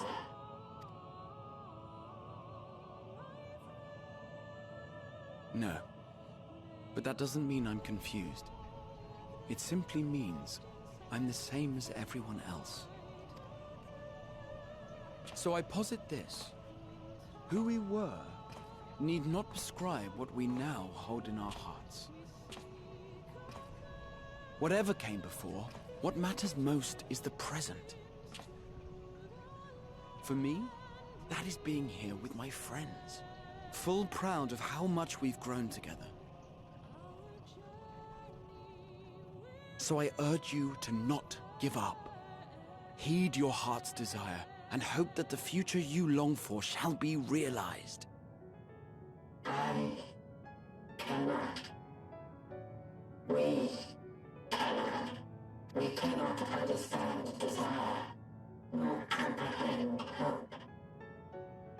We do not know how to create such things. We are not unlike, you and I. I too have struggled to find the courage to express and embrace my wants. If you like, I will tell you a tale. A tale of a world on the brink. Of a people who never gave up on the future. Of a man who realized his grandest dreams and then awakened to a grander reality.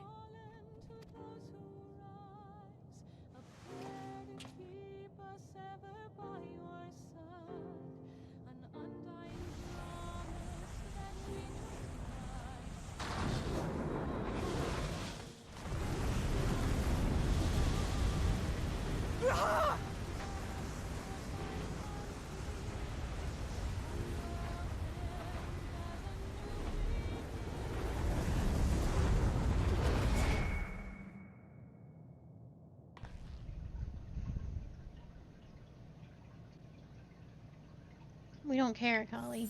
It's fine. We're just going to bring everybody back in like 10 minutes.